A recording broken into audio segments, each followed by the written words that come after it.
The story opens at a villa in the heart of a wealthy neighborhood, a place only tycoons could afford. Zeng Qi, a curvaceous woman, stormed in, angrily confronting her younger brother. You supported father's actions against the Mu family. She continued, hands on her hips, fuming, if this gets out, how will others see us? Who will dare cooperate with us? Her brother, Zen B, unfazed by her words, poured himself a glass of wine, popped a pill, and said, these are dog-eat-dog times. The Mus have been weak for years. It was only a matter of time before we swallowed them whole. Zeng Qi gasped, stamping her foot, but before she could finish, Zeng Bei narrowed his eyes menacingly, flicking his lighter. Are you worried about that good-for-nothing Mu Shen Fang? Don't be. He'll never appear before us again. He's dead. Horrified, Zeng Qi's eyes widened. You killed him. Zeng Bei settled comfortably onto the sofa, exhaling a puff of smoke. He dared to have designs on you. Just a bastard. His death is insignificant. As long as the Mu family's leadership is sane, they won't dare make a fuss. His face darkened. Father has decided on a marriage alliance with the Wang family. You will become their daughter-in-law. Zeng Qi turned away, unwilling. I don't want to marry. Zeng Bei sneered. You should recognize your place. The scene shifts to a lush green prairie, a lake reflecting the moonlight. A young man in a crevice opened his eyes, curiously looking around. Covered in dirt, his body aching, he groaned. He sat up, assessing himself, surprised. I've come to Lam Tin. This body's original owner is also called Mu Shen Fang. He recalled, I was a once-in-10,000 years genius in the Immortal realm, reaching the Immortal Emperor realm in less than a millennium. I comprehended the Tao of origin source at the peak of the demonic Tao, allowing me to ascend further. But the news leaked. 3 immortal emperors ambushed me, trying to seize the Tao of origin source. I destroyed 2, but was ultimately destroyed myself. Luckily, a sliver of my primordial spirit escaped. After pondering, Mu Shen Fang reached a mountaintop overlooking the city of Lam Tin. Seeing the modern landscape, he sighed, I heard Lam Tin's laws have long been broken. Its spiritual energy thin. I didn't expect it to be this bad. At best, I can only recover to the 5th level of Qi gathering. He murmured to the body's original owner, since I have your body, I will inherit your karma. I will avenge you, protect your family. After settling this, I will return to the immortal realm. Meanwhile, a bustling night market in the city exuded a rustic charm, attracting many visitors. Drawn by the lively atmosphere, Mu Shen Fang arrived. He hadn't walked far when a voice caught his attention. What do you want? I'm from the Mu family. Hearing Mu family, Shen Fang approached. He saw a young woman being harassed by 3 burly men in a dark alley. He smirked, although Lam Tin has no cultivators, this is quite interesting. The harassed girl, Kun Yulan, just 18, claimed to be from the Mu family because her mother worked there. A lecherous man grabbed her hand. Of course, I know you're a Mu girl. Out alone at midnight, looking for me, perhaps. Kun Yulan struggled. Let me go. I need to find the young master. The man tilted her chin up. The young master. You mean that bastard? A pretty girl like you let me check you over. His hand snaked down, lifting her skirt. Startled, Yulan pulled her skirt down, retreating, putting on a brave face despite her fear. What are you doing? The lecherous man grinned. What do you think? What men like to do. Shen Fang couldn't stand by any longer. He stepped into the alley, startling them. Scum. Harassing a girl. Seems you're about to do something disgusting. Seeing Shen Fang shorter than him, the burly man threatened, Zeng family business. Get lost if you're not involved. Mu Shen Fang ignored him, stepping forward. She's out looking for me. You harass her without my permission. Kun Yulan's face lit up. Young master. I finally found you. The blonde-haired man beside her cursed, ruining my fun. Get him. The muscular man and his companion approached menacingly, dragging iron pipes. Blame yourself for coming here. Don't blame us. The muscular man cracked his knuckles. I advise you not to resist. I won't be responsible for what happens. They lunged at Shen Fang, smirking, but he didn't move. Just as they were about to reach him, Shen Fang spoke. A bunch of martial artists trying to compare yourselves to a cultivator like me. Before they could react, Shen Fang struck. One kick sent the muscular man crashing into the wall. He choked the other man with one hand. The once menacing pipe now lay useless. They had messed with the wrong person. Shen Fang held the man up like a sack of vegetables, turning to the blonde one. You said you wanted to cripple me. Terrified, the blonde man trembled, his teeth chattering. He pointed, my cousin is Zen B. You're just a bastard. Annoyed, Shen Fang threw the man at him. The blonde man, startled and impacted, fainted. Shen Fang sighed, I know your cousin is Zen B. Less talking. Having dealt with the thugs, he turned to the young woman, gently stroking her cheek. Scared, weren't you? It's all right now. Kulan threw her arms around him, surprising him. I thought he was going to. Shen Fang stroked her head, thinking, innate Tao body. She's a good seed for cultivation. I must nurture her well. She could become an immortal emperor. He comforted her, it's okay. I'll always protect you. Let's go home. Kulan suddenly remembered her task, but the patriarch is waiting for you. Shen Fang imagined the hot-tempered patriarch. Not wanting to see his father, he pulled Yulin away. Forget him. Let's go. Yulin happily took his hand, but neither noticed the blonde man stirring. He sat up, cursing in frustration, damn it. You dare bully me, Shen Fang. I'll make your life hell. He called Zen B, whining, cousin, I was bullied. That bastard Shen Fang was ruthless. He hit me, which means he hit you. How can you save face? Zen B, initially cheerful, frowned, what? Shen Fang hit you. Where is he? Qian Huafu. All right. I'm hanging up. He slammed his phone down, furious, useless. Can't do anything right. He suddenly remembered something, glancing down. Not wanting his actions exposed, he pulled up his pants and kicked the woman on the floor. Know your place. Get out. He adjusted his clothes and called his men, gather everyone. We are going to Qian Huafu. Later, at Qian Huafu, a slender figure with familiar curves reached out and pushed open a door. Shen Fang brought Kulan to visit her mother. She ran in, Mom. I'm back.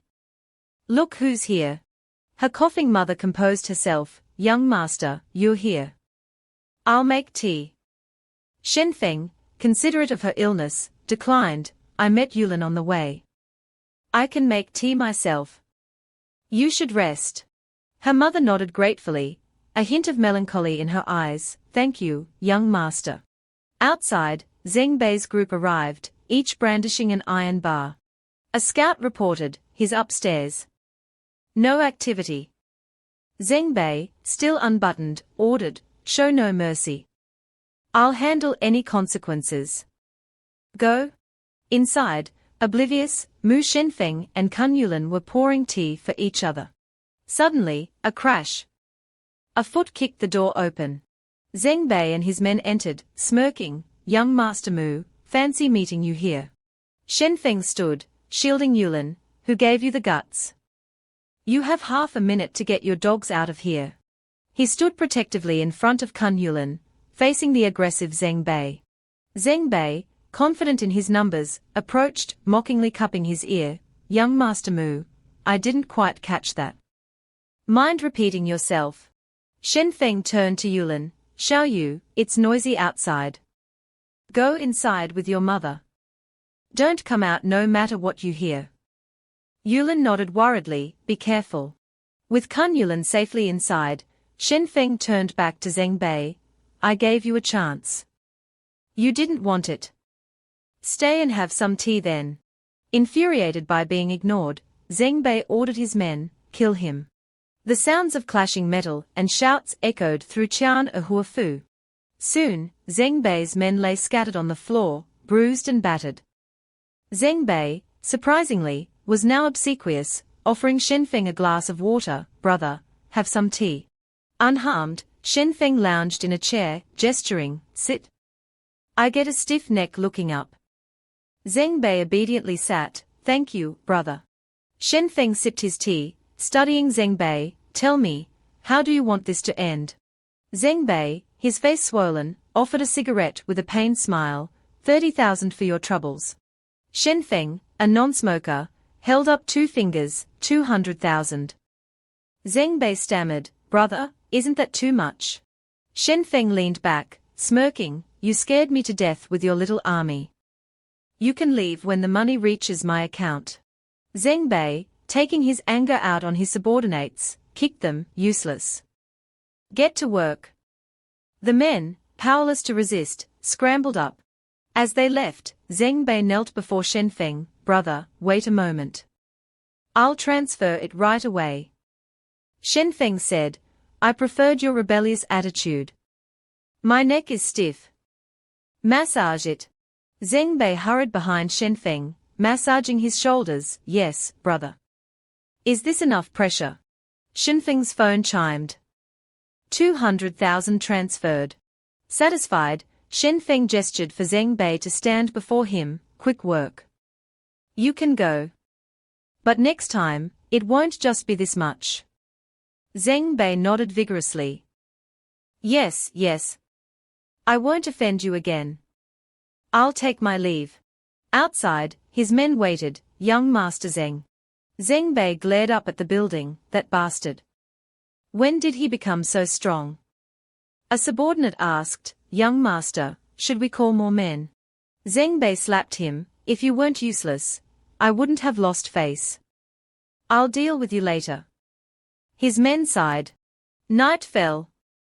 The scene shifted to the Zeng family home. Zeng Qi, fresh from a bath, wrapped in a white towel, asked the butler. Zeng Bei went out.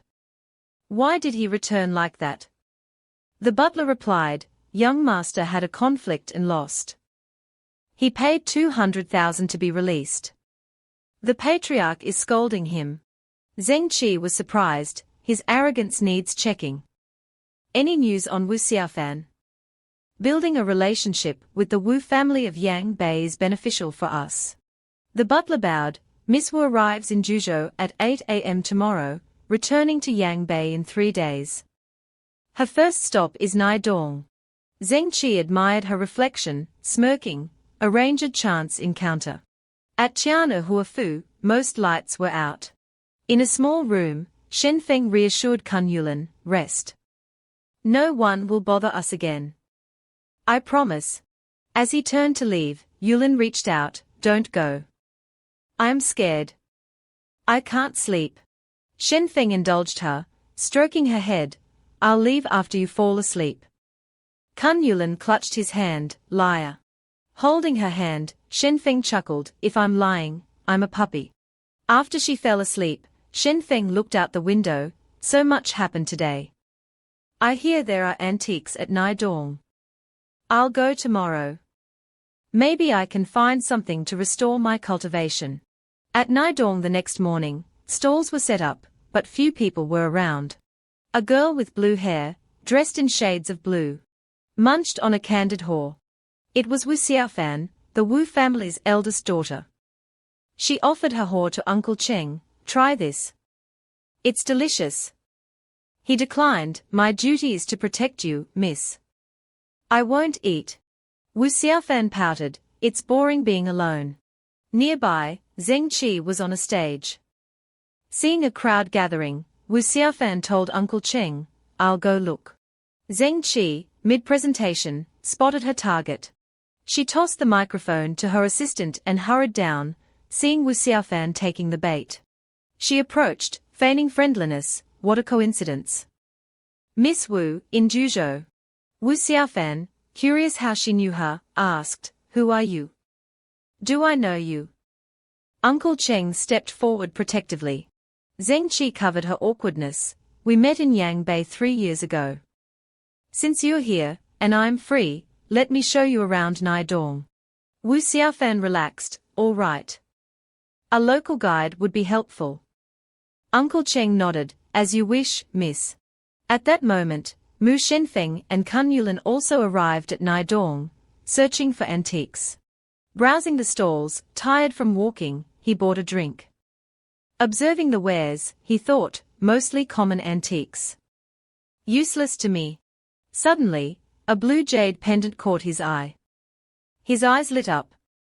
That pendant is over 1,000 years old, containing abundant spiritual energy. He squatted before the stall. How much for this pendant? The old vendor grinned, holding up 5 fingers. Good eye, young man. This is from the Western Zhou dynasty. Thousands of years old. If you really want it, 5 million. Shen Fang chuckled, examining the pendant. Western Zhou. I'd say Shang dynasty. 500. Take it or leave it.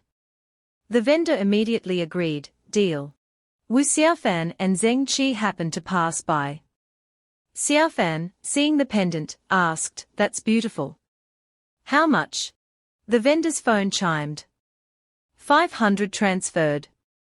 Mu Shenfeng held up the pendant. Sorry, it's mine.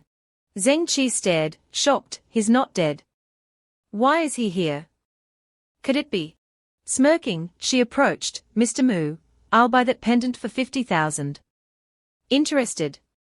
Shen Fang replied coldly, Of course. Not. Having just bought it for 500, he wasn't about to sell it for 50.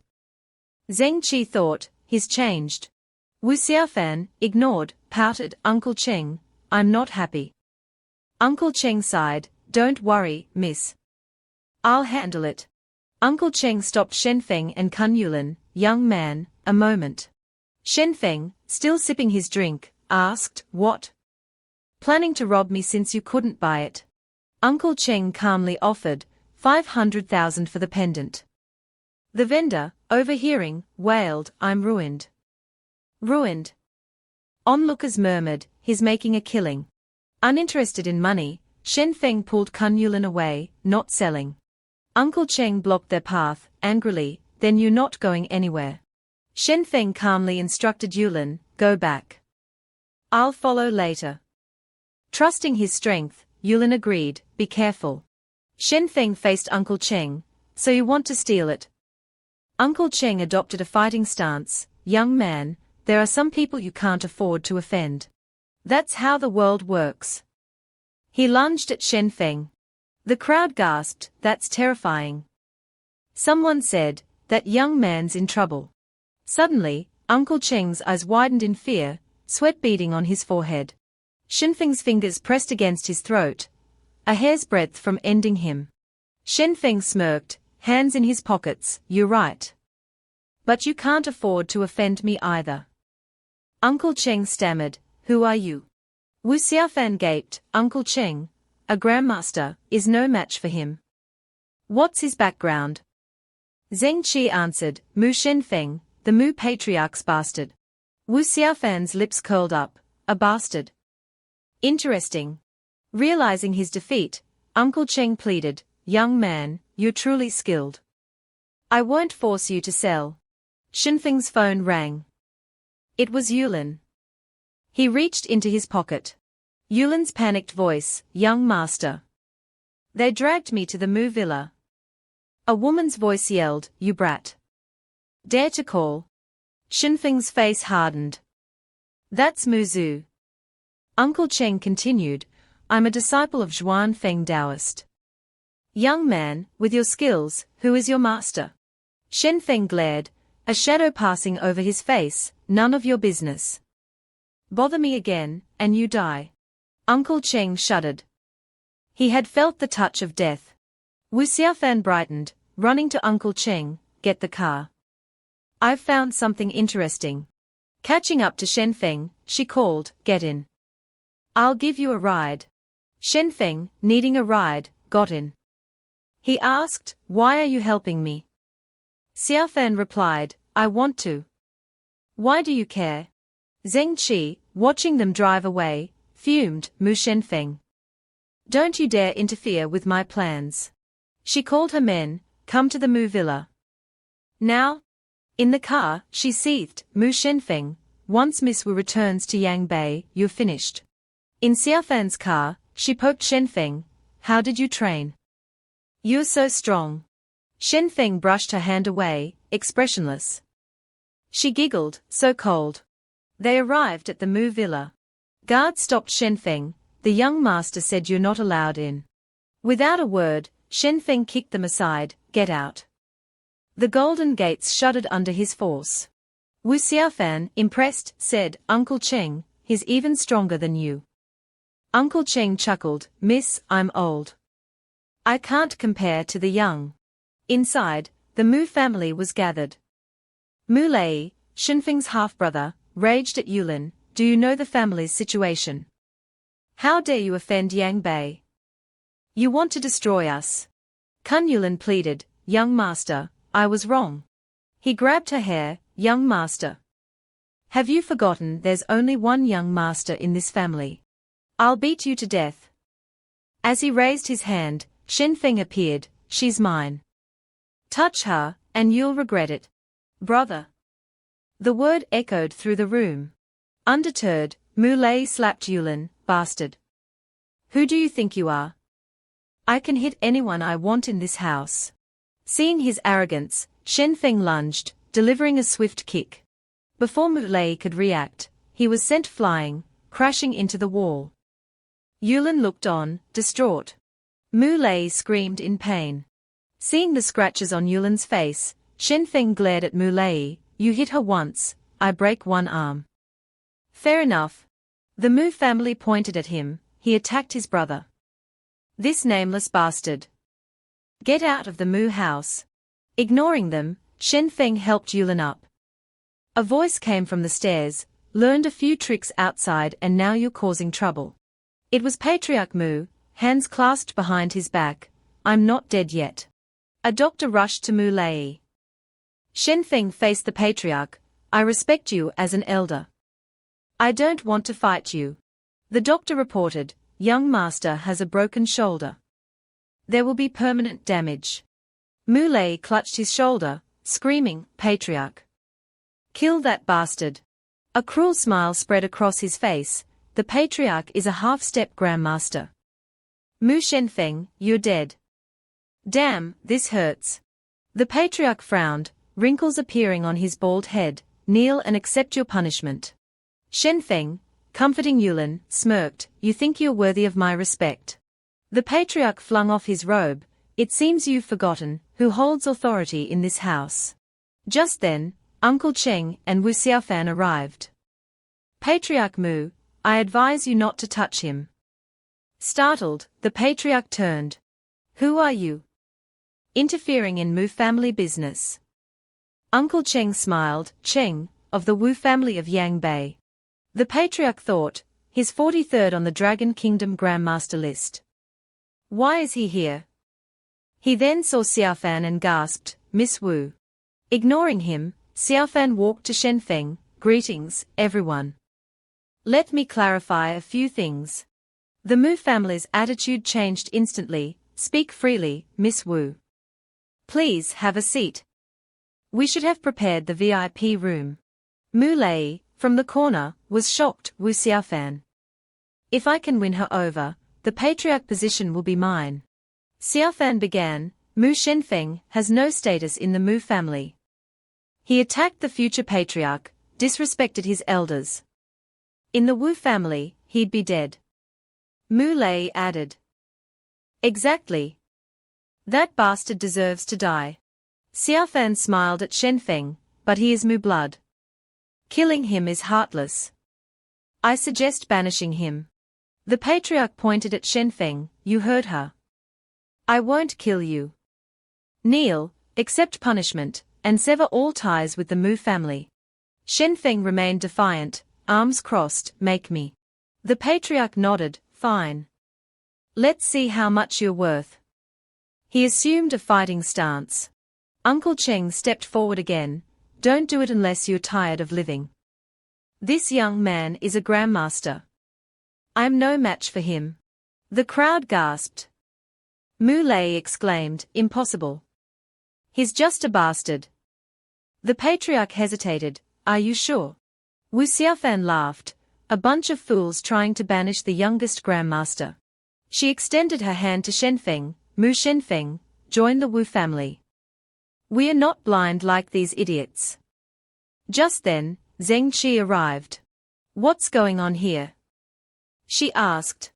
The patriarch, changing his tone, said, Miss Wu, this is a family matter.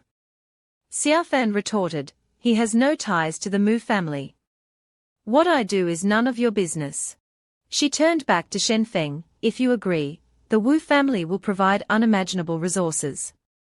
You could be on the Dragon Kingdom Grandmaster list within 5 years. Shen Fang shook his head, not interested. Xiaofan stepped aside, annoyed. The patriarch approached awkwardly, Shen Fang, you're being childish. There was a misunderstanding. I apologize on behalf of the Mu family. Shen Fang frowned, I'll let today slide. But no one interferes in my affairs again. Not even you. The patriarch nodded vigorously, absolutely. Shaken, the patriarch announced, from today on, Mu Shen Fang is the acting patriarch of the Mu family. Shen Fang shook his head, not interested. I refuse. He thought, if not for inheriting this karma. Before he could finish, Wu Xiaofan kissed his cheek, stunning him. Pulling back, she grinned, you're interesting. Let's date. Shen Fang wiped his cheek, I'm busy. Talk later. Xiaofan agreed, fine. Uncle Cheng, let's wait outside. Passing Zeng Qi, Xiaofan laughed, you're a fool too. As they left, the patriarch watched them respectfully. He beamed at Shen Fang, the Mu family is blessed. Treat Miss Wu well. We won't interfere. The others chimed in, an alliance with the Wu family. We'll saw. I always knew Shen Fang had potential. Mu Lei, fuming, yelled Shen Fang's name. Shen Fang scowled, since when do you have a say in my life? The patriarch said, it's for your own good. Shen Fang turned away, if your shamelessness is for my good, I'd rather not have it. He put his arm around Yulin, glaring at the family, last warning. Interfere again, and you'll regret it. Zeng Qi watched them, thinking, Wu Xiaofan is interested in him. I could use him to get to her. That would benefit the Zeng family. She called out, Mu Shen Fang, let's talk. Shen Fang glanced back coldly, not interested. Not now, not ever. Zeng Qi recalled Shen Fang confessing, Zeng Qi, I like you. Be mine. She had replied, not interested. She remembered him inviting her to movies, there's a new film. Let's go. She had coldly replied, I'm busy. She realized how much he had changed. Kun Yulan asked, young master, you used to like Miss Zeng. Shen Fang stroked her head, she's a pitiful girl. She can't control her own life. We should stay away from her, to avoid getting caught in the crossfire. Yulan said, I don't understand. Shen Fang smiled, it's best you don't. Wu Xiaofan waited in the outer hall. Seeing the two come out, she started a conversation, now you have time to think about us, right? Kun Yulan, aware of her position, turned aside. Young master, Miss Wu is a very good girl. I think you can accept her. Looking at Xiaofan clinging to his arm. Shen Fang said, I don't think it's bad. Think about it. After a few more steps, Shen Fang coldly removed her hand. I think we are better off as friends. Xiaofan was a little disappointed. You're such a cold man. But the more you are like that, the more interested I am in you. Shen Fang looked at her and said, you're the only daughter of the Wu family. You don't need to spend time on someone like me. You just need to beckon, and there will be plenty of people. Not only was Xiaofan not sad, but she jumped up with hope. It seems your attitude is very sincere. It's okay, I still have a chance. Shen Fang and Yulan were stunned. What are you doing? She fumbled through his pockets. Give me your phone. Once she got the phone, she winked happily. Add me as a friend. I've saved your number too. Shen Fang agreed to only this, so Xiaofan happily left with Uncle Cheng. Brother, you can contact me anytime. Zengqi came out of the house, arms crossed, and shouted, Mu Shen Feng, stop right there. Kun Yulan and Shen Feng were surprised. Not very happy, he told Yulan, wait for me outside. At the same time, Mu Lei ran out and saw him and Zengqi striding together. He cursed, damn bastard. Damn Mu Shen Feng. Mu Lei clutched his broken arm and ran after Xiaofan with all his might, muttering, he doesn't know how lucky he is to win Miss Wu's favor. Miss Wu, please stop. Hearing someone calling her, Xiaofan stopped and turned around. What's the matter? Mu Lei said warmly, Miss Wu, you came to the Zeng family villa. Why don't you stay a few more days before leaving? Immediately, a cold tone replied, I don't like it. What do you want? Mu Lei bowed. I heard what you said to that bastard. Please agree to my request, Miss Wu. Wu Xiaofan repeated the words with a displeased expression, bastard. Mu Lei started to rant, that bastard is of illegitimate origin, unlike me, the true heir of the Mu family. That bastard being with Miss Wu will only disgrace you. Xiaofan narrowed her eyes. So, you think you're worthy of me? Mu Lei didn't say it directly, but that was the meaning. I'm sincere to Miss Wu. Wu Xiaofan didn't want to talk much with him, so she went straight to the car, and instructed Uncle Cheng, break his other shoulder too. Uncle Cheng nodded immediately in agreement. Seeing Uncle Cheng step towards him, Mu Lei panicked and knelt down. Don't. Please, Uncle. After that, Uncle Cheng didn't say a word. All that could be heard from outside was Mu Lei's screams as Uncle Cheng beat him to a pulp. Hearing their precious son's painful screams, the Mu family immediately ran out to check the situation. After being beaten up, Mu Lei resented Shen Feng even more. Mu Shen Feng, you robbed everything from me. You must die. No matter how, you must die. Wu Xiaofan sat in the luxury car, and glanced at Mu Lei with disdain. Who are you to flirt with me? Uncle Cheng also spoke up unhappily, the Mu family are all blind fools. As the car started moving, Xiaofan happily called, Dad, I don't want to go back to Yangbei this year. I'm staying in Juzhou to find a future son-in-law for you. The scene shifted to a corner of the Mu family's garden. Zengqi sat there for a long time without hearing Shen Feng speak, so she said unhappily, you weren't like this before. Shen Feng turned around and replied, that was before. Living in the past will always lead to failure. Zengqi stood up angrily. Mu Shen Feng, what do you mean? Shen Feng didn't care about her attitude. He picked up his phone and scrolled. Even if I do mean something, it doesn't concern you. He happened to see Wu Xiaofan's new Weibo post, bumped into him in Juzhou. The back in the photo was none other than Shen Feng. Zengqi sneered, ha ha, you used to say you loved me, but now you treat me like this. Shen Feng ignored her, put his hands in his pockets, and walked away. That was then, not now. Anything else? If not, I'm leaving. Zengqi was extremely annoyed at being ignored repeatedly. She quickly ran to pull him back. Stop. Help me ask Miss Wu out. She was deeply puzzled, wondering why he was completely different from before. Mu Shen Feng turned around to look at her frowning face and asked, is this your attitude when asking for a favor?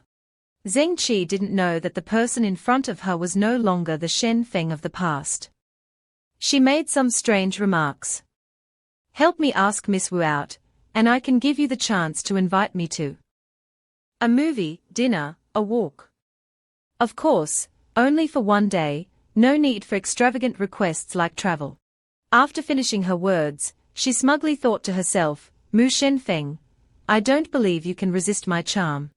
That smug look was still evident on Zengqi's face. Right after that, She was slapped in the face as Shen Fang turned away and coldly uttered, "Not interested." Zeng Qi was furious, stomping her feet. "Mu Shen Feng, what do you mean?" Shen Feng stopped, raised a finger, and told her, 10 million, and I'll help you ask her out. Otherwise, forget it. Zeng Qi was so angry she couldn't do anything. She sourly reproached Shen Feng, "Don't be too much." Shen Feng stood still and replied, "You can refuse me, it won't hurt me anyway. But 10 million to buy a chance to connect with the Wu family, I think the Zeng family profits from that." Zeng Qi still foolishly thought she was valuable and asked again, "Are you sure you want 10 million, and not a dinner with me?" Shen Feng poured cold water on her. "I hope you're just stupid, not deaf." Zeng Qi couldn't do anything, so she strode away. "The money will be transferred to you in half an hour. I want to know the result tonight." Shen Feng didn't change his expression. "Thank you for the 10 million, Miss Zeng." The latest Mercedes sped down the main road. Zeng Qi sat in the car, grinding her teeth angrily. "Mu Shen Feng, don't regret doing this." Recalling the past, every time something happened, Zeng Qi would go to old Master Zeng. "Dad, Xiaobai is always causing trouble when he's free. Why should he be the rotating director?" Old Master Zeng frowned, holding a lighter, and coldly replied, "You will marry out in the future, and once you marry out, you're no longer a member of the Zeng family." Zeng Qi, feeling unfairly treated, confronted him. "Because of that, no matter how much effort I put in, I won't be recognized by you, Dad." Old Master Zeng didn't answer. His face darkened, and he shouted, "Get out." Zeng Qi turned away helplessly, leaving a message, "I'll prove to you that this is the worst decision of your life." Remembering the times she was discriminated against, Zeng Qi decided, no matter what, I have to get the Wu family's help. After talking with Zeng Qi, Mu Shen Feng immediately went to look for Kun Yulan, and found her standing next to the Wu family's car. Wu Xiaofan was poking her head out of the car, calling him, "Brother, over here, over here." Shen Feng walked over in surprise and asked, "Why haven't you left yet?" Wu Xiaofan leaned on the car door and replied, "Wasn't I waiting for you? It's deserted here. You must not be able to catch a car easily. Get in, let's go back to the city." Shen Feng saw that Xiaofan was right. He and Yulan couldn't walk dozens of kilometers now, so he agreed to get in the car with her. Sitting in the car, Xiaofan cheerfully asked, "Brother, have you thought about us?" Shen Feng immediately waved his hand. "Miss Wu, please respect yourself. I'm not a casual person." Wu Xiaofan covered her mouth and giggled. "I think you're more like a casual person." At that moment, Mu Shen Feng paid no attention, his eyes glued to his phone. A message notification had arrived, "Bank X has received 10 million. Just then, Xiaofan, looking out the window, asked, "Zeng Qi asked you to set me up with her, right?" Shen Feng was surprised. "How do you know?" Wu Xiaofan's face darkened. "Do you think everyone is as enlightened as the Wu family? Inheritance goes to the male, not the female. TSK, what era is this?" Shen Feng also frowned. No matter who it is, prejudice is a big mountain in people's hearts. It blinds their minds and eventually leads them into a swamp they can't escape. Hearing this, Wu Xiaofan hugged Shen Feng with a melancholic look, thinking to herself, "He also remembers what he's been through, my poor brother." After a while, Xiaofan asked him excitedly, "How about I marry you? After marrying me, you'll have control over the entire Wu family. You'll be the head of our family. Who dares to make you unhappy?" Mu Shen Feng dashed her hopes, pushing Xiaofan aside. "Don't be noisy, bro. We're friends. Even if I agreed, would the Wu family really let me take control?" Wu Xiaofan crossed her arms and replied confidently, "If anyone dares to object, I'll make them regret it for the rest of their lives." Shen Feng said helplessly, "Don't say things like that in the future. After all, I'm still a member of the Mu family." But Xiaofan wouldn't give up so easily. Her smile widened. You're so gentle. I like you even more. Mu Shen Feng reached his limit. He turned to look at Wu Xiaofan's amused expression and said seriously, stop talking nonsense.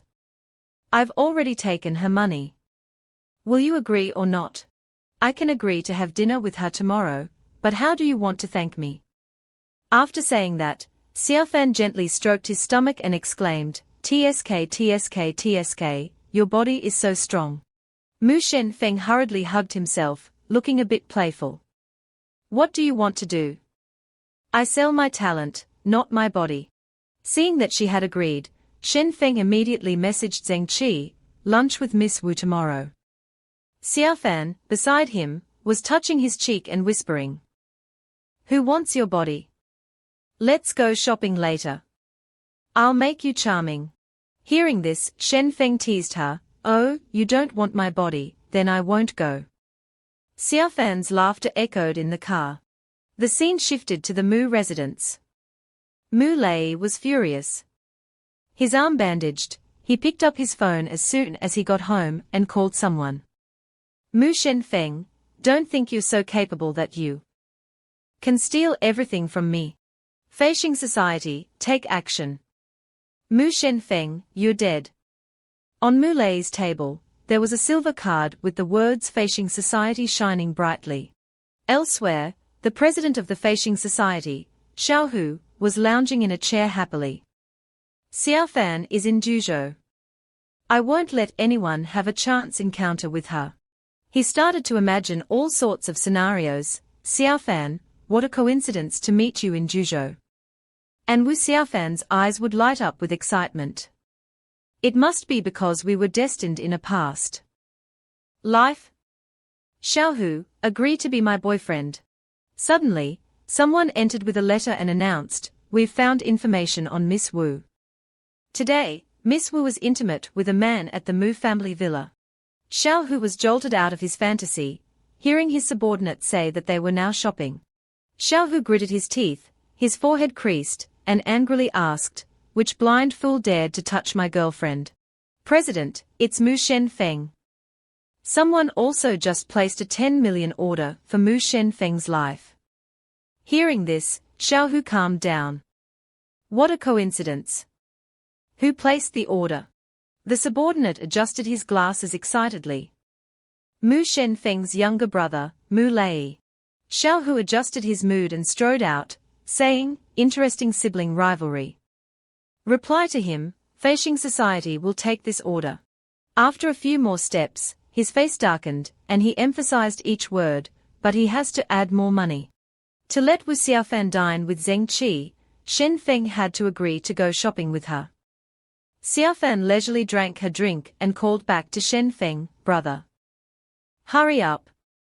If you catch up to me, I'll give you a sip of milk tea. Shen Feng carried about a dozen shopping bags and said wryly, hello, boss, look at how much we've bought.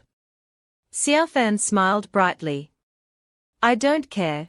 Just then, sensing something, Shen Feng glanced back. We've been followed so quickly. In the corner, a girl was watching them. Shen Feng quickly grabbed Wu Xiaofan's hand. Xiaofan asked in surprise, what's wrong?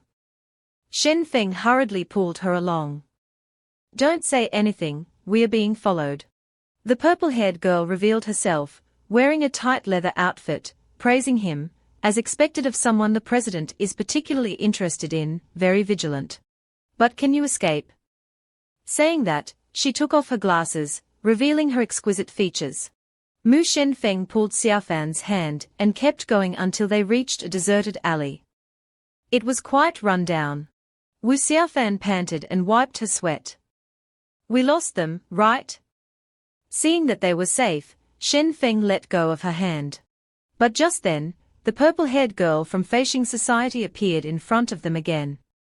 Shen Feng pondered and said, no. The purple-haired girl stood confidently before them. Miss Wu, our target is Mu Shen Feng. If you leave on your own, we won't make things difficult for you. Xiaofan realized then, it's Fasing Society. She angrily asked, Who gave you the guts to touch my friend? Tell Xiao Hu to come see me. The purple-haired girl chuckled.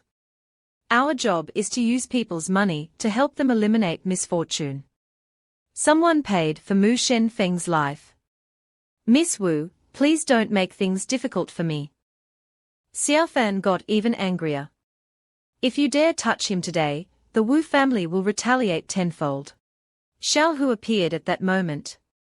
He walked forward and said, Xiao Fan, do you really need to jeopardize our relationship for a good-for-nothing man?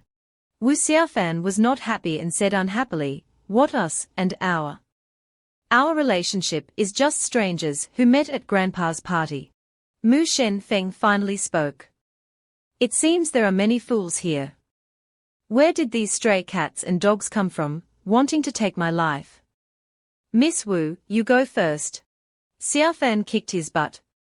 Hey, I'm helping you, and you're not even grateful. Fasing Society isn't someone the Mu family can mess with. Xiao Hu, watching his crush being cold to him, cried inwardly, Xiaofan, why are you rewarding him? I want it too. Shen Feng put down the shopping bags and stepped forward boldly. The person who can kill me hasn't been born yet. Xiao Hu took this as a joke. Big words. Then let me see if your fists are that hard. He rushed towards Shen Feng, but Shen Feng's reflexes were good. With a sweep of his leg, he sent the so-called president of Fasing Society sprawling. Shen Feng began to lecture him. This hot temper, lack of a solid foundation, if you meet a real expert, you'll die instantly. I just tripped you, and you've already fallen. Xiao Hu felt embarrassed. He got up angrily and cursed, Mu Shen Feng, do you want to die? Suddenly, there were footsteps approaching from afar. The figure of the shoes seemed familiar. It was Uncle Cheng. He walked towards the two who were fighting and called out, Junior brother, if you continue, Master Uncle will be angry. The scene shifted to Longhu Mountain. The elder poured tea while grumbling angrily. That brat Cheng said there's a young grandmaster in Juzhou. Don't know if it's true or not. How can there be so many grandmasters these days? Qianxi picked up his teacup and affirmed, the Fasing Society's grandson and he have met. Junior brother is worried, isn't he? The elder slammed his hand on the table angrily. What our ancestors passed down is at least 80% effective. I'm worried that brat will get into trouble. Qianxi calmly drank his tea and assured his junior brother, didn't junior brother prevent his disciple from calling him? I've told that brat Cheng to go too. There won't be any problems. Putting the matter aside, the elder drank his tea and announced something.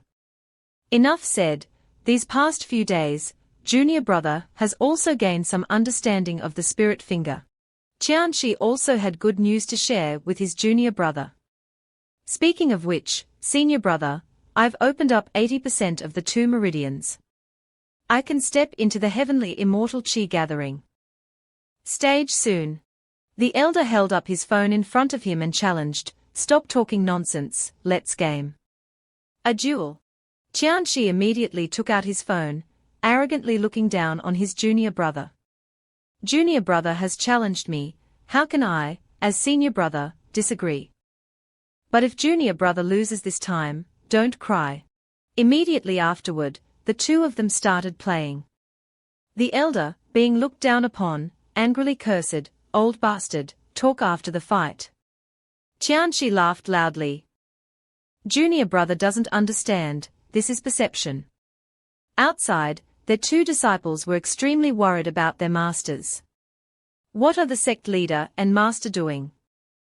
So agitated. Their gang chi is leaking. A few days ago, master was dejected after losing to the sect leader in a game. We should hurry up to avoid master uncle venting his anger on us after losing. In another scene, Uncle Cheng next to them was urging Wu Xiaofan, Miss, let's go. Wu Xiaofan was still hesitant, pointing at the people nearby. But him. Uncle Cheng informed her, Master and Master Uncle already know about this. Xiao Hu was extremely dissatisfied, pointing at Mu Chen Feng and scolding, who is he? Master and Master Uncle will worry about him. Don't joke with me, senior brother. As soon as he finished speaking, his phone received a call from his junior brother. Xiaohu turned around to answer the call. He said suspiciously, "Hello, junior brother." It was unknown what junior brother said on the other end, but after hearing it, Xiaohu's face immediately changed. He widened his eyes in surprise. "What? Are you sure you heard correctly?" A moment later, Xiaohu hung his head dejectedly. "I understand Master and Master Uncle's intentions now." At this moment, his attitude towards Shen Fang immediately changed. Xiaohu smiled flatteringly and went to plead with Shen Fang, "Brother, it was all a misunderstanding. We haven't fought, we haven't met.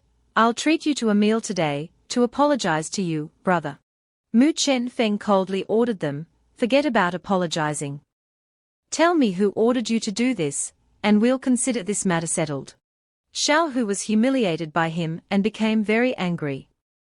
He gritted his teeth and warned Shen Fang, "Shen Fang, don't go too far. Fasing Society will absolutely not reveal customer information." Shen Fang reached out and forcefully pulled Xiaohu's neck towards him. He squeezed Xiaohu's neck while coldly giving him another chance. "Giving you another chance to choose your words." Shen Fang thought to himself, the great origin flow can be borrowed from the power of all things in the world. If the blue star has no rules, reaching this step is considered the limit. Facing the threat from Shen Fang, Xiaohu was so frightened that he confessed everything. "It was your younger brother, Mu Lei, who paid us to deal with you." Xiaohu looked at Shen Fang with disbelief. Such painstaking training to control gang qi, starting from the womb, is still not enough. After obtaining the information he wanted, Shen Fang released Xiaohu and coldly turned to leave. He tossed a coin in front of the trembling Xiaohu sitting on the ground. "1 coin for information. I won't break the rules of Fasing Society." The scene shifted to the Mu family villa. The closed door was suddenly kicked open. Patriarch Mu looked at Shen Fang and began to mock him. "Oh my, why is our young master back?" Shen Fang sat down and arrogantly put his feet on the table. "I remember you agreed with me not to interfere in my affairs, yet you allowed Mu Lei to seek trouble for me with Fasing Society. Tell me, how do you plan to resolve this?" Patriarch Mu slammed his hand on the table angrily and ordered his subordinates, "Who gave him such audacity? Bring him here immediately." "Yes, Patriarch." Shen Fang smirked coldly, mocking his attitude. "Oh, putting on a show for me." Patriarch Mu calmly assured him, "Don't worry, I'll definitely give you a proper explanation for this matter." At this time, Mu Lei was still smugly drinking wine. "Although secretly using the family's assets will get me scolded by Dad and Grandpa, but with Shen Fang dead, the family's money will be mine." Just then, a subordinate burst through the door in a panic, shouting as he ran, "Young master, run. Shen Fang is at the door." The wine glass in Mu Lei's hand fell to the ground and shattered, followed by his astonished voice, "Impossible." He stood up abruptly, his face pale and full of fear. Fasing Society can't possibly fail. Immediately, 2 tall bodyguards approached the frightened Mu Lei and informed him, "Patriarch invites young master over." Mu Lei was seized by the 2 bodyguards. He struggled and shouted, "Let me go. Ouch, ouch, ouch, ouch." In another scene, Mu Lei's mother angrily pulled open a drawer. Inside, a bottle of pesticide was placed in the center. Relying on the patriarch in Yangbei, a bastard dares to bring darkness to the family. She poured something into the pesticide bottle, her face filled with anger and hatred. "Now he dares to bully my son." At this time, Mu Lei's mother stormed out with the pesticide bottle, cursing as she went, "Let me see who dares to touch my boy." In Patriarch Mu's study, Mu Lei was kneeling before him. Patriarch Mu asked him directly, "Did you hire Fasing Society?" Mu Lei replied, "Yes." He asked coldly, "How much did it cost?" Mu Lei wiped his cold sweat and stammered, "Initially 10 million, but after hearing the target was Mu Chen Feng, more than 10 million. After hearing the amount his grandson confessed, Patriarch Mu angrily pointed at Mu Lei and questioned, "Where did you get the money? Did you take it from the family?" Immediately, Patriarch Mu slapped Mu Lei and repeatedly scolded him. The Patriarch went to Beiyang to resolve the family's difficulties, yet you're doing this behind his back. Mu Lei glared and shouted, "Who told the family to favor a bastard?" Mu Taigong was amused by his resentful words. He looked up at the sky and laughed loudly. "You really are a good young master of the Mu family." Mu Taigong's face darkened ominously. He made an announcement to Mu Lei, "I'm about to kill you and cleanse the family." Just then, Mu Lei's mother aggressively pushed the door open and shouted, "Who dares touch my son?" Mu Taigong angrily scolded her, "Humph, ask your son what he has done." Mu Lei's mother sat down and hugged her son. She turned and questioned Mu Taigong, "What business is it of yours? I only know he is my son. If you kill him, kill me first. Wait until the head of the family returns, and I'll see how you explain this." A flame appeared in Mu Taigong's hand. "Do you really think I wouldn't dare do anything to him?" Mu Lei's mother stood up angrily, gritted her teeth, and twisted the cap of a pesticide bottle. "Don't push me. I dare to do anything." Mu Taigong withdrew his power. He pointed at the woman in front of him and coldly asked, "What do you want to do?" Mu Chen Feng sat on the side, smiling happily, as he watched the scene before him. He recognized the liquid in the pesticide bottle that Mu Lei's mother brought. It was 7-Up. "Acting in front of me. Please continue." Qin Lei's mother grabbed her son's head and poured the entire bottle of pesticide into his mouth. She aggressively threatened Mu Taigong, "Now I will let you experience the pain of losing a loved one." Mu Taigong was indeed frightened. He hurriedly ordered his subordinates, "Quickly call a doctor, contact the hospital immediately." Mu Chen Feng stood up and said to the three of them, "No need to bother." He grabbed Mu Lei by the collar, "After all, he's my younger brother." Mu Chen Feng smiled and dragged Mu Lei straight out. "I don't want anything to happen to him either." Mu Chen Feng carried Mu Lei and jumped up powerfully. Elsewhere, Xiao Hu was drinking with his senior brother. He voiced his speculation, "Senior brother, why do you think Mu Chen Feng wants to deal with Mu Lei?" "I think Mu Lei is definitely dead." Uncle Cheng curiously asked, "Why do you think so, junior brother?"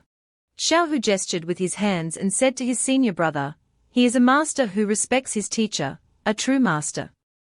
Besides, isn't family strife always like this?" Uncle Cheng didn't agree with him. He said, "I don't think so.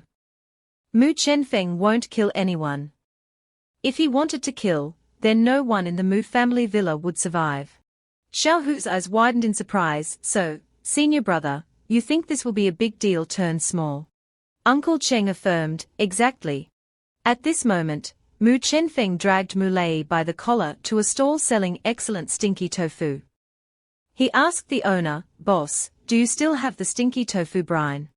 The owner smiled and brought 2 large buckets of water to Mu Chen Feng. He kindly reminded him, "Yes, yes, yes, but what do you want to do? Even our pigs won't eat it." Mu Chen Feng placed his hand, which carried his power, on top of Mu Lei's head and put on an extremely angry expression, pointing at him, "Isn't it because my foolish younger brother just drank pesticide?" Mu Lei couldn't speak, so he could only look at Mu Chen Feng in confusion. What does he want to do? Why can't I say anything? Hearing this, the stall owner immediately opened the lid of the bucket and urged Chen Feng, "Hurry up and let him drink it. If it's not enough, I still have some at home." Mu Shifeng came up behind Mu Lei, held his mouth open, and said, "Boss, give us a hand." The owner enthusiastically poured the bucket of water into Mu Lei's mouth, and Mu Lei could only roll his eyes and swallow it down. The large bucket gradually emptied. The owner even kindly reminded Mu Lei, "Open your mouth wider, drink more." Mu Lei groaned in pain. Mu Chen Feng pinched his nose, "Boss, the brine smells so strong, you wouldn't have added other ingredients, right?" No, we do honest business." It's a secret recipe passed down from our ancestors. Immediately afterward, the stall owner hurriedly got into his car and drove away. Mu Chenfeng looked puzzledly at the car as it drove further and further away. "Boss, how much is it? Why are you running away?" He grabbed Mu Lei by the collar and pulled him up. In the distance, he saw his mother and Taigong coming.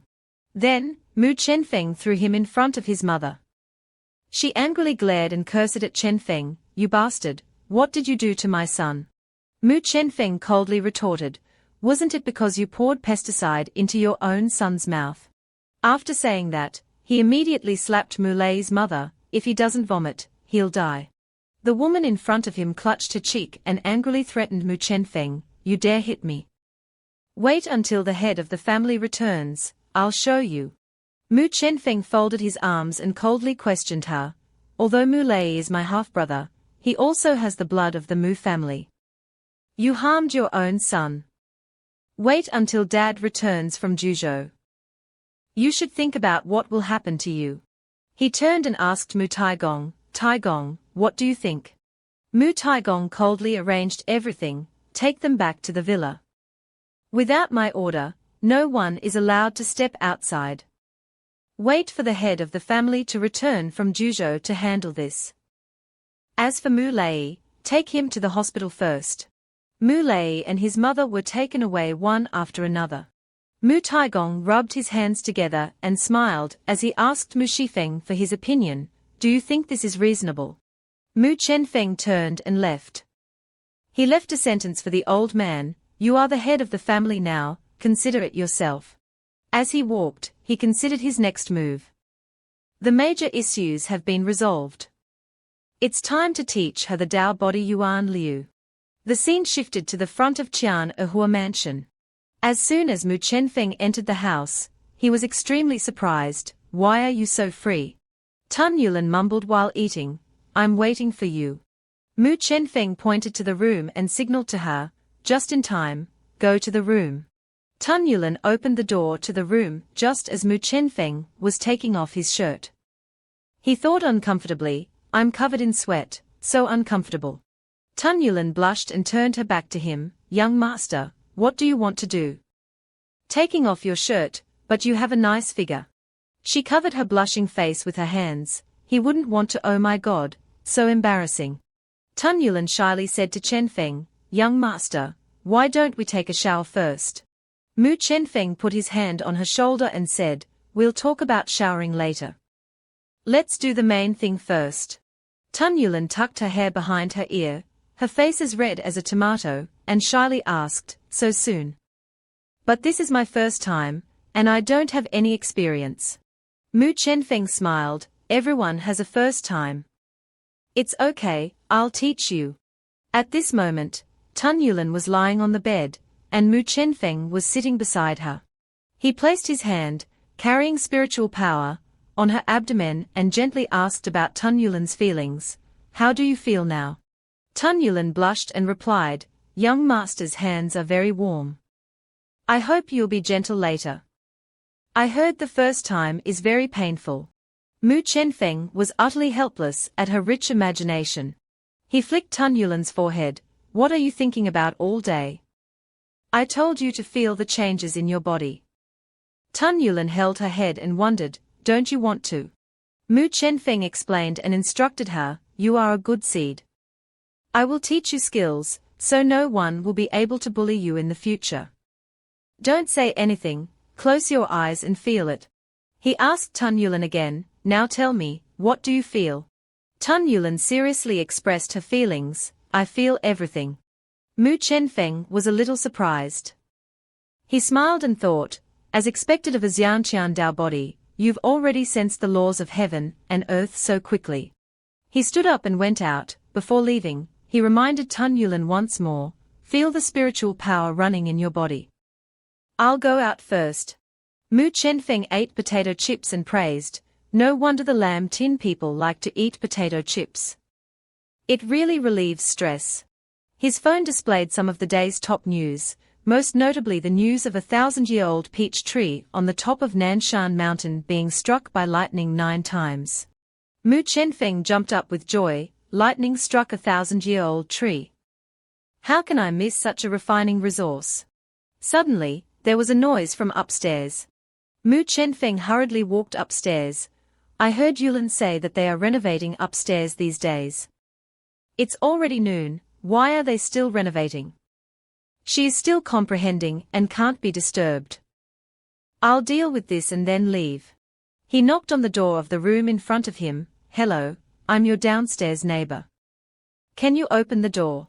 After the door opened, a tall, burly man with a cigarette in his mouth and a brick in his hand appeared and asked Mu Chenfeng, "What's up?" Mu Chenfeng politely informed the man of the building's rules. When you received the house, the building management announced that no renovations were allowed before 2 p.m. The man raised the brick and provoked him, "So you came to complain? Stop me if you can." Mu Chenfeng reminded him, "If you have that attitude, I can only choose to call the police." The man was not only not afraid, but also challenged him, "Go ahead. Call the police. I'll continue working when the police arrive. See what you can do." Mu Chenfeng smiled and pointed at the brick in the man's hand. "I see the quality of your brick isn't very good." The man was incredibly foolish in provoking him. "This is a special red brick I made myself. One hit to the head, and your head will bloom. Come on, come on, come on. Bring your head here and try it." As soon as he finished speaking, Mu Chenfeng easily chopped the brick in half with his hand. Mu Chenfeng said to him, "I said the quality of your bricks is not good." The man trembled and reminded him, You, what do you want to do?" "I'll call the police. This is a society ruled by law. You're still young, don't do anything illegal." Mu Chenfeng turned his back and spoke into the phone. "Hello, police station. I want to report a crime. Someone turned around and hit my hand." Yes, at Chianahua Mansion." Elsewhere, Xiaohu leaned back in his chair and exhaled, "Phew, it's been years since we two brothers met.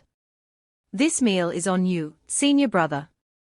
Uncle Cheng wiped his mouth and asked, "You have such a large Fasing association, are you still worried about money?" Xiaohu pointed at himself and explained, "Senior brother, you don't understand. Thousands of people in the Fasing association, but thousands of mouths are waiting for me to feed them." Just then, the waiter came out with the bill. Uncle Cheng paid and affirmed, "So you suffer for the sake of face." Xiaohu lowered his head and told his senior brother about his determination. "When I came down the mountain, I swore that I would not return to the sect until I made a name for myself." Uncle Cheng stood up and reminded Xiaohu before leaving, "Do what you see fit. Master has missed you these past few years." Xiaohu asked his senior brother for a favor. "Have you read the news? The 1,000-year-old peach tree on the top of Nanshan Mountain was struck by lightning 9 times. Master will definitely like such a good resource. Next month is Master's birthday celebration. Help me bring it back as a gift for him." Uncle Cheng informed him, "The sect already knows. The lightning-struck 1,000-year-old tree has been bought by Lao Junguan. You have to talk to Lao Junguan." Xiaohu confidently affirmed, "Then let's go together. Lao Junguan will give the sect face." Uncle Cheng's face became very serious, "But we still have to be careful. I believe the White Lotus sect is also paying attention to that news." Xiaohu arrogantly declared, "Those evil sect brats, I'll kill whoever comes." Uncle Cheng reminded him, "I think it's best to be cautious." Elsewhere, the 1,000-year-old peach tree root was being loaded onto a truck to be transported away. Mu Chenfeng planned to negotiate with Lao Junguan to buy a portion of it. The Lee Mu has been bought by Lao Junguan. Negotiating with them might get me a portion. He thought to himself, if possible, it's best not to resort to force. Mu Chenfeng froze when he saw Xiaohu and Uncle Cheng were also there. "Why are you two here?" Xiaohu smiled and asked him back, "You're here, why can't we be here?" Mu Chenfeng pointed to the Lee Mu beside them. "You two are here for the Lee Mu too, right?" Uncle Cheng coldly reminded Mu Chenfeng, don't even think about snatching it from us this time. This time I represent the sect, not the Wu family. I hope you understand. Mu Chenfeng was not willing to give up the Lei Ji Mu to him. He smiled and declared to the two people in front of him, who's afraid of who? Every man for himself. Just then, a young Taoist priest came out of the Taoist temple. Mu Chenfeng cupped his hands and greeted him. Taoist priest, Mu Chenfeng of the Mu family requests an audience with Lao Zhongguan. Xiaohu also raised his hand and smiled flatteringly at the Taoist priest in front of him. My senior brother and I are both righteous cultivators. We are both of the Tao sect. Please be lenient. The young Taoist priest smiled and conveyed his master's message to the two of them. Master knows you are here.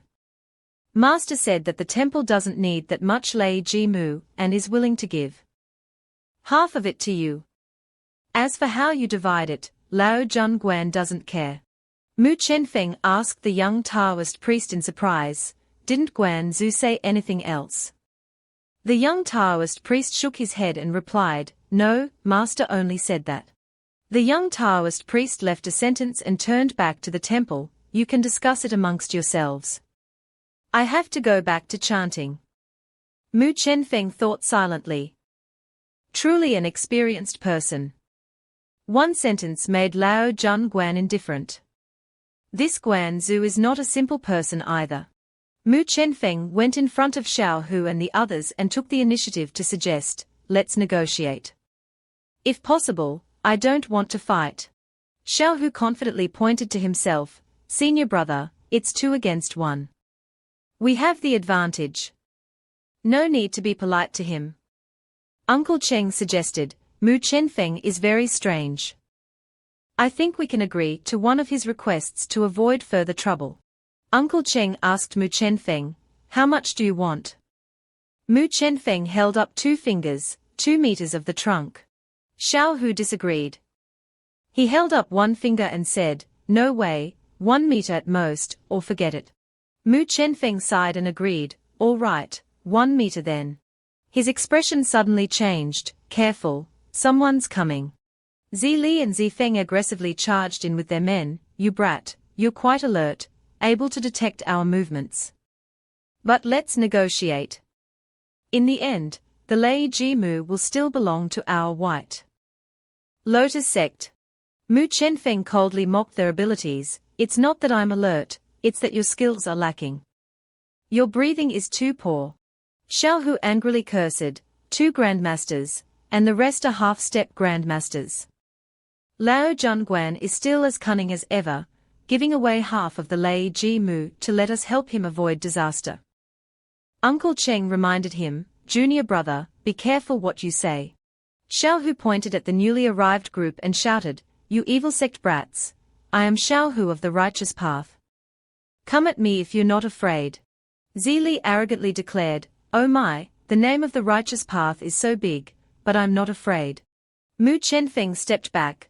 I don't need the Lei Ji Mu anymore. You guys can settle it yourselves. Uncle Cheng frowned and asked him, Mu Chenfeng, what do you mean? Mu Chenfeng smiled, you see, I don't want to get involved in your mess. Xiaohu clenched his fist and urged Uncle Cheng, senior brother, don't waste your breath on him. He's just taking advantage of the situation. Help me, I'll give you 2 meters. Mu Chenfeng made a condition with him, I want half. Although angry, Xiaohu could only grit his teeth and agree, consider yourself skilled. Fine. Mu Chenfeng stepped forward and assigned tasks to Xiaohu and Uncle Cheng, leave the 2 grandmasters to me. You two deal with the others. Zili and Zifeng charged forward, looking for death. You dare to face the left and right Dharma protectors of the White Lotus sect alone. Mu Chenfeng didn't dodge. Zifeng raised his fist in front of him, our 2 brothers, since we were young, have joined forces. Even 5 grandmasters are no match for us. As they approached, Mu Chenfeng easily swatted the 2 of them away with his hand. He folded his arms across his chest and said in a disdainful tone to the Z brothers, who were lying unconscious on the ground, left and right Dharma protectors. You're nothing much good at putting on airs.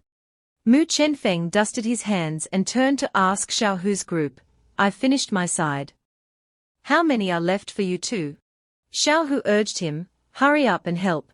Mu Chenfeng stood where he was and smiled, asking him, oh, is this how you ask for help? Uncle Cheng was dealing with two people at the same time.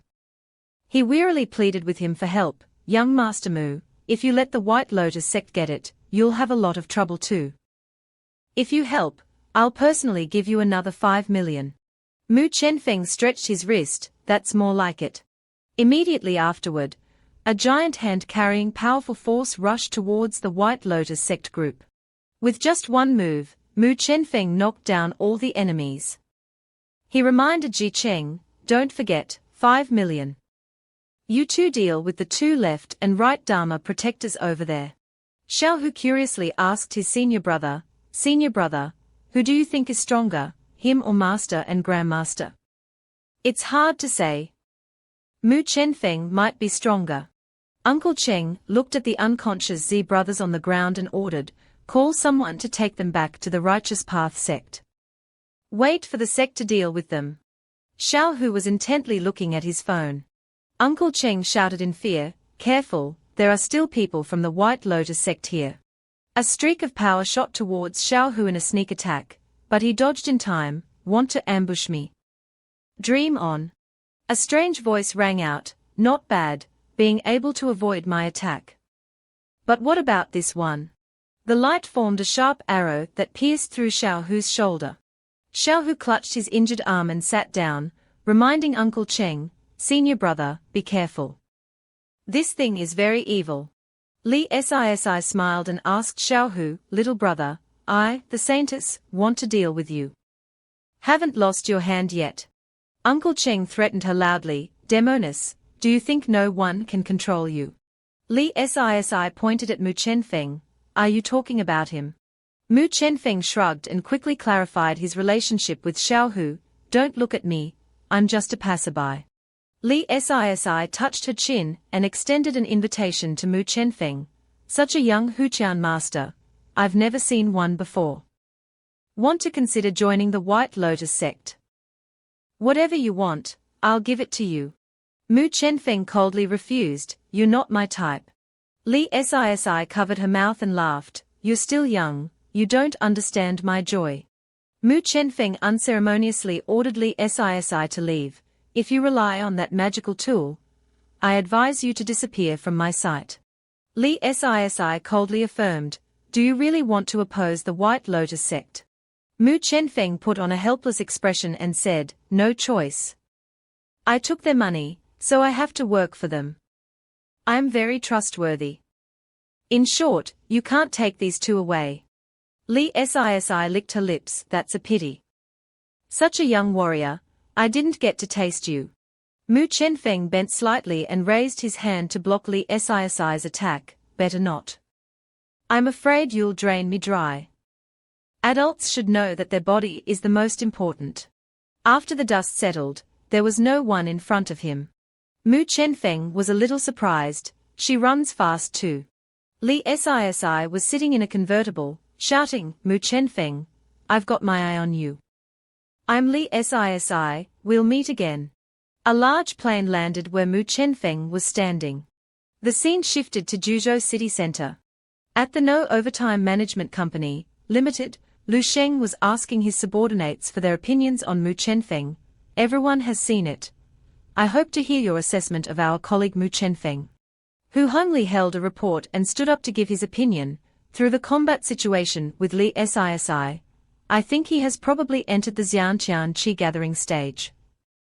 But his file is very strange, very clean, as if a master crawled out of a crack in a rock. Lu Sheng pointed out Hu Hongli's mistake.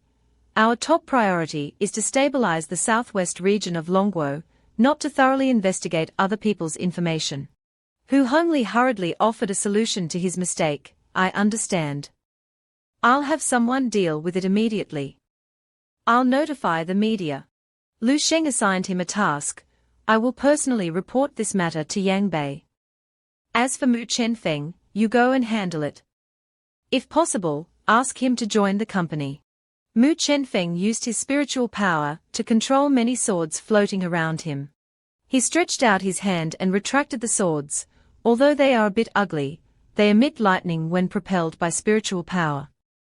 It's not bad for now. Mu Chenfeng put the swords into the front of his shirt. That's enough. He looked warily at a car parked nearby. This car has been following me since I left Lao Junguan. Am I being targeted again? Hu Hongli followed Mu Chenfeng while reporting the news to Lu Sheng, Chairman Lu. From current observations, it can be confirmed that Mu Chenfeng has the means to refine and control weapons. Yes, I will observe further. I can't talk anymore, I've been spotted. Mu Chenfeng knocked on the car window. Hey, buddy, you've been following me for a long time, enough is enough. Hu Hongli got out of the car and greeted him. Hello, I'm from No Overtime Management Company. I represent the company and want to talk to you. Mu Chenfeng raised his hand, refusing Hu Hongli's handshake.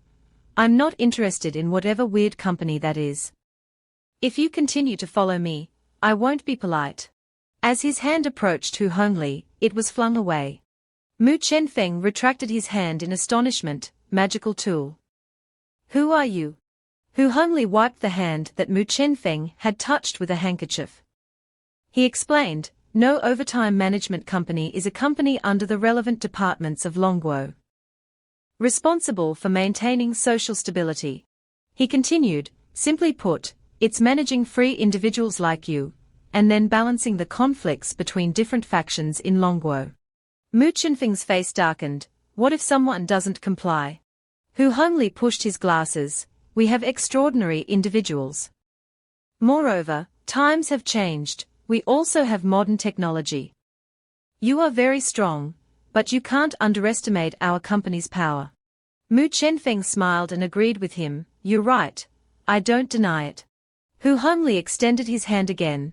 So now can you consider discussing things with me? Mu Chenfeng reached out and shook his hand. He agreed to follow Hu Hongli to discuss. You choose the place and lead the way. Juzhou City Center. Wu Xiaofan was walking towards Zeng Qi. Zeng Qi smiled very friendly and greeted Wu Xiaofan. Miss Wu, we meet again. Wu Xiaofan put her bag down and replied to Zeng Qi in a very unpleasant tone. After all, you're paying, so I have to come.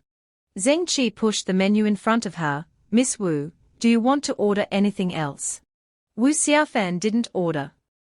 She bluntly revealed Zeng Qi's purpose without hesitation. I know why you're trying so hard to invite me to dinner. But I advise you to give up that idea early on. The Wu family will absolutely not cooperate with the Zeng family.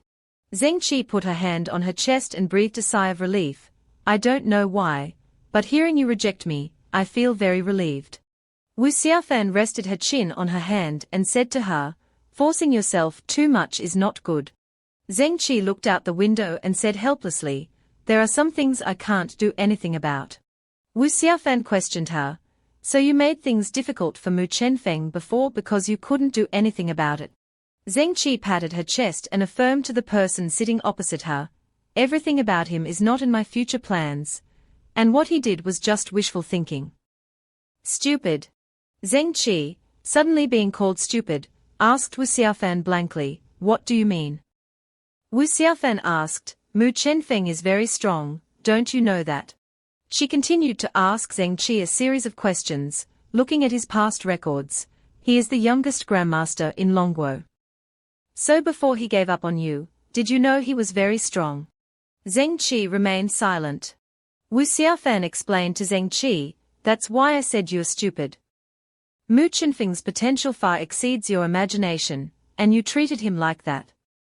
Do you regret it? Zeng Qi angrily shouted, what makes you think so highly of him? Wu Xiaofan made an assertion, Mu Chenfeng has been patient for many years. It's just that his personality and patience are much stronger than many people, even stronger than you. Zeng Qi was still unconvinced, is your judgment too arbitrary? Wu Xiaofan continued, you're still not convinced. If you had half his patience. Zeng Qi's eyes widened at Wu Xiaofan's words, then based on your current abilities, half of the Zeng family would be yours. Wu Xiaofan stretched. Actually, before this appointment, my family had already done an assessment. The Zeng family's evaluation is that cooperation can be considered. But She stood up and declared arrogantly, I don't want to cooperate with such a stupid family. It's too tiring for my brain. Zeng Qi was still very confident, no matter what. I want to thank Miss Wu for enlightening me.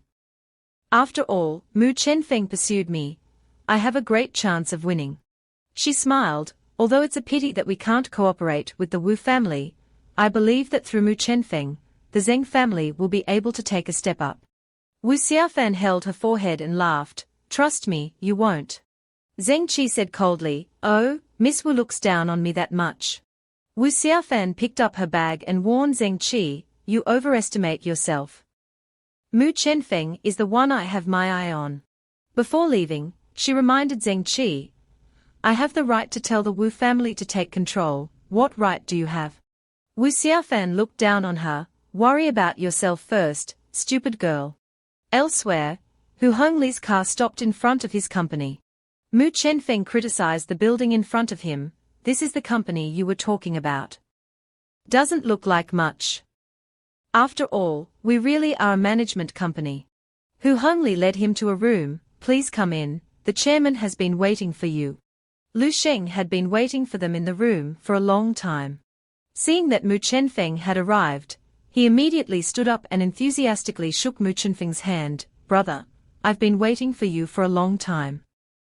Mu Chenfeng looked around and asked, What is this? Hu Hongli pulled out a chair for him. Mr. Mu, please have a seat. Lu Sheng politely said to Mu Chenfeng, This brother has just arrived at the company. There are many things he is not yet familiar with. It's okay, just treat this place as your home. Mu Chenfeng put his feet up on the table. Okay, I'm used to sitting like this at home. You really don't stand on ceremony, brother.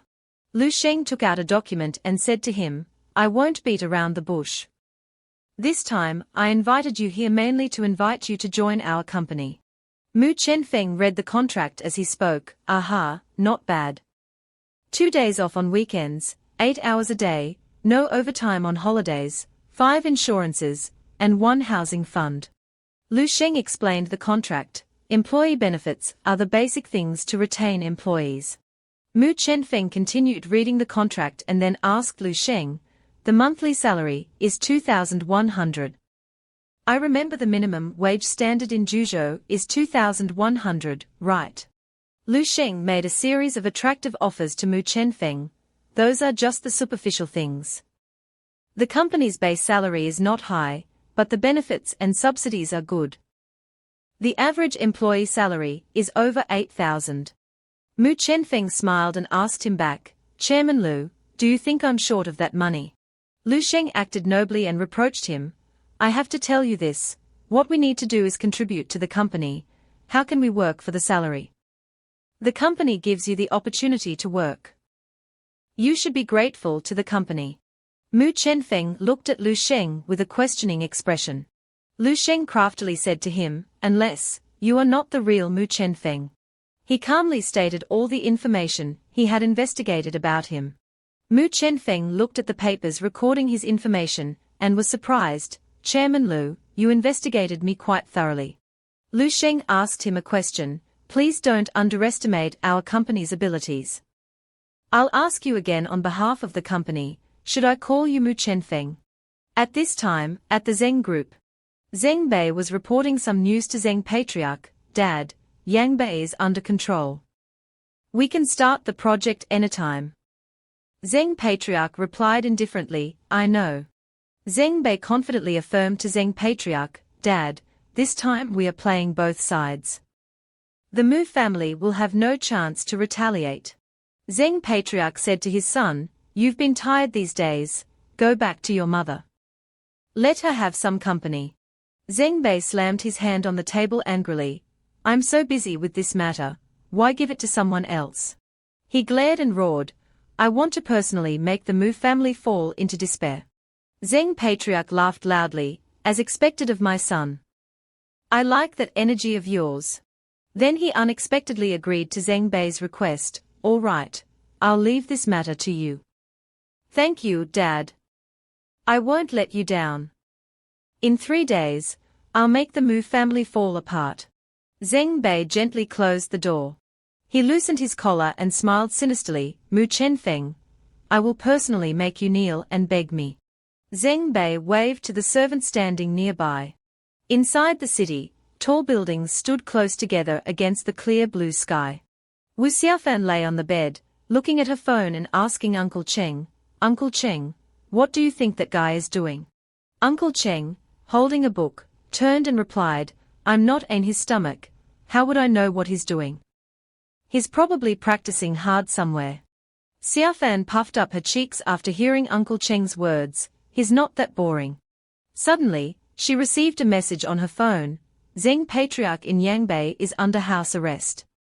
The Zeng family will officially take action against the Mu family in 3 days.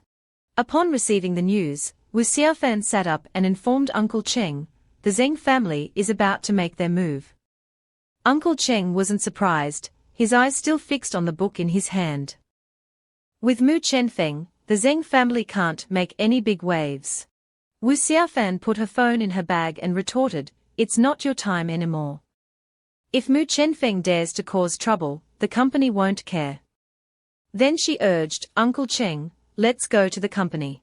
Uncle Cheng closed the book and said, after the Lao Junguan incident, the company has probably contacted him already.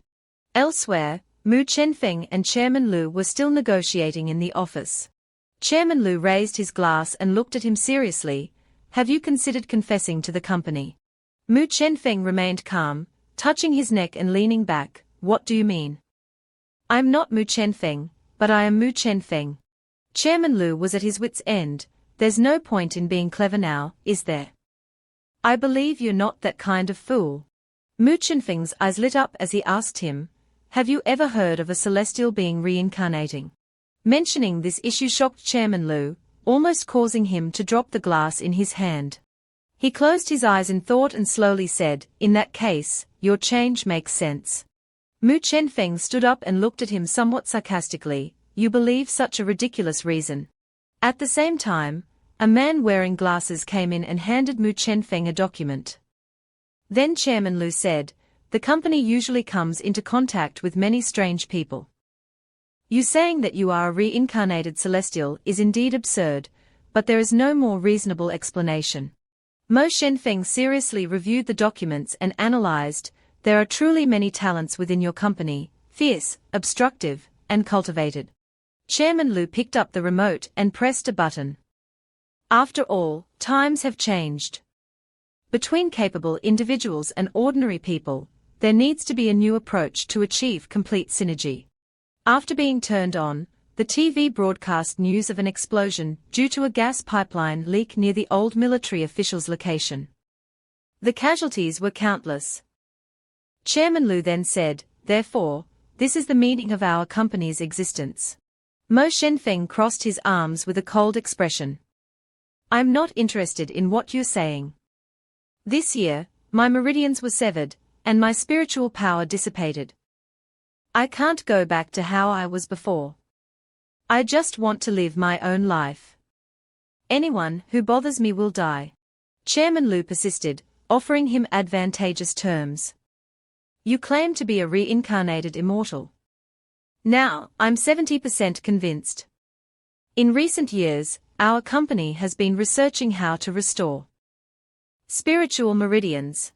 Mo Feng looked at him and smiled. Spiritual meridians are the transformed energy of heaven and earth. You overestimate yourselves.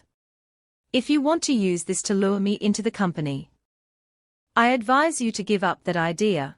Chairman Lu, still holding his glass, frowned slightly.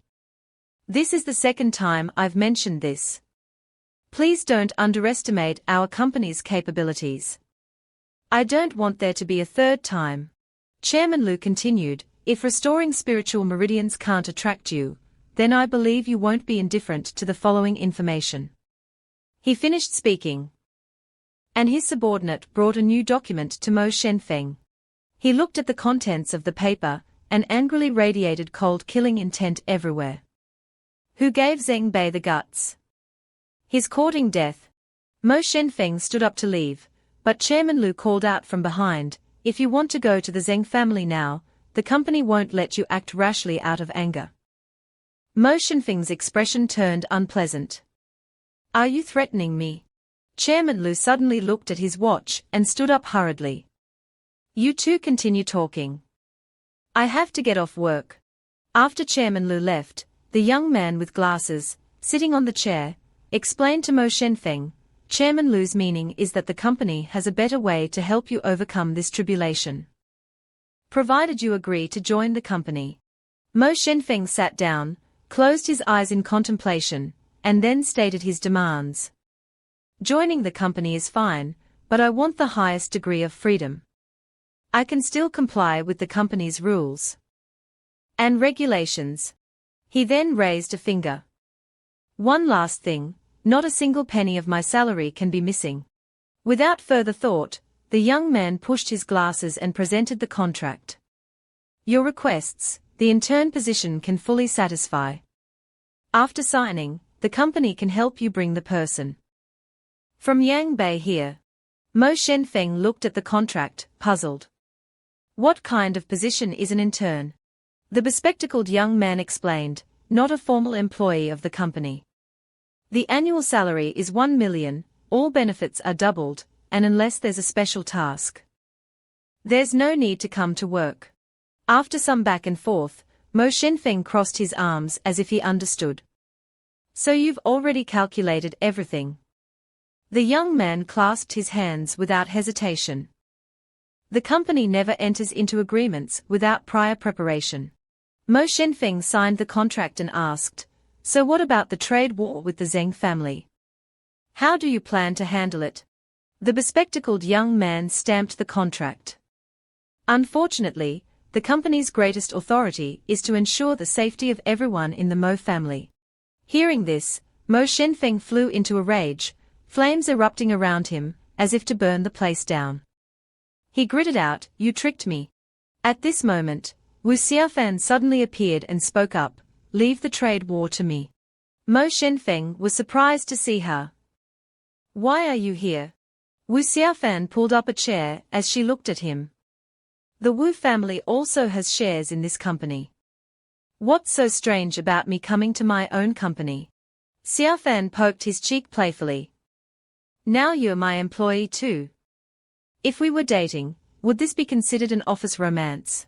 Mo Shenfeng sat down, propped his chin, and reminded her seriously, big sis, don't mess around.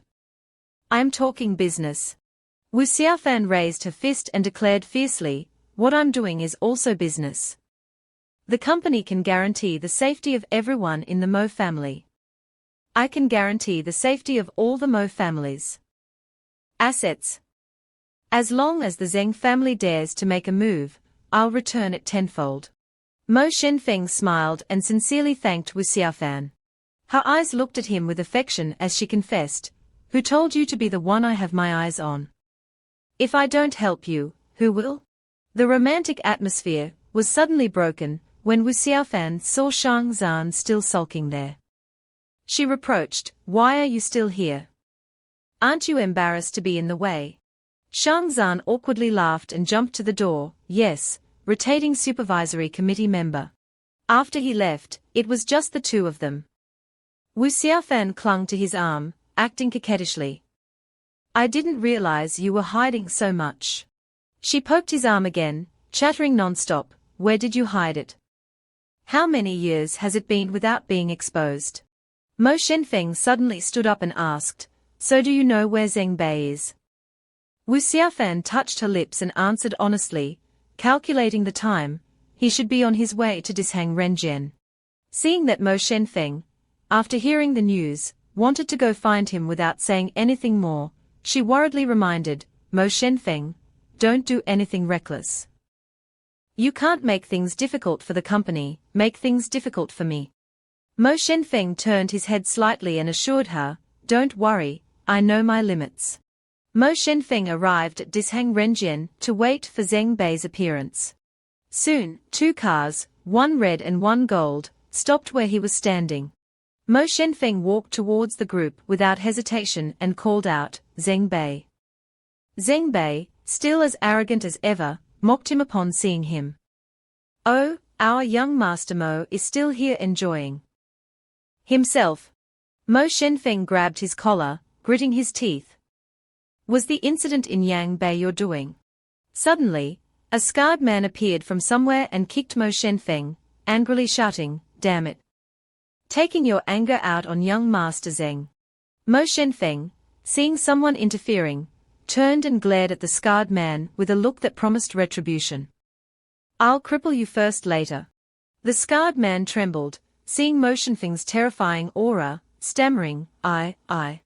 Mo Shenfeng turned back to Zeng Bei, wanting to get to the bottom of it. I'll ask you again. Was the Yang Bei incident your doing? Despite being held by the collar, Zeng Bei wasn't afraid and even defiantly stroked his hair. So what if it was me? What can you do to me? If you know what's good for you, kneel down before me. If I'm in a good mood, I might reconsider. Before he could finish, Mo Shenfeng kicked his knee. The powerful kick sent Zeng Bei crumbling to the ground, his hands supporting his weight as he cried out in pain, Mo Shenfeng. Looking at the person before him, Mo Shenfeng's face darkened, and a cold aura emanated from him. Did I tell you to spout nonsense? Mo Shenfeng then looked at the trembling scarred man. You're next. Seeing him approaching, the scarred man was so scared he couldn't close his legs and waved his hands. Young Master Mo, I didn't mean that just now. He then picked up a red brick from the ground. He then proceeded to hit himself on the head with the brick and cried out, I'm dizzy. Seeing this, Mo Shenfeng didn't bother with him anymore and casually said, Consider yourself smart. Mo Shenfeng sat down and continued to question Zeng Bei, who was kneeling on the ground. Was the Yang Bei incident your idea or your father's? But Zeng Bei was stubborn. He yelled, Mo Shenfeng, you broke my leg. Mo Shenfeng didn't wait for Zeng Bei to finish and slapped him across the face. Despite his swollen face, Zeng Bei was still defiant. You don't dare kill me. He received another slap on the other cheek. Still unafraid, Zeng Bei continued to provoke him. If you have the guts, don't let me live. I know where your Mo family villa is. With every sentence, he received another slap. Just as Mo Shenfeng raised his hand again, someone called out, Mo Shenfeng. Zeng Qi, who had appeared at some point, shouted, Stop it. Mo Shenfeng ignored Zeng Qi and delivered the final slap to Zeng Bei, a blow so powerful that it knocked him onto his back. Zeng Bei lay sprawled on the ground. Seeing this, Zeng Qi rushed over anxiously, calling out, Little brother. Mo Shenfeng coldly looked at Zeng Qi and asked, Are you involved too? Zeng Qi held her brother in her arms and questioned, Mo Shenfeng, I misjudged you. Hearing Zeng Qi's words, Mo Shenfeng held his head and laughed loudly. Get lost. I don't hit women. Looking at Zeng Bei's bruised and unconscious face, she blamed him. You clearly knew he's my younger brother, yet you were so ruthless. She assumed Mo Shenfeng was playing hard to get because he loved her. Apologize to my brother, or you'll never see me again. Mo Shenfeng turned his back and scoffed. You really think too highly of yourself. Before leaving, he didn't forget to add, you should be glad you're not involved. I don't play some games. Zeng Qi looked at his retreating figure and threatened, Mo Shenfeng, you'll regret this. Mo Shenfeng, no longer in a playful mood, seriously reminded her, today is just the beginning. Meanwhile, in a car, the young man with glasses observed Mo Shenfeng's actions and reported, Chairman Liu, he didn't escalate the situation. The other side said something. And he only replied with yes, yes. The other end gave further instructions, and before ending the call, Shang Zan assured, I understand. I'll arrange the Yang Bei side immediately. In a luxurious hospital ward in the city, Zeng Qi sat on a chair, peeling an apple for her brother while reminding him, the doctor said it'll take at most 3 months to recover. Rest and recuperate.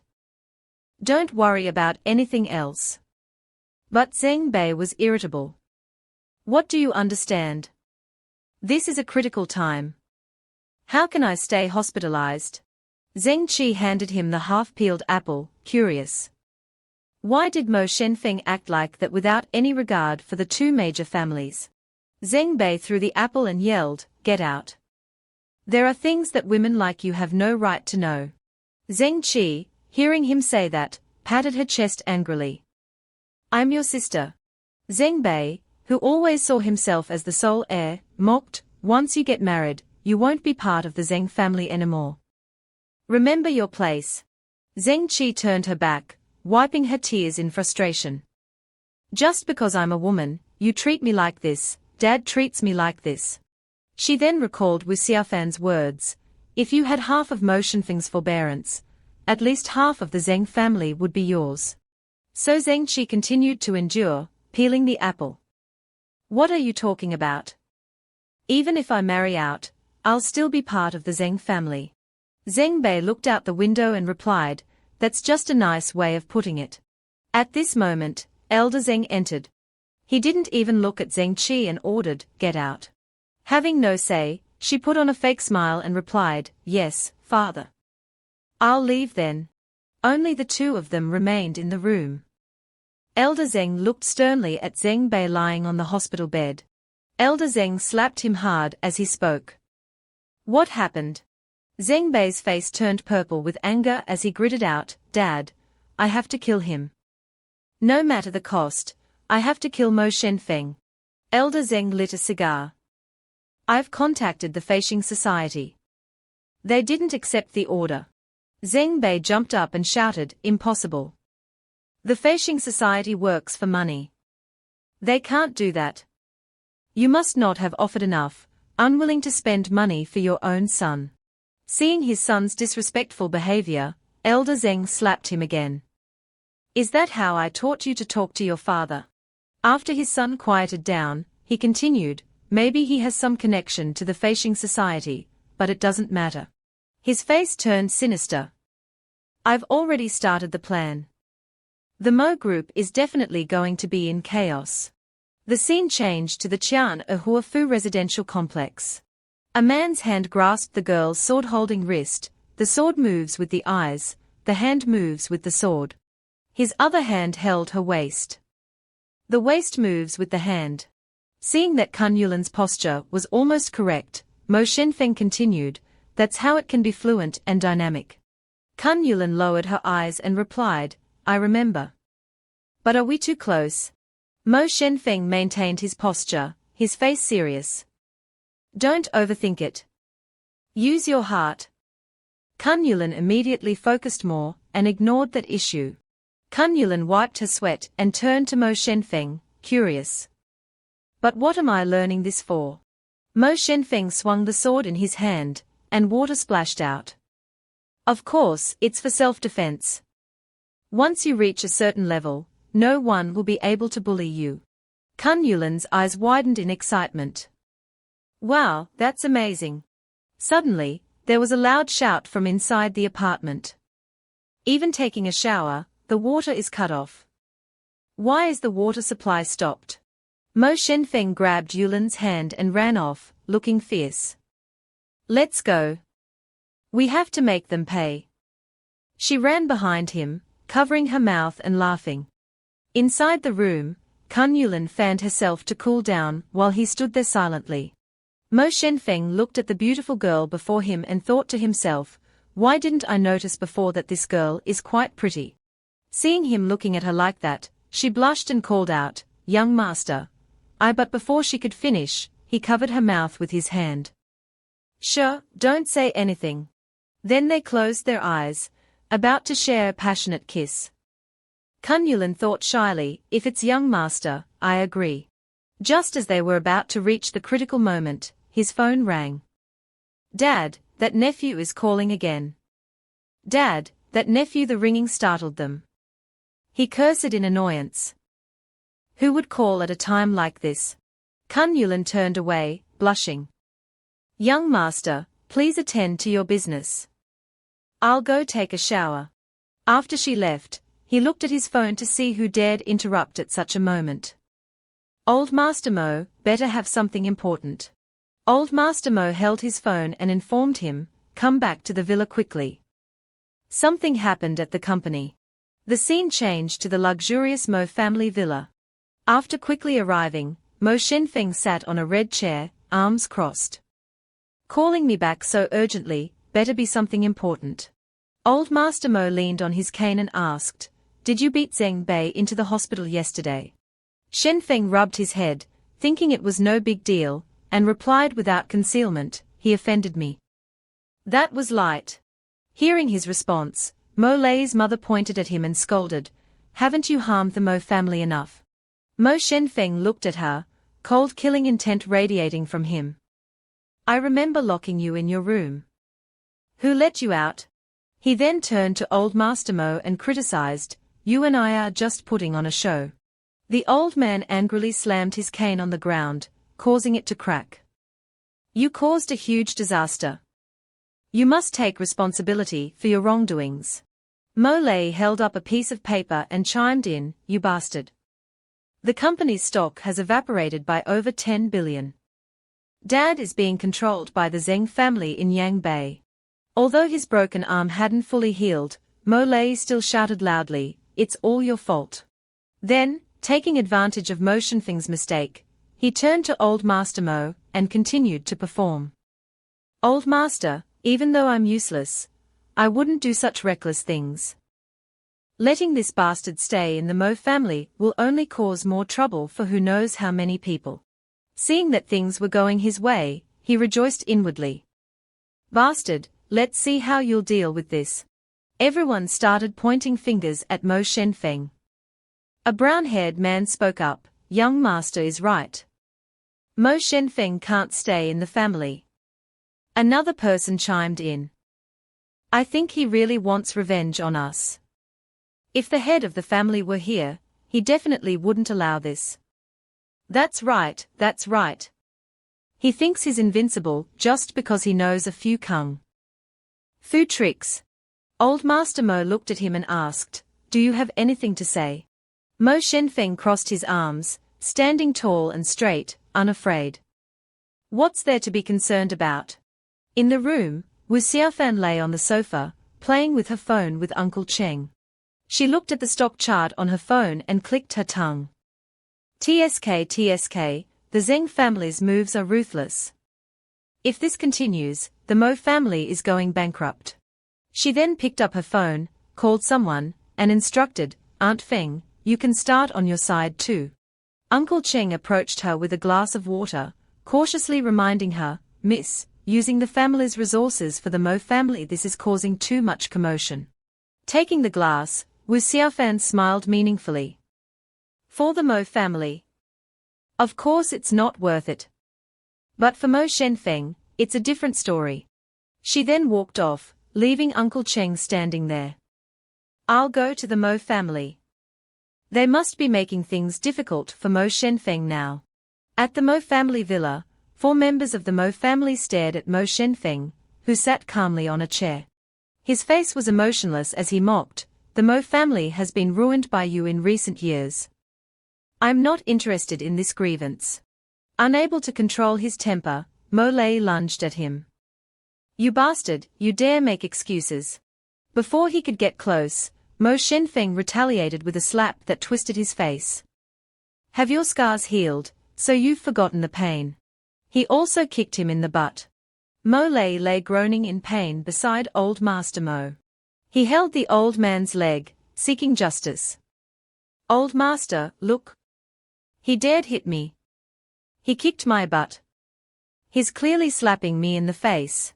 Old Master Mo glanced at the incompetent man kneeling on the ground, finding him even more displeasing, and angrily ordered, shut up. He then stared intently at Mo Shen Feng and questioned, you are also a member of the Mo family, how can you treat the family like this? Unafraid, Mo Shen Feng pointed at him and bluntly exposed his hypocrisy. Drop the act. Do you really consider me a member of the Mo family? Hearing this, the old man angrily pointed upwards and ordered, starting from the villa, kneel and crawl to the Zeng group. The Zeng family will spare you, and this matter will be considered settled. Otherwise. Ignoring him, Shen Fang stood up, put his hands in his pockets, and walked away calmly, much to old Master Mo's surprise. Just for that small matter. I'm not interested in wasting any more time. Seeing his stubbornness, old Master Mo pressed a button on the remote. The Mo family has survived until today. Do you really think we have no one? Walking to the glass door, Shen Fang looked down and saw a group of men in black suits waiting, and he scoffed. Don't make me laugh with these little tricks of yours. Seeing himself being looked down upon by someone younger, old Master Mo became even angrier and shouted threateningly, without my order, try taking a single step out of this villa. Today, you will go to the Zeng group, whether you want to or not. Suddenly, the door opened. Wu Xiaofan walked in as if she owned the place. Oh my, old master, calm down. How can someone of your stature treat a junior like this? Seeing her, old Master Mo's expression changed instantly as he put on a bright smile, pretending to be hospitable. Oh, it's Miss Wu. Why didn't you tell someone to inform me so I could prepare? He thought to himself, if the Wu family intervenes, the Mo family will be saved. Wu Xiaofan approached Shen Fang and nudged him. Inform what? He and I are already family. So distant. Old Master Mo, still smiling, gestured invitingly. Right. Miss Wu, please have a seat. We are family after all. Seeing Wu Xiaofan and Shen Fang being so intimate, Mo Lei angrily pointed at them and shouted, Old Master, no matter what, Shen Fang is the culprit. He must take responsibility. Shen Fang couldn't stand it anymore and turned around threateningly. I didn't want to argue with you guys. If you keep trying to intimidate me, don't blame me for being impolite. Seeing him losing his composure, Wu Xiaofan sat down and pulled his sleeve. He's good in every way, except his temper is too strong. Don't forget you have a different identity now. Shen Fang sat down as well and looked at Wu Xiaofan, thinking, she specifically came here, also worried about the situation escalating. After all, I'm part of the company now.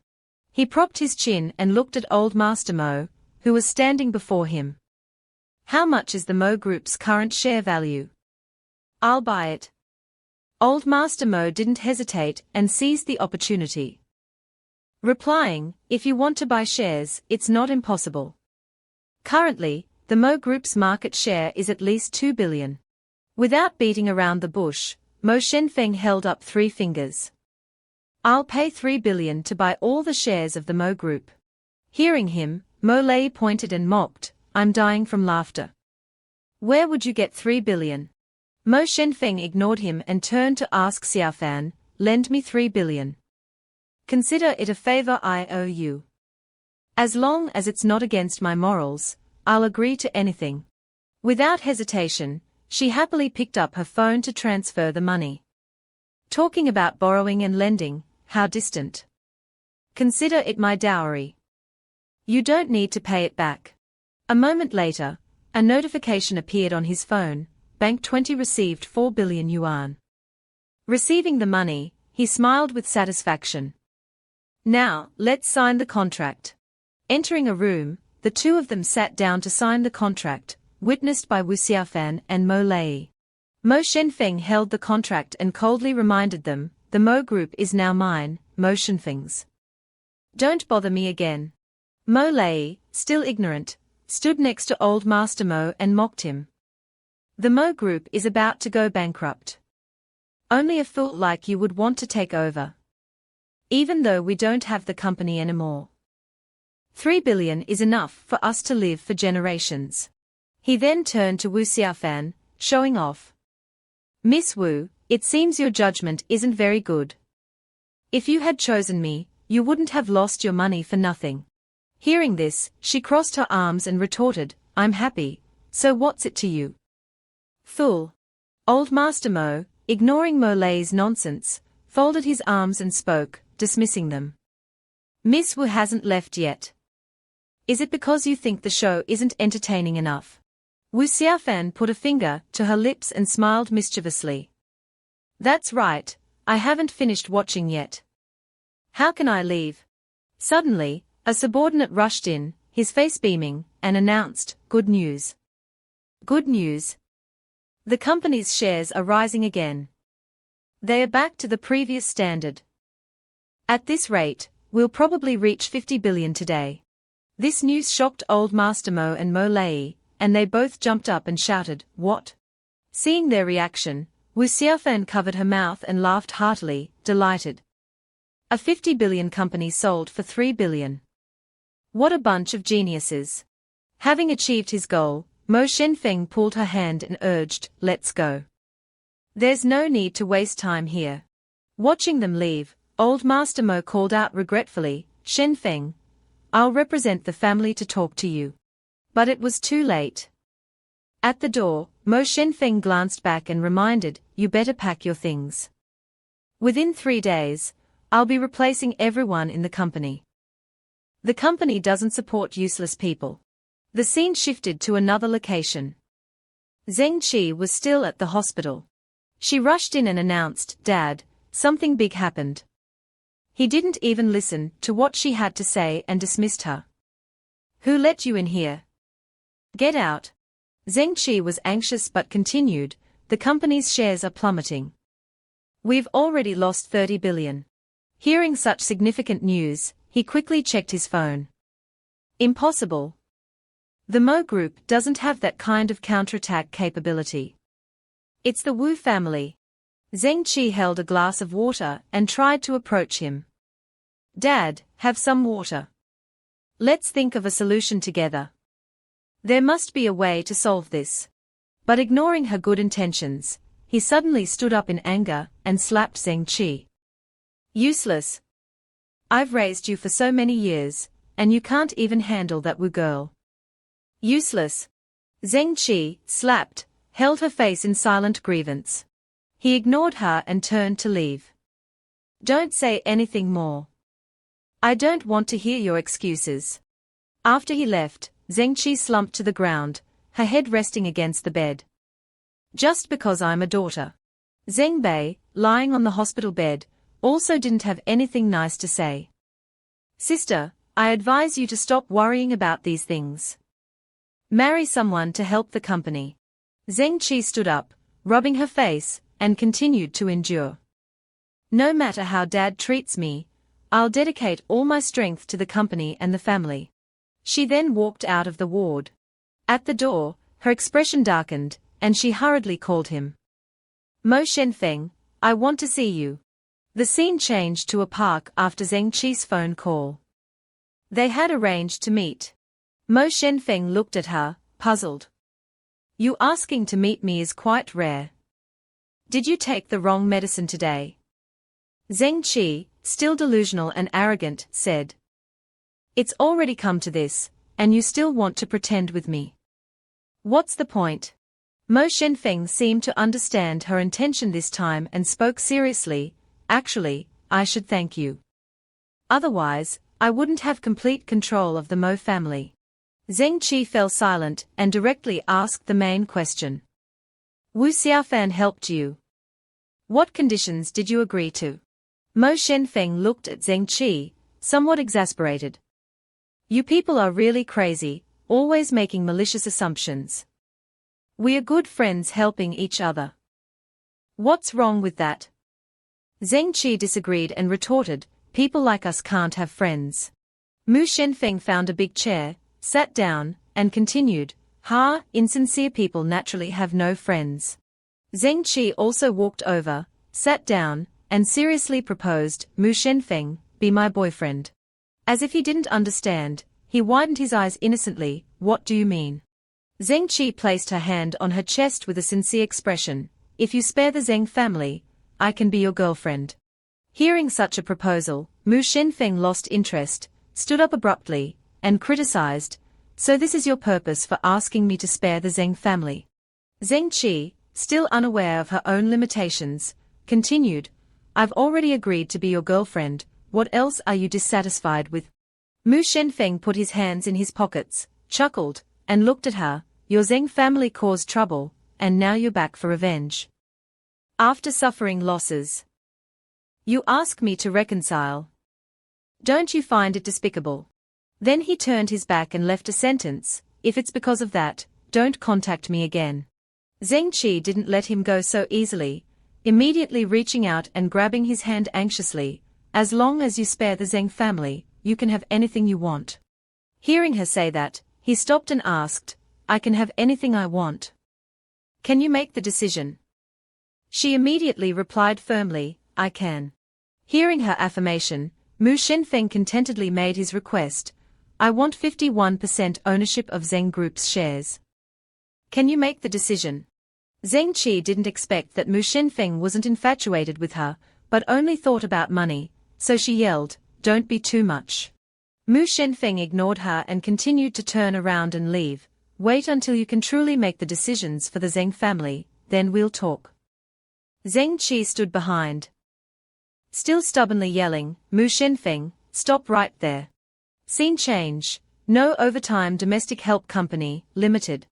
In the chairman's office, Lu sat opposite Wu Xiaofan and announced, I just received news that Zeng Qi has an appointment to meet with Mu Shenfeng. Stirring the coffee cup in front of her, she absently hummed in response. Lu Sheng found her attitude strange and wondered, aren't you worried at all? Wu Xiaofan didn't answer his question, her face tinged with sadness as she asked, has Uncle Mu been rescued? Chairman Lu immediately pressed a button on the remote control, and the screen displayed an image of Mr. Mu being escorted to a car. He said, he's already on his way back to Juzhou. Looking at the screen, she replied with a sigh of relief, then I'm relieved. Chairman Lu, no longer paying attention to her expression, switched to discussing another issue. Mu Shenfeng agreed to reconcile, so wasn't your effort wasted? Wu Xiaofan, still distracted, asked, what do you think he's doing? Seemingly having lost his patience, Chairman Lu, who had stood beside her with his hands clasped behind his back at some point, said, he's taking a walk in the park with Zeng Qi. Then he snatched the spoon from her hand. Your father, the rotating chairman of the company, is quite angry about this. Xiaofan ignored his words and calmly lifted the cup to take a sip of hot coffee. Angry is angry, it's not a big deal. The Mu family and the Zeng family's reconciliation is only a matter of time.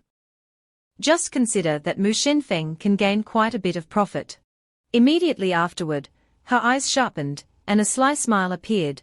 That guy dares to meet another woman behind my back. Wait until his father returns, and I'll make him look good. This expression was the Xiaofan that he knew. Chairman Lu burst out laughing, unexpectedly. Wu Xiaofan, the one who stirred up so much trouble in Yangbei, still has this side to her. Seeing him overreacting, she closed her eyes and reminded, you're this old already, maintain some distance. Suddenly, a young man walked in, holding a file, and reported, Director Lu, Zeng Group has contacted the White Lotus sect. This matter may escalate beyond control.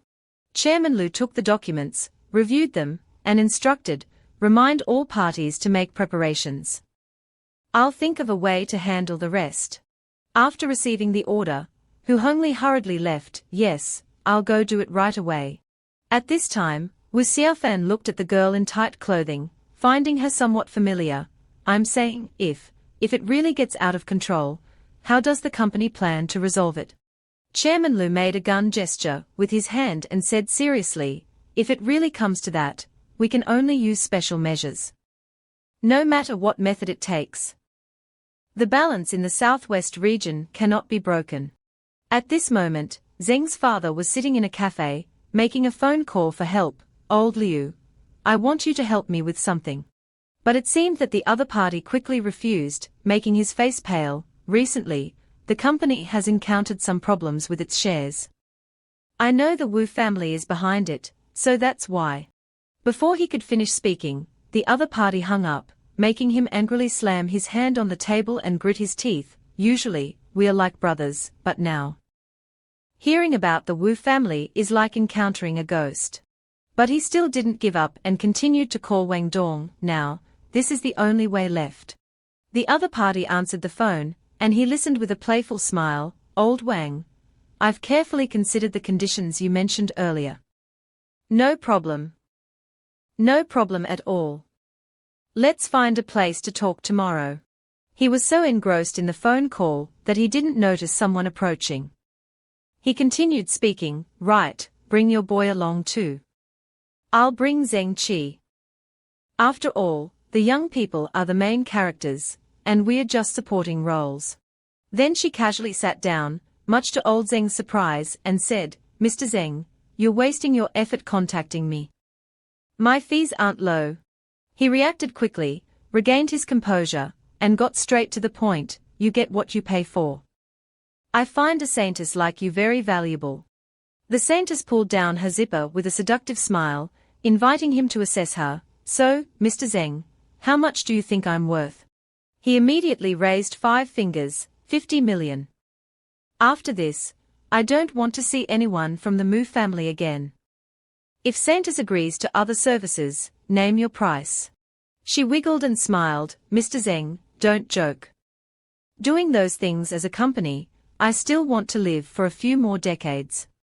You'll have to add more money. Hearing this, he frowned. How much do you want? Without hesitation, the saintess raised 2 fingers, this much. Looking at the number, he laughed and exclaimed, 200 million. But no, she calmly stated the figure, 2 billion.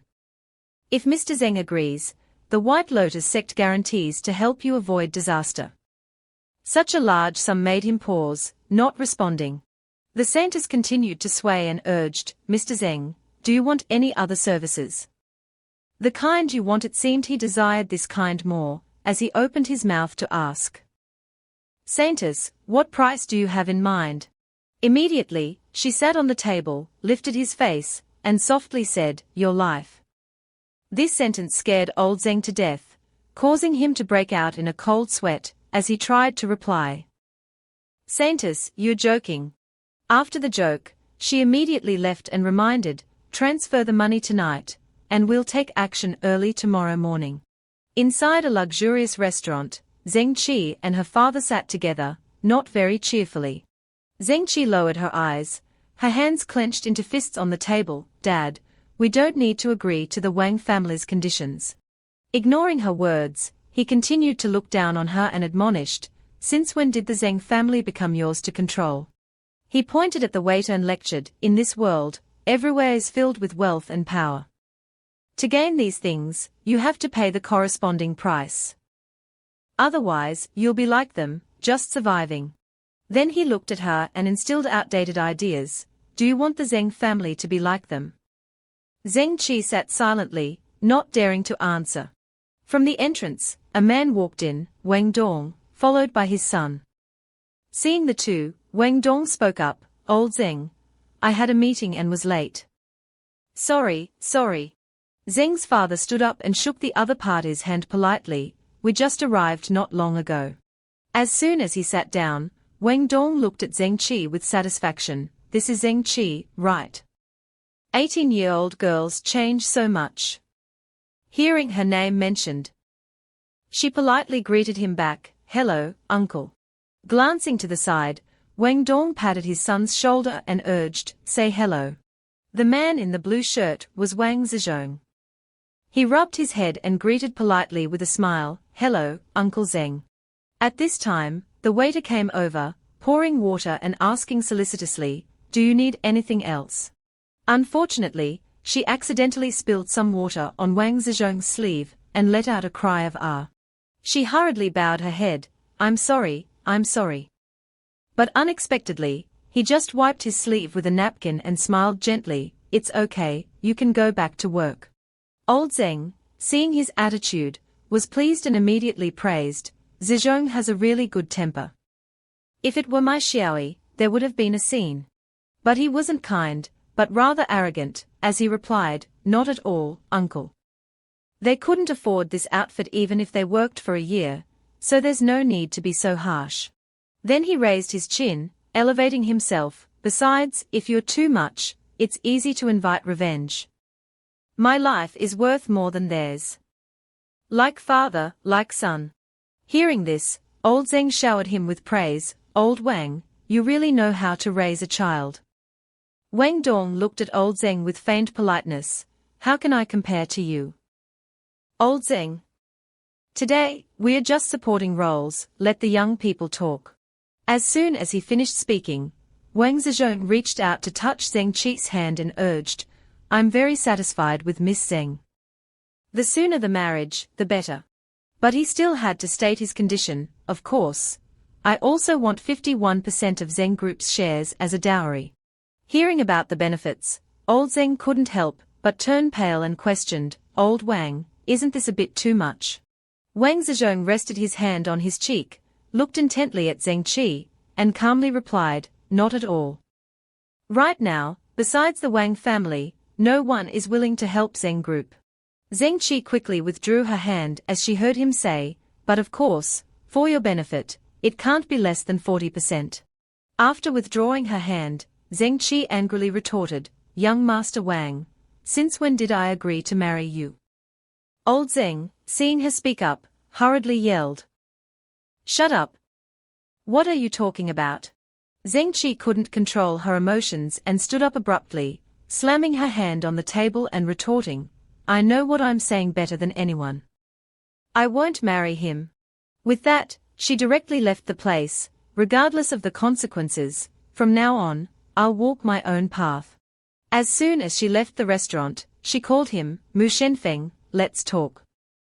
I'll wait for you at the Jinfang Hotel. Scene change, Jinfang Hotel, surrounded by towering skyscrapers. In the room, she showered, put on a bathrobe, and told herself, from now on, I can only rely on myself. Suddenly, the phone on the table vibrated. It was Zen B calling. As soon as she answered, she heard her younger brother's accusations, Sister, you've cut off Zen Group's lifeline. This time, she didn't back down, but was very decisive, I know what I'm doing. Zeng Bei continued yelling on the other end, you went to see Mu Shenfeng. But she ignored him and calmly replied, who I meet has nothing to do with you. At this moment, a knock came on the door, accompanied by a voice, open the door, it's me. Stepping into the room, Mu Shenfeng teased her, just finished showering. She didn't answer, but walked straight to a nearby chair. The two were together in a luxurious hotel room. He carefully walked to the window and drew the curtains, don't mind me, just to avoid being misunderstood. Zeng Qi casually replied as she poured wine, as long as you're happy. Come and have a drink with me. As soon as their glasses clinked, she gulped it down. Mu Shenfeng held his glass without drinking and asked, have you thought it through? Zeng Qi swirled the wine in her glass and stated her conditions. I can agree to give you 10% of the shares. Mu Shenfeng was slightly surprised and sat up straight. Can you make the decision? Suddenly, Zeng Qi climbed onto him, her voice full of seduction. If you help me, I can make the decision. Mu Shenfeng put his arm around her neck and turned his face away. Help you control the Zeng family, and also solve Zeng Group's difficulties, and in the end, only 10% of the shares. I'd lose big. To persuade him, she took off her bathrobe, revealing her lace-trimmed nightgown in front of him smugly. What if you add me? Mu Shenfeng panicked and pushed her onto the chair, his expression somewhat flustered. Are you crazy? What are you trying to do? Zeng Qi still didn't give up, putting on black stockings to seduce him. As long as you agree, my shares will be yours. Mu Shenfeng stood there, wanting to confirm once more, you're playing with fire. Zeng Qi suddenly pulled down her top and lunged forward, kissing him, I am playing with fire. Mu Shenfeng pushed her down and continued to negotiate, 20%, no less. Zeng Qi seductively pointed at his chest, sealing the deal. Outside, the city at night was beautiful. Inside the room, after finishing, Mu Shenfeng put on his clothes and prepared to leave. You didn't tell me it was your first time. Zeng Qi held a wine glass, lost in thought. She raised her glass to drink and replied, do you think I'm that kind of loose woman? No longer dwelling on the issue, he tightened his tie and changed the subject. Does your father know about this? Zeng Qi sat there calmly, of course not. I no longer hold any hope for them. Zeng Qi looked at him and reminded, "Don't forget what you promised me." Mu Shenfeng, fully dressed, called Xiaofan and informed her, "Xiaofan, we've reconciled." Unexpectedly, Zeng Qi hugged him from behind and invited, "Don't go tonight." Unable to refuse the beauty, he turned around and kissed her passionately, "Little vixen." Elsewhere, old Zeng couldn't reach Zeng Qi. The phone only echoed with, "Sorry, the subscriber you dialed is powered off." He forced a smile, looking at the expressions of the Wang father and son. "Sorry, young people don't understand things." Anyway, without Zeng Qi, the meeting was meaningless. Zizhong smiled politely, "It's okay, we can talk next time." At this moment, all three of them stood up, preparing to leave. As he walked out the door, Wang Zizhong turned his head arrogantly, "But next time, it won't just be those conditions." Watching their backs, he gritted his teeth and muttered angrily, "The Wang family, Wu Xiaofan." At this time, a call came in. He listened as the other party informed him, "Mr. Zeng, the 2 billion has been transferred." Scene change. A dilapidated area on the outskirts of Juzhou. The Saintess, dressed in tight clothing, looked at her phone happily, "The money has arrived. Prepare to work." Suddenly, a young man in black with an obscured face walked in, his voice saying, "Sisi, taking action against the Mu family, have you thought it through?" Sisi sat with her legs crossed, her hands behind her back, and calmly replied, "The Mu family only has Mu Shenfeng." The young man took off his hat, revealing a rather young appearance, but he was the sect leader representing the White Lotus sect, Mu Ju. His face was slightly worried as he reminded, "Our 2 Dharma protectors have fallen into his hands." She didn't care about that and stood up, walking towards Mu Ju and bringing up the past, "We were transferred from Yangbei to Juzhou. The sect leader doesn't know whether to live or die." Then she lifted Mu Ju's face and mocked, "Without money, we struggled every step of the way. Or do you have a better way?" But Mu Ju seemed cautious as he reminded, "I don't think we can clash with Mu Shenfeng." Hearing Mu Ju say this further enraged her, and her killing intent surged. "Acting sect leader, you promised. If you can't lead the White Lotus sect, I can kill you." Scene change. The next day, stepping out of the hotel, Mu Shenfeng walked while punching his waist and sighing, "What a little vixen. She's changed so much. I couldn't handle it." Suddenly, he received a text message. "The White Lotus sect wants to attack the Mu family. Be careful." Receiving this information, he tensed up and thought, "Oh no, the Mu family has no self-defense capabilities at all. I have to go back to the company." Back at No Overtime Management Company, Limited. Mu Shenfeng walked towards Hu Hongli, who was leisurely drinking tea. Before Shenfeng could speak, he spoke first, "You finally came back to the company. Must have been tiring last night, huh?" Hearing him say this, Mu Shenfeng frowned, coldness radiating from him. "You were monitoring me." He put down his teacup, smiled, and reassured him, "There's nothing the company doesn't know. Don't worry, Xiaofan doesn't know." Mu Shenfeng sat down opposite him and spoke about the important matter. "The White Lotus sect wants to attack my family. I want the company to quickly dispatch people." Hu Hongli pushed a file on the table towards Mu Shenfeng and informed him, "The company has already taken action this morning." As he finished speaking, 4 men in green appeared, standing at attention. "Hello, we are the pre-booked management service." He looked at them with satisfaction, holding the paper in his hand. "No charge, right?" Every time they discussed business, Hu Hongli would push up his glasses and continue, "The company is responsible for ensuring the safety of employees' families. You can completely trust the company with these matters." At this time, Mu Shenfeng looked around, searching for something, then asked, "Where's Xiaofan?" "Where is she?" Hu Hongli sat upright and answered truthfully, "I don't know either. This morning, after she heard about your father Mu Yuanda's flight, she left the company." Hearing this, Mu Shenfeng stood up abruptly, panicked, "Oh no. When does my father's flight land?" Hu Hongli looked at the dazzling gold watch on his wrist. Judging by the time, he should be on the highway home now. Seeing him about to leave, he reassured him, "But you can rest assured, the company has already sent people to pick him up. Mu Shen Fang didn't turn around and just said, "This time, the White Lotus sect's first target will definitely be my father." Elsewhere, a black car drove on a deserted road. Inside, Wu Xiaofan chatted happily with Mr. Mu. "Uncle, the journey must have been smooth, right?" Mu Yuanda sat beside her and replied cheerfully, "Speaking of which, I still have to thank you. Otherwise, I wouldn't have been able to come back." She covered her mouth shyly. "Uncle, you're too kind. It's all thanks to Shen Fang's arrangements."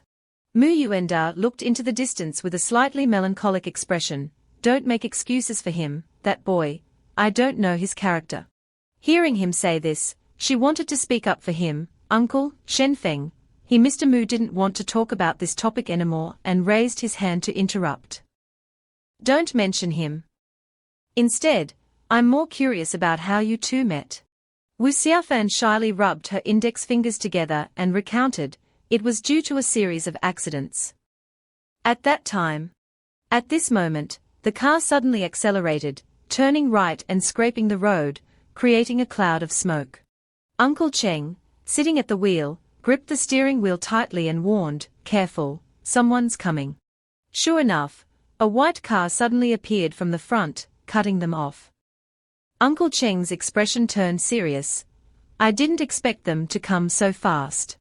Uncle Cheng, not to be outdone, stepped on the gas and reminded, "Hold on tight, let me lose them." With that, the black car swerved in another direction, causing the white car to unexpectedly crash into the red light pole ahead. Seeing this, Uncle Cheng gloated, "Brats, your driving skills are still far behind mine." However, they didn't expect Saintess Sisi to speed past the white car on a motorcycle. She shot 3 needles towards them and snorted, "Still want to run?" Obstructed, the car immediately spun, its tires screeching against the road. All 3 got out of the car. Uncle Cheng took a defensive stance, protecting the 2 behind him. "You 2 go first." Wu Xiaofan worriedly reminded him, "Uncle Cheng, be careful." Lee Sisi took off her Katia helmet and mocked, "Do you think you can stop me?" After she finished speaking, several figures in black cloaks appeared, surrounding them. Mr. Mu didn't know them and asked, "Who are you?" "The Mu family doesn't have any grudges against you." Wu Xiaofan explained to him from the side, "They are from the White Lotus sect, specifically here to kill you, uncle." Hearing this, Mr. Mu immediately suspected the Zeng family. Lee Sisi leaned against the car and sneered, "Don't blame me. Mr. Zeng paid 2 billion for your life." Then she turned to Xiaofan and said, "This has nothing to do with the Wu family. Blame yourself for meddling." Wu Xiaofan crossed her arms fearlessly. The Wu family has never been afraid of any threats. As soon as she finished her brave words, Xiaofan screamed, "Xiaohu! If you don't come out, I'll ignore you for the rest of my life." A blue car sped towards them and stopped. It turned out to be Xiaohu's group, arriving to aid Wu Xiaofan. Xiaohu immediately recognized the pink-haired woman as the Saintess and greeted her, "We meet again." Lee Sisi, weapons at the ready, looked at the group and mocked, "Do you think this group of wrinkled old farts can stop me?" Xiaohu clenched his fists and, without further ado, rushed forward, "Senior brother, let's go. The rest of you, cover Xiaofan." With that, the 2 brothers charged towards the Saintess. Uncle Cheng ran while threatening, "Last time, we were careless. This time, don't even think about escaping." Lee Sisi leaped back, shooting the needles in her hand towards them without fear. "Ridiculous." Xiaohu nimbly dodged the hidden weapons and kicked at her, "Your weapons are powerful, but as long as you can't hit me, there's nothing to fear." Below, Uncle Cheng swept her legs and said, "Attack from above and below, let's see how you deal with this." Lee Sisi nimbly evaded all the attacks, not forgetting to praise the 2. Next, she flipped backward. Xiaohu, confident of victory, smiled menacingly, "Now you're in the air, you can't dodge." Uncle Cheng, sensing danger at this point, stopped Xiaohu, "Junior brother, be careful, don't be reckless." But it was too late. She shot a needle through Xiaohu and smiled triumphantly, "One down." Xiaohu, hit by the needle, his mouth trickling with blood, knelt down in pain and cursed, "Despicable." Seeing his fellow disciple injured, Uncle Cheng immediately picked up a brick and threw it at her. Where do you think you're going? But with a single hand, she shattered the brick into pieces, her mouth still mocking, "Too weak." Then, a needle flew towards Uncle Cheng, and he was also hit, grimacing in pain. He clutched his bleeding arm and conceded, "You're a Huqian expert, we lose fair and square." Xiaohu looked at Wu Xiaofan and yelled urgently, "Xiaofan, run." But it was too late. Lee Sisi shot a needle at Xiaofan and said, "No one can escape from my grasp." Looking at the needles flying towards her, Wu Xiaofan ran in fear and cried for help, "Mu Shenfeng, save me." Suddenly, a golden light descended from above, surrounded by smoke and accompanied by a voice. "I didn't want to interfere with the petty affairs of your White Lotus sect." From within the dust, Mu Shenfeng coldly caught her needles in his hand and threatened, "You dare to attack my family." Lee Sisi, no longer as playful as before, became defensive, her face slightly tense. "The White Lotus sect takes money to eliminate disasters for people. Blame the Zeng family." He used her needles as weapons, preparing to attack. "I'll deal with you first, then I'll go to the Zeng family." Uncle Cheng, worried for him, warned from the side, "Be careful, her needles are extremely dangerous." Undeterred, he swung his hand, using her weapon against her. "Just a low-grade weapon, you don't even know how to use it properly." With that, the needles shot out at the speed of light. It was so fast that she couldn't even dodge her own weapon, and was painfully pierced through the chest. Lee Sisi clutched her chest, looking at him in disbelief, "You're Xianqian." He put his hands in his pockets, his expression unreadable, and walked towards her, realizing it now. Too late. Immediately sensing the danger, she ran away, thinking to herself, "How can there be a Xianqian expert in this era of thin spiritual energy?" Not letting Lee Sisi escape so easily, he raised his hand, and a golden vortex appeared, his face full of killing intent. "Did I let you go?" The golden light quickly trapped Lee Sisi. She gritted her teeth, breaking out in a cold sweat. If she was unfortunately sucked in, she would probably be doomed. But luckily, Lee Sisi managed to escape and said, "Mu Shenfeng, we'll meet again." Angered that he let her escape, Mu Shenfeng slammed his palm against the wall and cursed. At this moment, on the rooftop of the opposite building, a figure had been observing everything that happened. Seeing the handprint on the wall, he couldn't help but be surprised. Unexpectedly, a Xianqian expert has appeared in this era. That mysterious person was Mu Ju. He felt something strange and exclaimed, "1,000 years is it time for the spiritual energy to recover?" Mr. Mu couldn't believe his eyes at this moment, half believing, half doubting as he asked, "Are you really my son?" Mu Shenfeng didn't answer his question, but walked to Xiaofan and angrily scolded, "Who told you to come?" She lowered her head sadly, feigning innocence as she explained, "I know you don't want to see me. I also know that you only have Zeng Qi in your heart, but I couldn't control myself." Hearing her say this, Mr. Mu was completely confused, with 3 big question marks appearing above his head as he asked, "What's going on?" Wu Xiaofan tearfully threw herself into his arms and called out, "Dad." Mo Yuanda rubbed his little girl's head, comforting her with a heartache, "Don't worry, Dad will stand up for you." Mo Shenfeng witnessed this scene, tensely not understanding what was going on. "No way, Xiaofan, what trouble did you cause again?" Mo Yuanda, seeing his attitude, was very dissatisfied, raised his hand, and scolded, "Beast." Then he pinned him to the ground and punched him repeatedly. He tried to resist and explain, "Dad, it's not what you think." The father and son fought as soon as they met. Mo Yuanda continuously scolded, "Did the Mo family teach you to be so irresponsible? I taught you from a young age that you must have principles. Who did you learn this from?" Mo Shenfeng could only endure the beating and say, "It's really not what you think." Xiaofan laughed secretly and triumphantly, "Serves you right for daring to secretly meet Zeng Qi." But unexpectedly, behind it was Mr. Mo's conspiracy. He whispered to him, "You brat, even if you're good now and Dad hitting you doesn't hurt, you still have to save face and cry out a few times. Right?"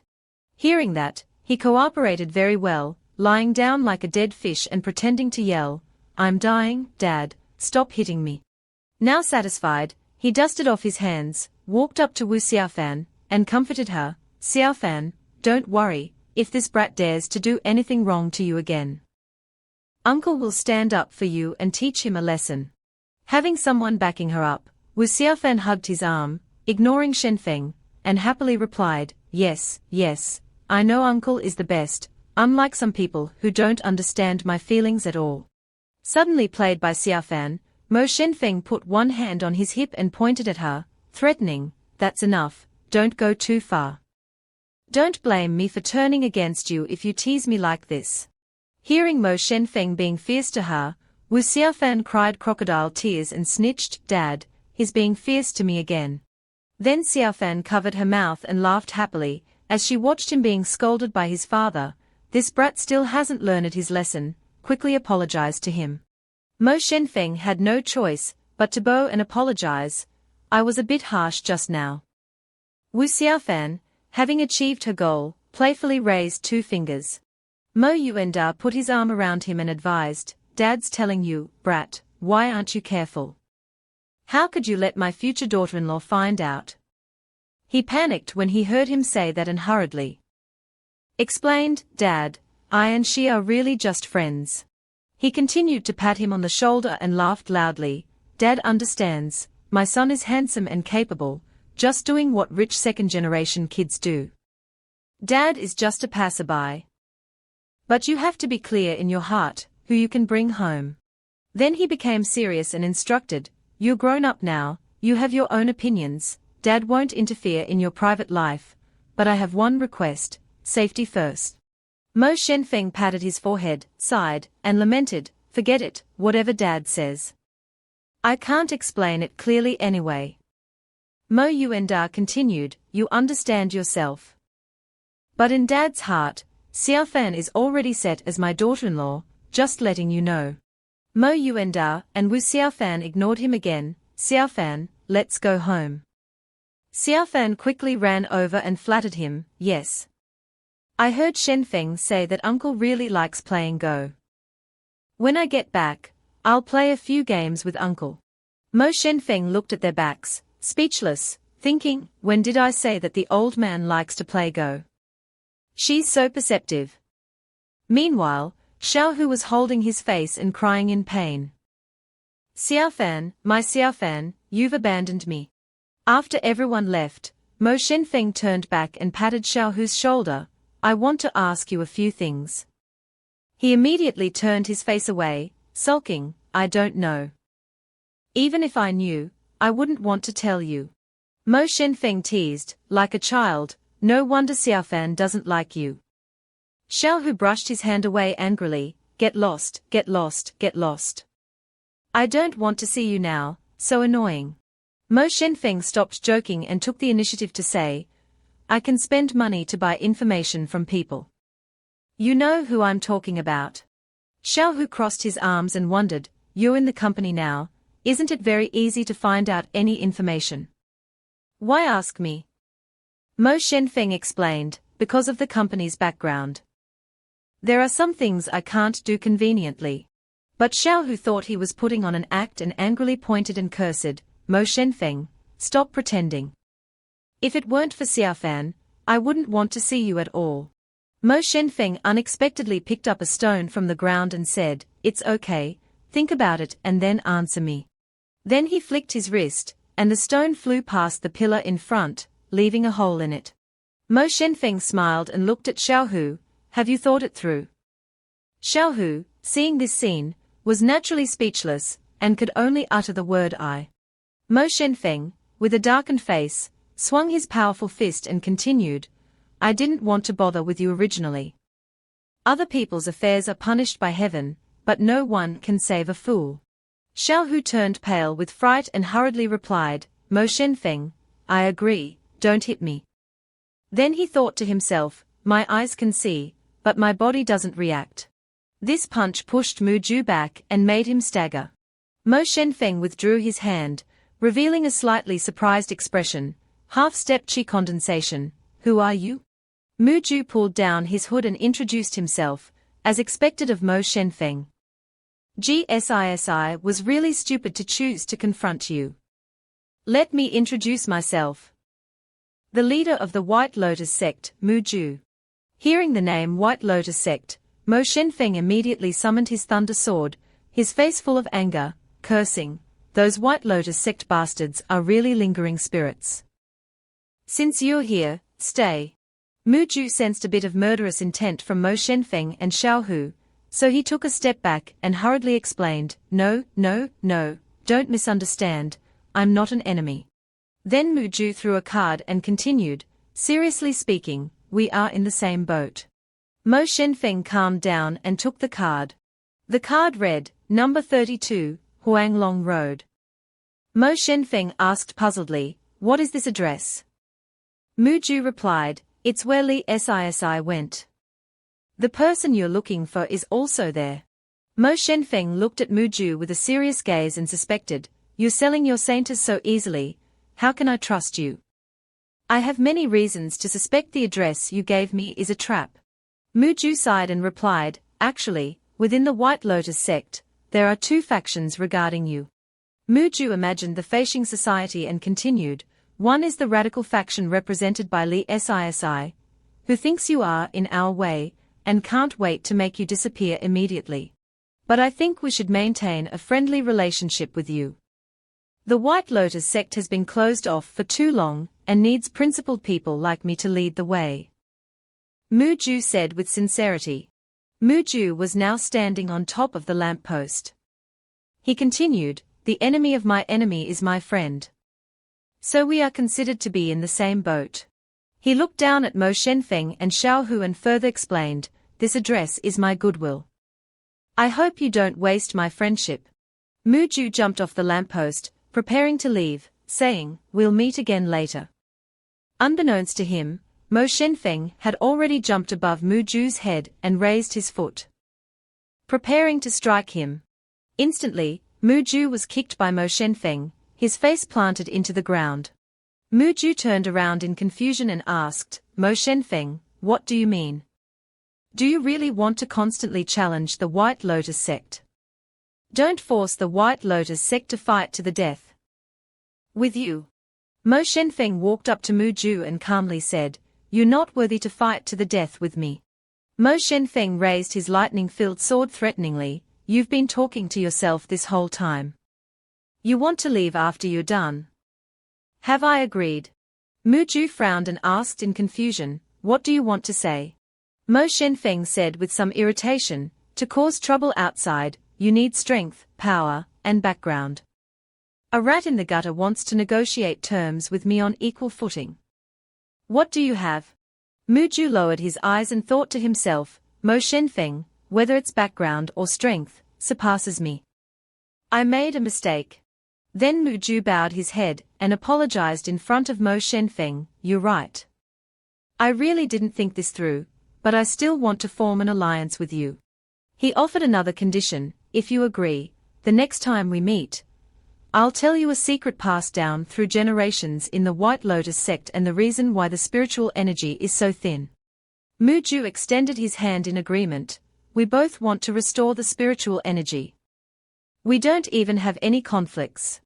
As Mu Ju turned to leave, Mo Shenfeng swung his sword, creating a path blocking Mu Ju's way. Mo Shenfeng said, "Did I say you could leave?" Mo Shenfeng continued, "Since you made me raise my hand to threaten you, it's not that easy. You know my value is not low. I'm usually very busy, and because of this matter, I haven't eaten yet." Mo Shenfeng raised a finger and meticulously calculated every bit, making Xiaohu also helpless. Mo Shenfeng said, "So, when I add up the work costs, mental losses, travel costs, and miscellaneous nutritional costs, just give me 10 million, and we'll call it even. You're the leader of the White Lotus sect, you shouldn't be short of money. Right?" Mu Ju gritted his teeth and muttered, "Mo Shenfeng, don't go too far. Mo Shenfeng heard this and crossed his arms. It's fine if you don't want to. Since you're here, just come back to the company with me and have some tea. Mu Ju flew to Mo Shenfeng and threw him a card.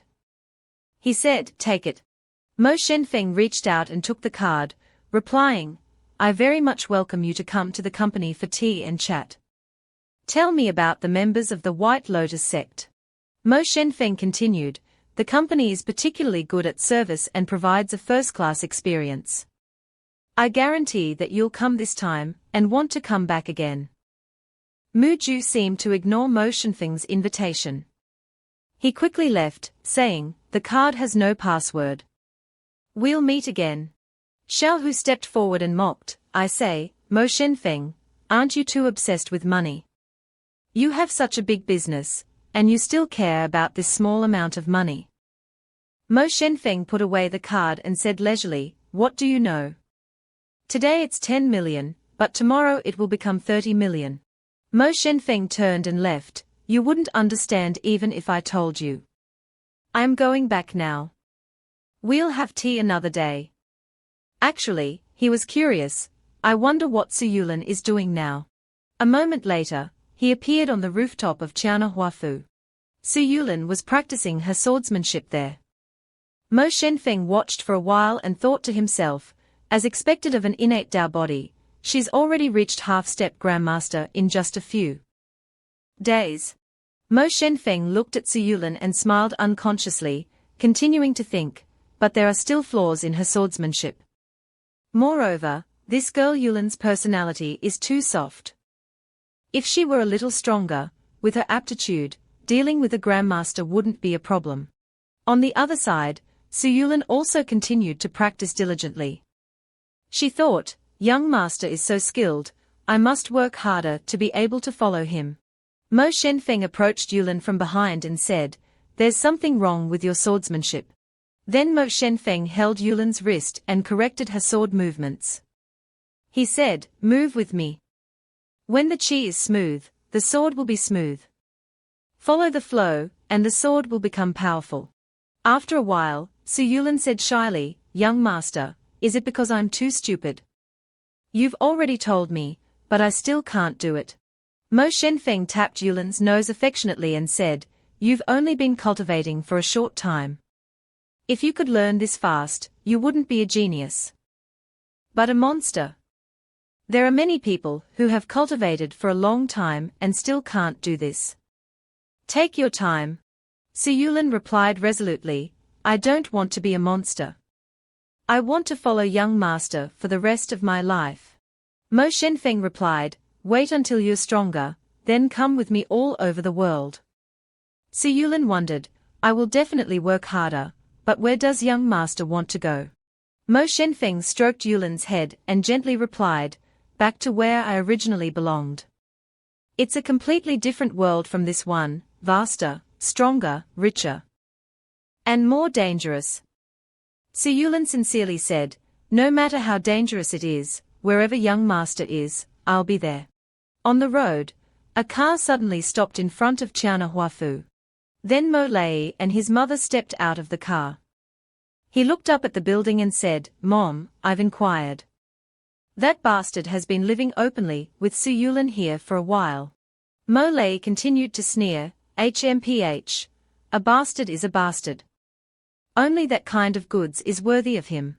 Mo Lei's mother looked around, covering her nose, and said, find him and talk quickly. Every minute standing in a place like this is truly torture. After a while of searching, Mo Lei and his mother found Mo Shenfeng and Su Yulin. Mo Shenfeng was saying to Yulin, actually, I'm very happy with your rapid progress. Just keep working hard, and you'll become more proficient. Yulin replied excitedly, I will practice more. Next time, I'll make young master happier.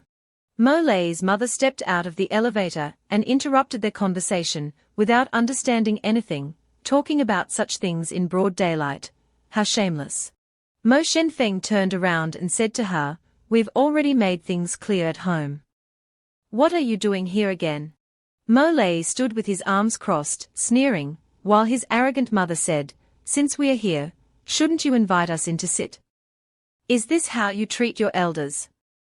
The Mo family has never had anyone so ill-mannered.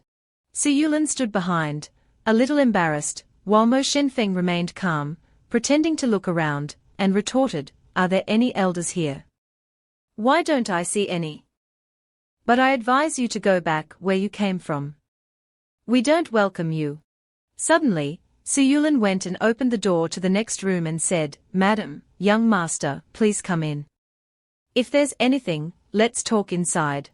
Mo Shenfeng expressed his unwillingness to receive these people. He looked directly at the two and said, "What they say is nothing good. They came here just for the shares." Mo Lei's mother then spoke frankly, "The head of the family is back.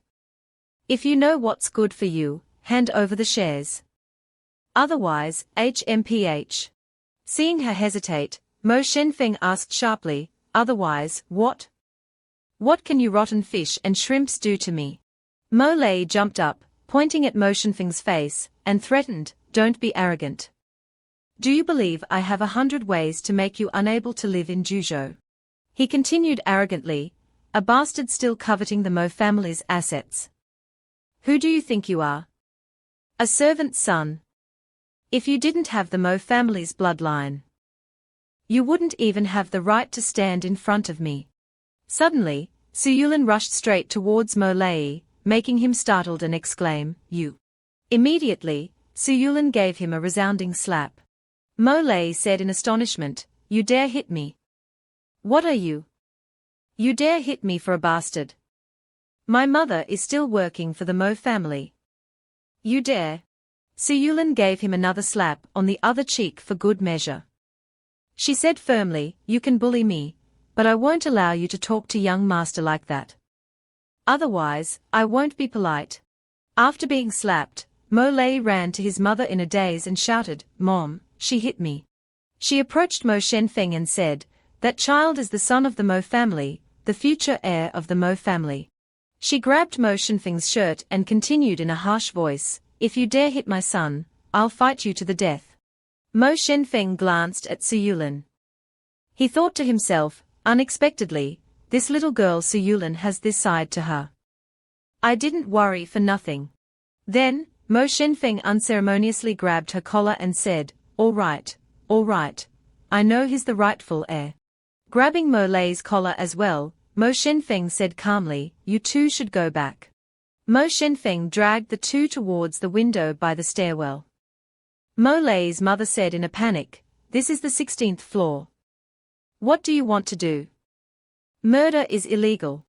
He calmly replied, "Helping you go back quickly. I have to go." Then Mo Shenfeng took Mo Lei and his mother and jumped directly down. She screamed, I don't want to die." Mo Shenfeng chuckled, "Don't worry, you two will be very safe." Upon landing, Shenfeng said to the driver, "Go back and tell Mu Taigong to take good care of them." He looked at the two dumbfounded people and continued, "If you come to bother us again next time, I won't be so polite." After saying that, Shenfeng turned and left. The driver bowed his head and replied, "Yes, young master, I will definitely pass on the message." The driver also broke out in a cold sweat, thinking, is he even human? Jumping from the 16th floor and still being fine. Am I still dreaming, or is this world too crazy? Su Yulin asked him, "Young master, are they okay? It's the 16th floor after all." Mo Shenfeng replied, "It's fine. At most, they'll just have nightmares for a few days. Although they might have some psychological trauma, they probably won't come bother us again." He waved for a taxi while saying, "Besides, if the Mo family falls into their hands, who knows what kind of mess it will become." After hailing a taxi, Shenfeng turned back to look at Yulin and said, "You go back first. I still have things to do tonight." Mo Shenfeng got in the car and left. In the car, he looked at the address and said, "Driver, number 32, Huanglong Road." The driver replied, "Okay." At this moment, Mo Shenfeng was standing on the roof of a building. He said, "I've cultivated for thousands of years and seen countless insidious plots. In the face of absolute power, So-called schemes are just a joke. He looked down and continued, this address Mu Ju gave me is nothing more than wanting to borrow a knife to kill. The roof was just a thick layer of glass. Mo Shen Fang looked down at the three people standing inside and affirmed, the people of the White Lotus sect are up to no good. Inside, Lee Sisi sat leisurely with her legs crossed. Zen B and his father were also there. Zen B's father pointed at Lee Sisi and said, Saintus, you take people's money to help them eliminate disasters. Is this how you do it? Lee Sisi said with some annoyance, the Mo family has a company backing them up. It's not that easy. Give me a little more time. Zen B was truly an opportunist. He lunged forward, putting his hand on Lee Sisi's thigh, and said with a serious expression, give you time. Who's giving our Zeng family time? Don't think that just because you have a beautiful face, everyone has to give you face. Zeng Bei still didn't remove his hand and continued, now the Zeng family has suffered a great loss. How do you intend to compensate us? With money, or with yourself? Lee Sisi remained calm and said, how does it feel to touch my thigh? Seeing the situation wasn't good, Zeng Bei's father ran over, swatted his hand away, and shouted, get your hand off. You good-for-nothing brat. Zeng Bei stubbornly said, Dad, she's just a girl. Since when has our Zeng family had to give face to a girl? Hearing this, Lee Sisi stood up, but her expression remained devoid of anger. Zeng Bei's father pushed his head down and said, apologize to the saintus. This brat doesn't understand anything and has offended you. Please forgive him. At this point, Lee Sisi glared at him, a sinister smile on her lips, and asked, tell me, how does it feel? Recalling 3 years ago, in a large room, an elderly man was getting dressed, while Lee Sisi, wearing only lingerie, lay on the bed, covering her face, and saying, I grew up beside you since I was a child. You treated me like your own daughter. Lee Sisi was actually sobbing, but sect master, why did you treat me like this?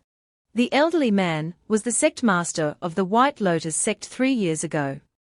He glanced at Lee Sisi and retorted, the White Lotus sect's tradition states that the saintess's sole responsibility every year is to please the sect master. Don't you know that? Lee Sisi excitedly grabbed his collar and yelled, but why did you choose me? Why did it have to be me? Why did you ruin all my beautiful dreams? Why? Why? The old sect master grabbed Lee Sisi's hair with one hand and prepared his fist with the other. He said with a contemptuous tone, calm down. It's just one night. He immediately punched Lee Sisi in the stomach, causing her pain. He said lewdly, there will be more in the future. Get used to it. He choked Lee Sisi, but she still forced herself to ask, why did you choose me? Why did it have to be me? The perverted old sect master lifted Lee Sisi's neck and replied, isn't it because you have a very beautiful face? Otherwise, why would I keep you by my side? The old sect master's face was extremely hateful. He continued, that year, before your father died, he entrusted me to take care of you. I rarely make promises. But I do what I say. I will take care of you very thoroughly in every aspect. Back in the present, Lee Sisi had frightened Zeng Bei into kneeling. She pressed, look up. Do you find me beautiful? Do you want to take advantage of me? If you don't answer, you'll die. Zeng Bei trembled and said, very, very beautiful. I don't have any ulterior motives towards the saintess. In his heart, he thought, this woman is too scary. Just one look makes me tremble uncontrollably. Lee Sisi pulled out a golden needle and said, I'm such a charming woman, and you don't have any thoughts. It seems that young Master Zeng is looking down on me. Zeng Bei's father took out a check and pleaded with her, Saintess, I'm willing to offer 100 million. I hope you can calm down and spare my son. Lee Sisi glanced at him seductively and replied, so, I'm only worth 100 million in CEO Zeng's eyes. CEO Zeng is really looking down on me. Zeng Bei's father waved his hand and said, then, 1 billion. I hope the saintess will spare my son this time. Lee Sisi turned and walked away, replying, that's passable. Next time, tell your son to think things through. Suddenly, she turned around and shot the golden needle towards Zeng Bei, threatening, don't do anything stupid again. The needle pierced Zeng Bei's crotch, causing him terrible pain. He clutched his manhood and trembled in pain. CEO Zeng supported his son and said, Saintess, you went back on your word. Didn't you say you wouldn't kill him? Lee Sisi covered her mouth and laughed sinisterly, replying, I agreed not to kill him, but I never agreed not to teach him a lesson. Don't worry, CEO Zeng, he won't die. It's just half the joy of his life will be permanently gone, she sneered. CEO Zeng said in a panic, what do you mean? Do you mean my son will never be able to have his own children? Shen Fang, standing on the roof, witnessed everything. He thought to himself, this demonic woman Lee Sisi is vicious enough. I'm afraid Zeng Bei will only be a eunuch for the rest of his life. Suddenly, a car approached from behind. Shen Fang wondered, so late, and someone's coming to such a remote place. Who is it? The car stopped right at the building. Zeng Qi stepped out of the car, phone in hand, and said, Zeng Bei's phone is located here, so Dad must be here too. No matter the cost, I must achieve my goal. With a determined look, Zeng Qi declared, the Zeng family can only be mine. A subordinate entered and announced, Saintess, someone has arrived. The subordinate presented an iPad. Lee Sisi replied dismissively, do I need to teach you how to handle such a small matter? Take care of it cleanly. On the screen, Zeng Qi was walking inside. Zeng Zong, recognizing his daughter, was startled. Zeng Zong pleaded while holding Lee Sisi back, please don't hurt her. She's my daughter. Lee Sisi frowned in annoyance, Zeng Zong, it seems your mouth isn't very tight. Zeng Qi entered. You can't blame my father for this. After all, I'm also a daughter of the Zeng family. Checking someone's whereabouts isn't difficult. Lee Sisi crossed her arms and judged, Zeng Zong, she's discreet and bold. In my opinion, she's more capable than your son. Zeng Zong approached Zeng Qi and suddenly slapped her, yelling, who told you to come here? Do you know how dangerous this is? Zeng Qi calmly touched her face, Dad, I know exactly what I'm doing. Zeng Qi stepped towards Lee Sisi. I am the eldest daughter of the Zeng family, the future leader of Zeng Corporation. Although I don't know who you are, I hope we can cooperate. Zeng Qi extended her hand, proposing, work for Zeng Corp, and in return, I'll give you 10% of Zeng Corp's annual profits. Lee Sisi chuckled, I am Saintess Lee Sisi of the White Lotus sect. I must say, Miss Zeng, your offer is tempting. Lee Sisi pulled out a golden needle, licked her lips seductively, and added, but I could also kill you all and take everything from Zeng Corp. Zeng Zong stepped in front of Lee Sisi. Saintess, you're joking. The White Lotus sect is so powerful, why bother with our small business? But if you agree to my daughter's offer, I hope we can have a pleasant cooperation. He turned and slapped Zeng Qi again. Your brother is injured. Get him out of here. Zeng Zong pointed at Zeng Qi and shouted, you better disappear before I lose my temper. Don't test my patience. Zeng Qi said in disappointment, even now, you still don't trust me just because I'm a daughter. I understand, Dad. I'll do as you say. Zeng Qi walked towards Zeng Bei. Zeng Bei threw a can at Zeng Qi's head. Hurry up and leave, you slowpoke. The family fed you for over a decade, and this is how you treat Dad. Zeng Qi calmly approached. All right, I'll take you home right now, my dear brother. Zeng Qi held a knife in her hand. She lunged at Zeng Bei and stabbed him in the stomach. Once you're dead, Dad won't pay so much attention to you anymore. He won't look down on me anymore. Lee Sisi clapped excitedly. Excellent, truly excellent. Such decisive ruthlessness. I admire you even more. Zeng Zong screamed, what are you doing? He's your own brother. Panicked and worried, Zeng Zong rushed to Zeng Bei. Zeng Qi seemed unstable. Crying, she said, Dad, now you only have me. I'm more capable than Zeng Bei. Trust me with the family. I won't disappoint you. Impressed by Zeng Qi, Lee Sisi approached and invited, Sister, come to the White Lotus sect. There's a place for you here. Zeng Zong held Zeng Bei, gritting his teeth in pain. Saintess, our cooperation ends here. I need to take my son home. Lee Sisi stubbornly pointed at Zeng Qi. You can leave, but she stays. Mu Shen Fang observed the situation from above.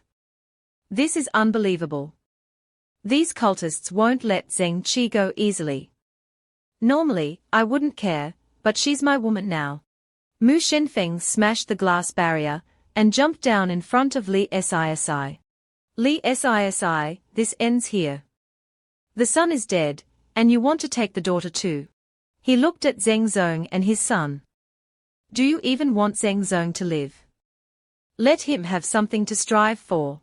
Lee Sisi crossed her arms calmly.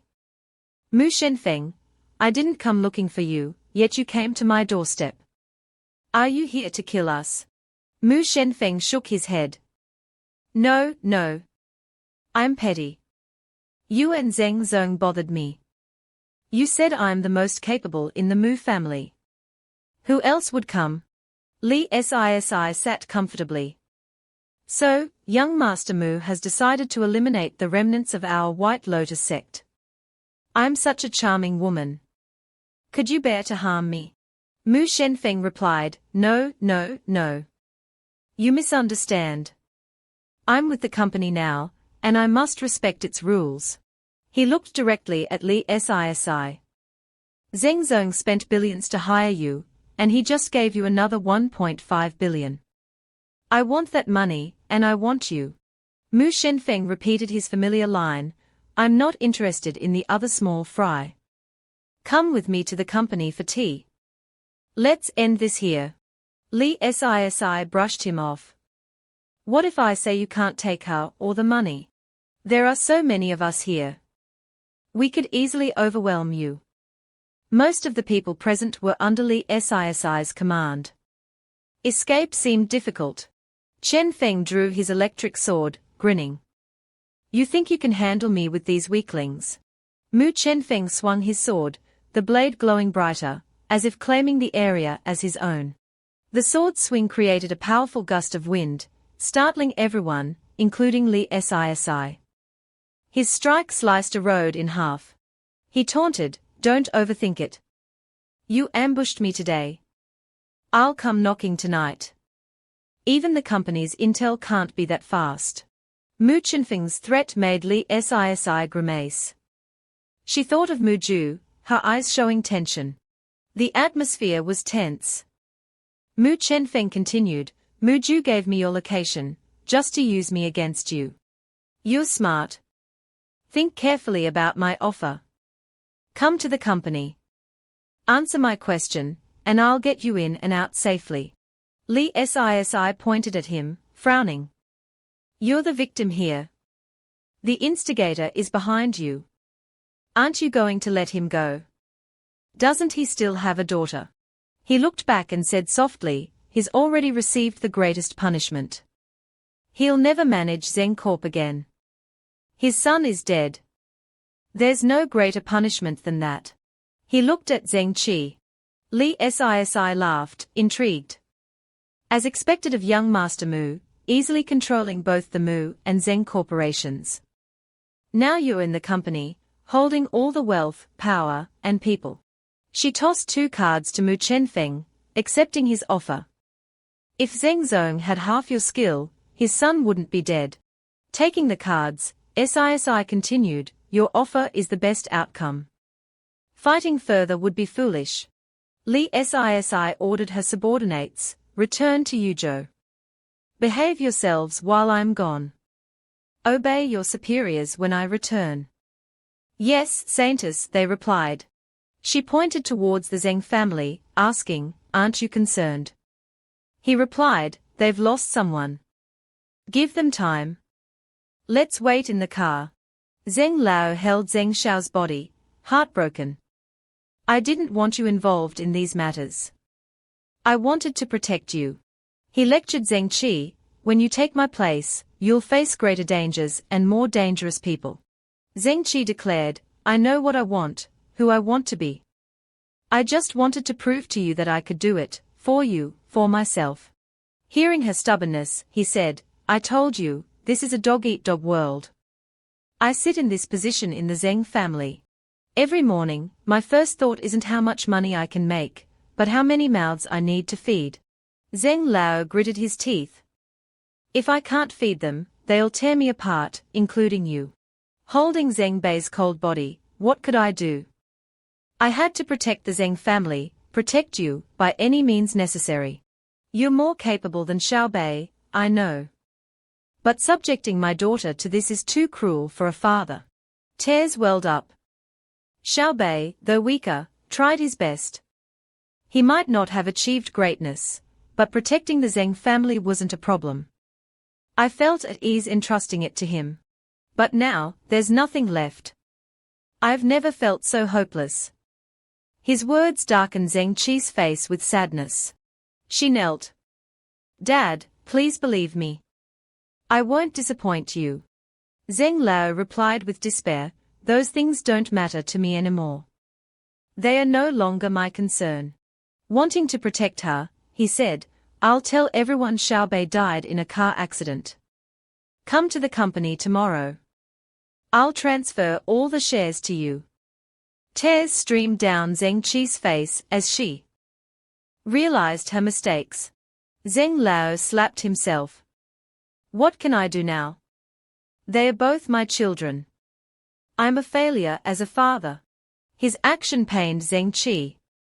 She cried out, Dad, I'll prove it to you. I'll take Zeng Corp even further. Zeng Lao looked at Zeng Qi. You're on your own now. Just one last piece of advice. Stay with Mu Chenfeng. He can at least protect you. Carrying Zeng Bei, he walked towards the exit. I've said my piece. Xiao Bei, let's go home. Zeng Qi remained kneeling. She watched her father leave before standing up, composing herself. It was cold and dark, but Mu Chenfeng waited in the car. Seeing her, he smiled tenderly. Can you still drive? I have to go back to the company. I can take you wherever you want. His words comforted Zeng Qi, but she declined. You go. I need some time alone. She felt drained after the ordeal. Respecting her wishes, they drove away. She watched until the car disappeared. Shen Fang stared out the window, lost in thought. Lee Sisi, driving, exclaimed, She's your woman, and you're so heartless. Shen Fang replied, Zeng Qi can take care of herself. Mu Chenfeng rebuked Lee Sisi, you say that because you're single. You don't understand relationships. Lee Sisi scowled.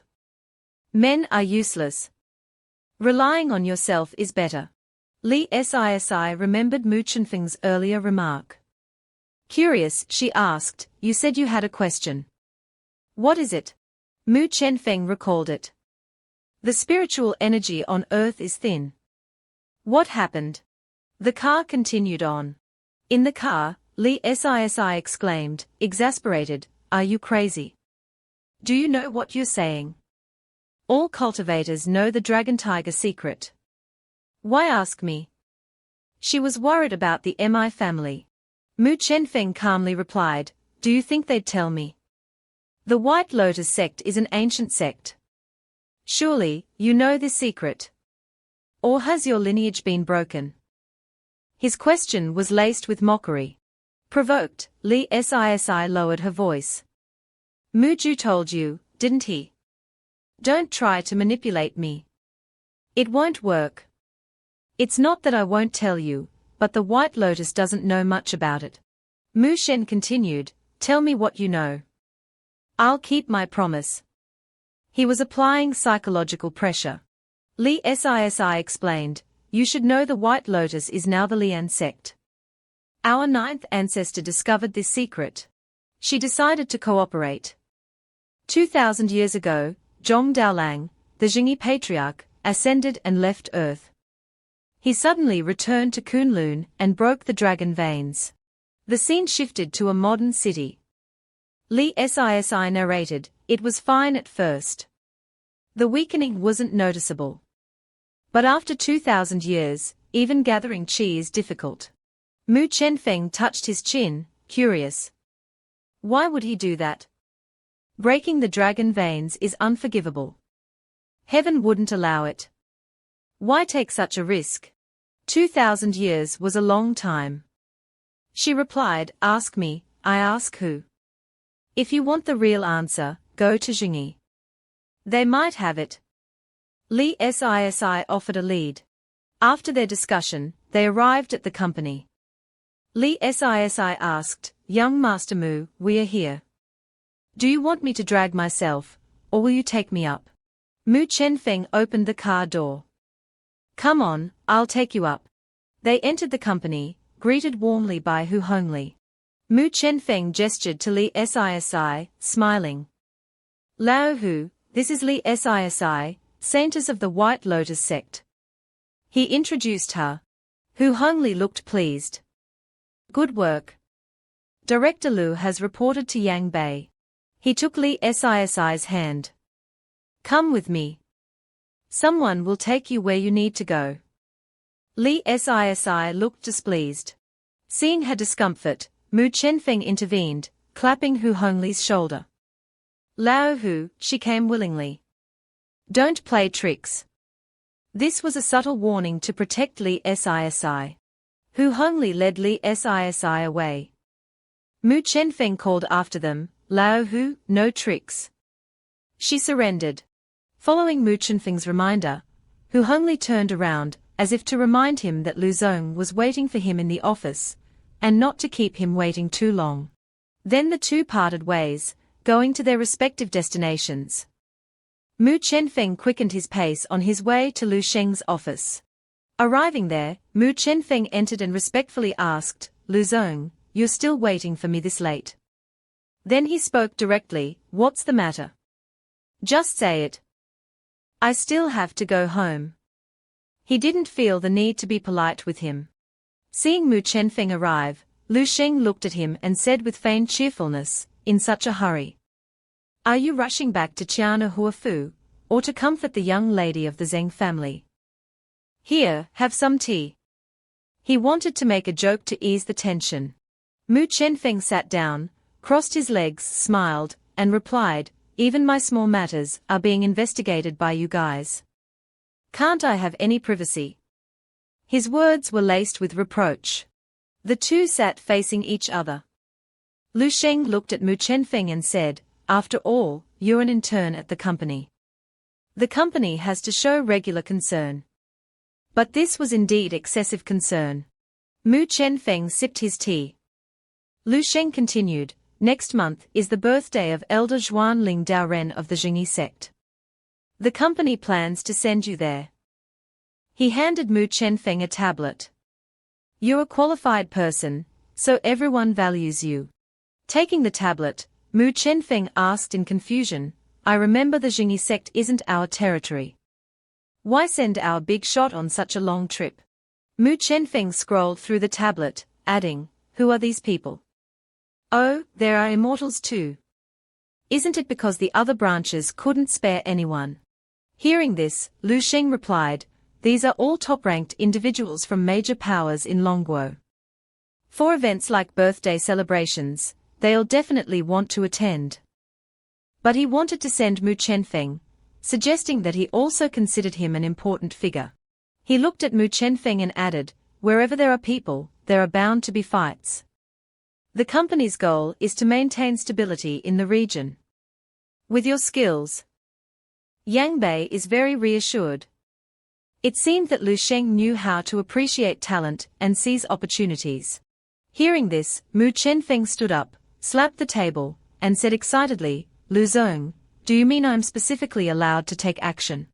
Lu Sheng, with a gentle face and a kind smile, as if understanding this person very well, said with a hint of helplessness, if you want to take action, who can stop you? Worried that Mu Chenfeng might get too excited and go overboard, he cautioned, but you must exercise restraint. Although the company allows you to use force, there must be a limit. The company absolutely forbids killing. Mu Chenfeng smiled with delight. You mean, as long as no one dies, everything else is up to me. No matter their identity, I can cripple them however I want. He seemed to be hinting at someone. Hearing Lu Sheng permit him to strike, he seemed eager to act. Lu Sheng held his teacup, the steam rising, and reiterated his warning. I said, the company absolutely forbids killing. After hearing his reminder, Mu Chenfeng brought up another matter. But Lu Zong, you know my current status. For such a big shot to travel so far, how much money will it cost? Lu Sheng poured another cup of tea and replied, you want to negotiate with me? Don't even think about money. Lu Sheng continued drinking tea and discussing with Mu Chenfeng, you've just taken over the messy situation of the Mu group. Now is the time when you're short-staffed. The company will help you select outstanding individuals to complete all the Mu group's projects. Looking at him, Lu Sheng continued, although Xiaofan can help you, it's ultimately not suitable. Don't worry, the company will dispatch personnel you can trust. Mu Chenfeng agreed, all right, I'll accept this mission. I'll set off in a few days. He stood before Lu Sheng, his voice full of determination. After the agreement, he said, but I want those people to report to the group within 3 days. He waved goodbye to Lu Sheng, who fully agreed, at most 2 days, the personnel will be there. The scene shifted to the Wang family's living room, where Wang Laojia and Wang Zizhong were talking. Wang Laojia told him, I just received news. That brat Zen B died in a car accident. The news of the Zen family had spread widely, and the Wang family was delighted. Wang Laojia said, but according to internal sources, he was stabbed to death. Wang Zizhong swirled the wine in his glass and said with disdain, a fool like him, sudden death was only a matter of time. Wang Zizhong continued, this being exposed suggests it's not simple. The Zeng family's attitude is too strange. I suspect there's an internal problem within the Zeng family. Wang Laojia laughed and said, this will be a blow to old Zeng. He placed all his hopes on his son, and now all his expectations are shattered. Zeng Lao has probably left too many openings. So obvious that anyone can guess what's going on. Wang Zizhong stood up, a smug look on his face, and said, tomorrow, I'll visit the Zeng family. Now is the time when Zeng Qi needs comfort the most. He seemed to be plotting to take control of the Zeng family. Wang Laojia stood up, opened a bottle of wine, and praised Wang Zizhong, you're indeed my son. I'm very pleased. The Zeng group will definitely be controlled by that little girl Zeng Qi. Wang Laojia poured wine for his son and continued, once you conquer Zeng Qi, the Zeng group will belong to the Wang family. But for Wang Zizhong, he truly loved Zeng Qi. His voice was flirtatious. Dad, what are you saying? I fell in love with Miss Zeng at first sight. I only want her to be my woman. He said with a cunning look, but I want both the Zeng group and the person. The scene shifted to the next day at the Zeng family villa. Outside, countless guests came to offer their condolences, all dressed in black suits as a sign of sympathy. Wang Zizhong also arrived. Standing before the grieving Zeng Qi, he placed a hand on his chest and said, I'm also very saddened by what happened to Xiaobei. Please restrain your grief and take good care of yourself. He offered comfort, but his heart was full of deceit. Seeing Zeng Qi's despondency, Wang Zizhong gently consoled her, are you free today, Xiao Qi? I'll have a few drinks with you. Whatever's troubling you, you can tell me. I'm a great listener. He tried to cheer her up. But in response to his playful words, Zeng Qi replied sadly, I'm sorry, I'm not in the mood lately. Please call me by my full name. We are not that close yet. Zeng Qi was indeed a discerning girl, wary of the man before her. Ignoring Wang Zizhong, Zeng Qi continued to address the guests. Guests, please come inside. Please excuse any shortcomings. Mu Chenfeng and Kun Yulan were standing there, witnessing everything. Seeing Wang Zizhong's way of speaking, Mu Chenfeng had some thoughts. This man is unusual, quite useful. He seemed to think Wang Zizhong was capable and beneficial. Zeng Qi saw Mu Chenfeng and Kun Yulan approaching her. She asked in confusion, what are you doing here? It's not really appropriate for you to be here. Mu Chenfeng stopped to talk to Zeng Qi. Seeing him, she seemed much happier. Wang Zizhong became jealous upon seeing Zeng Qi's expression. Mu Chenfeng replied to her question. I came to offer my condolences for Xiaobei and to keep the promise I made to you. Wang Zizhong interrupted, his face showing anger, so it's young Master Mu. Recently, young Master Mu has taken control of the Mu group and even the Wu family. Such luck, even I admire it. Mu Chenfeng, hearing Wang Zizhong's praise, replied, it's probably because I'm too handsome. Now, Miss Wu is still at my house, too lazy to leave. It's truly a headache. Wang Zizhong gritted his teeth in anger at his teasing. But can you guarantee your luck will continue? Do you think that climbing up to the Wu family means you can do whatever you want and continue to pester Xiao Qi? Then Wang Zizhong suddenly spread his arms and shouted, with me here, don't even think about getting close to Xiao Qi. He seemed to overestimate his place in Zeng Qi's heart. Seeing his reaction, Mu Chenfeng smiled as if recognizing his feelings. You have quite the affection for Xiao Qi, don't you?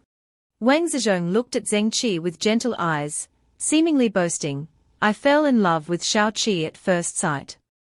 I couldn't resist her the first time I met her.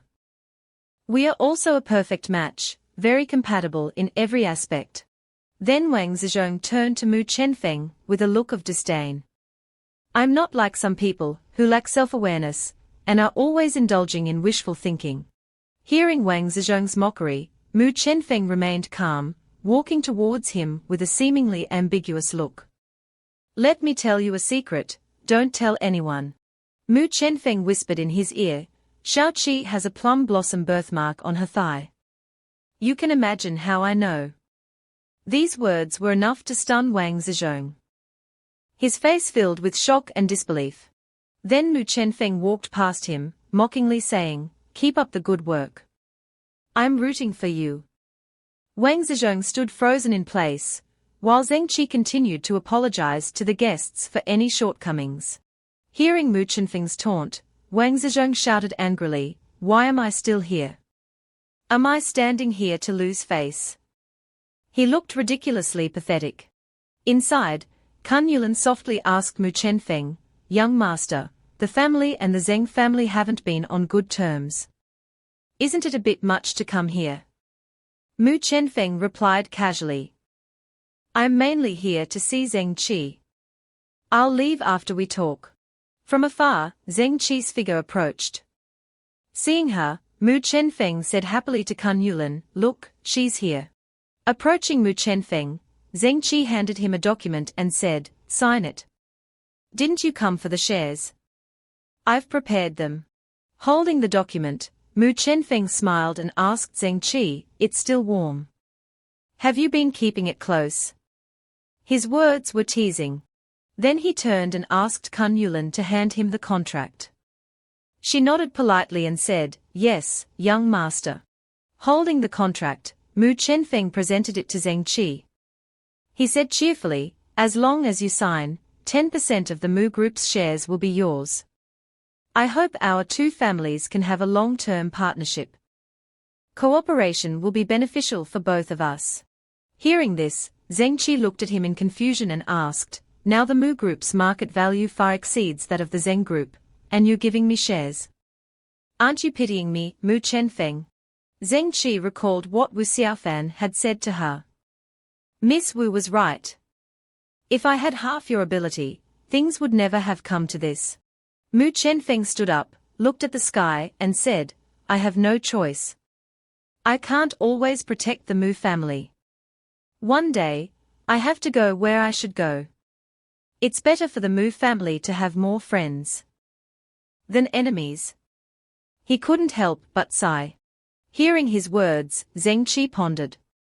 Just friends. Her eyes were thoughtful and questioning, but she didn't have the right to ask further, so she let it go. Zeng Qi looked at Kun Yulan, the small girl who was still standing there. While you're away, I'll help you protect the Mu family. Will she still follow you in the future? Seeing her say this, Mu Feng smiled and replied, Yulan is very talented. Don't underestimate her because of her age.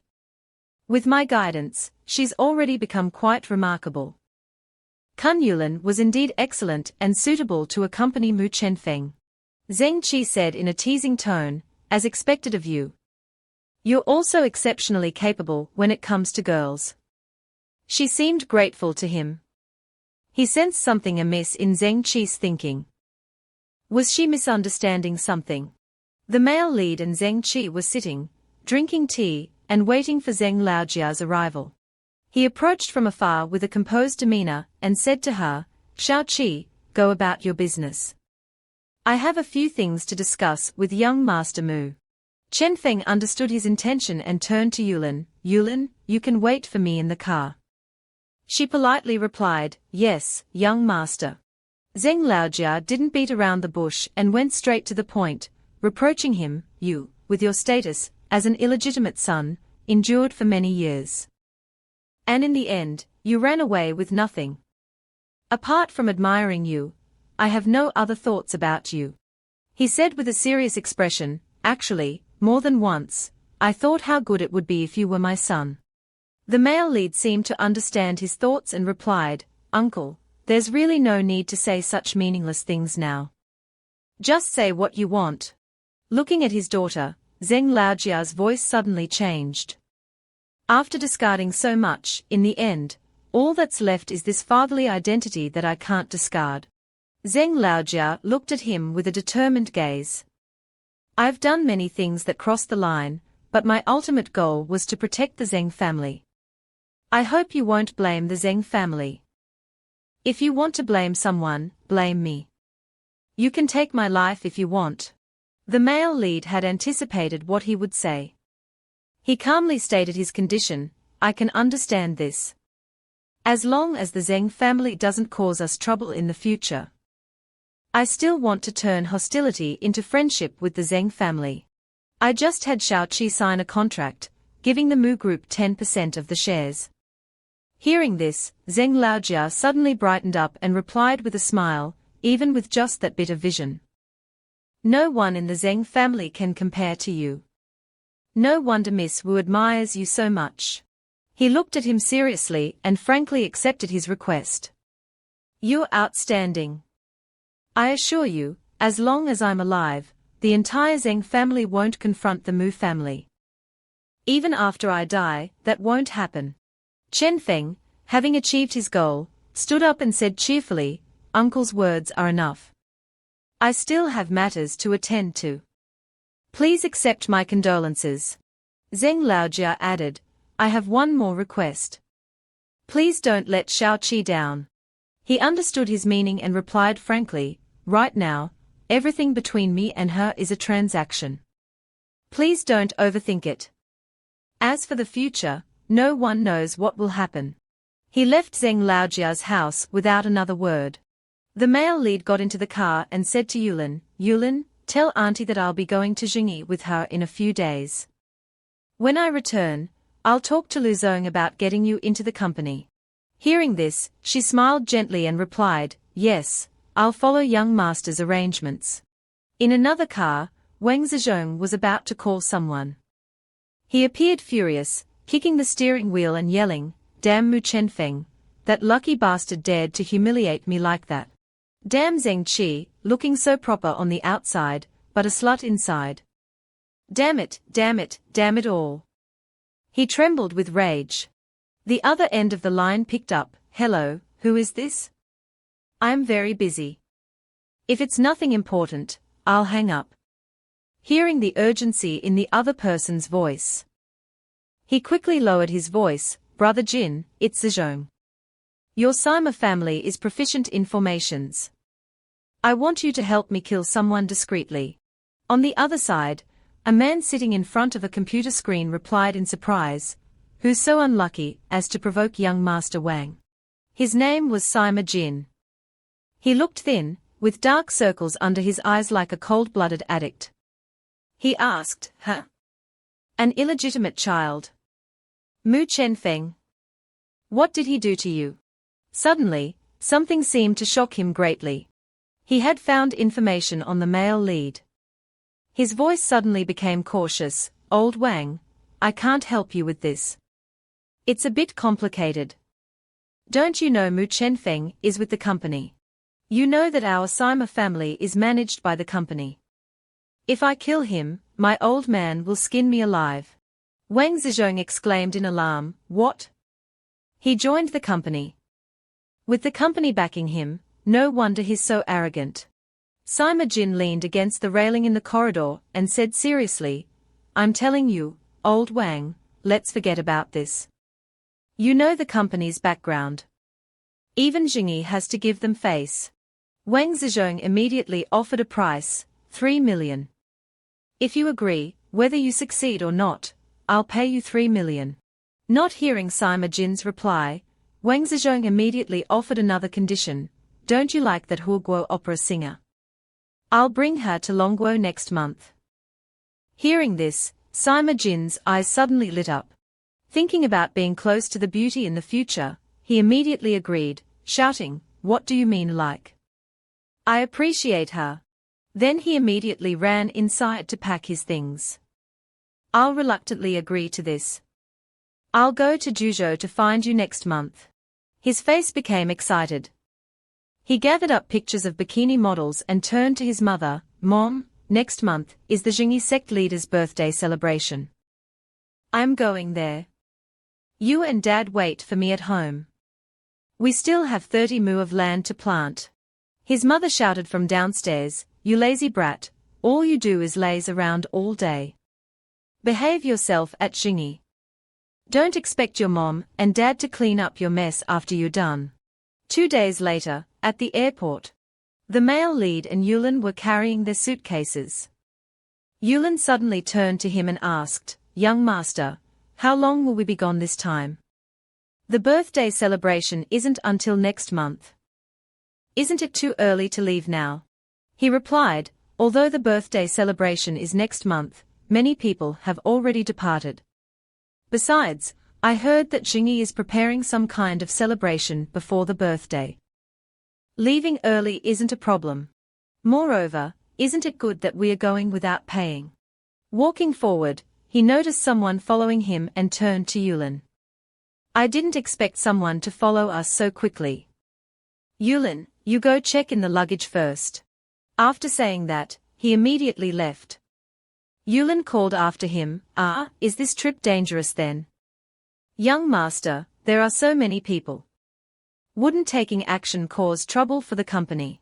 Seeing her worry, he replied, don't worry, they are all acquaintances. Nothing major will happen. Besides, this person won't just cause us trouble, they'll also make our journey much smoother. Wu Xiaofan pulled down her hat and cursed, that bastard Mu Feng, ditching me again. If my uncle hadn't told me he was leaving, I really wouldn't have known.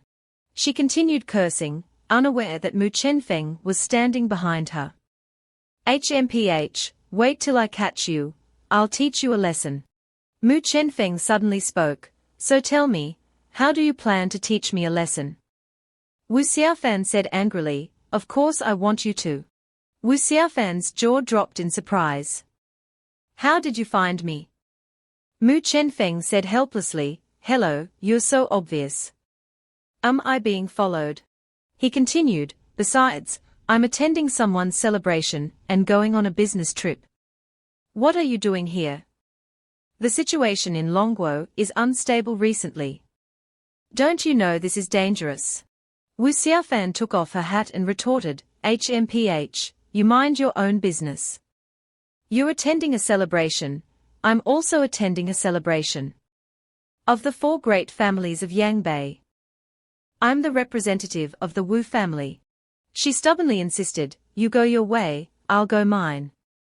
Why do you say I'm following you? Mu Chenfeng flicked her forehead. Fine, if you want to follow, then follow. It's much safer with me around. Where's your private plane? Take us there. Wu Xiaofan cried out in pain. Oh, that hurts. She said angrily, how do you know I have a private plane? I don't think I've ever told you. And why should I let you on my plane? Mu Chenfeng hurriedly led Wu Xiaofan away. Stop making noise. Even if you don't, we are still good friends. A super rich young lady like you, who would believe you don't have a private plane? Xiaohu covered his mouth, trying to suppress his sobs. Let's stop wasting time and hurry to Jingi. Xiaofan, my Xiaofan, she's drifting further and further away from me. Just then, one of his underlings brought him a tissue and asked, Boss, Miss Wu's gone. Should we follow her on our private plane? Xiaohu clenched his fist and angrily scolded his subordinate. At this time, Wu Xiaofan was telling Mu Chenfeng something. Oh right, I have something to tell you. My dad is also coming to Jingi this time. He wants to meet you. Mu Chenfeng replied coldly, so what if we meet? It's not like I'm meeting my future father-in-law. Why do I need to be notified in advance?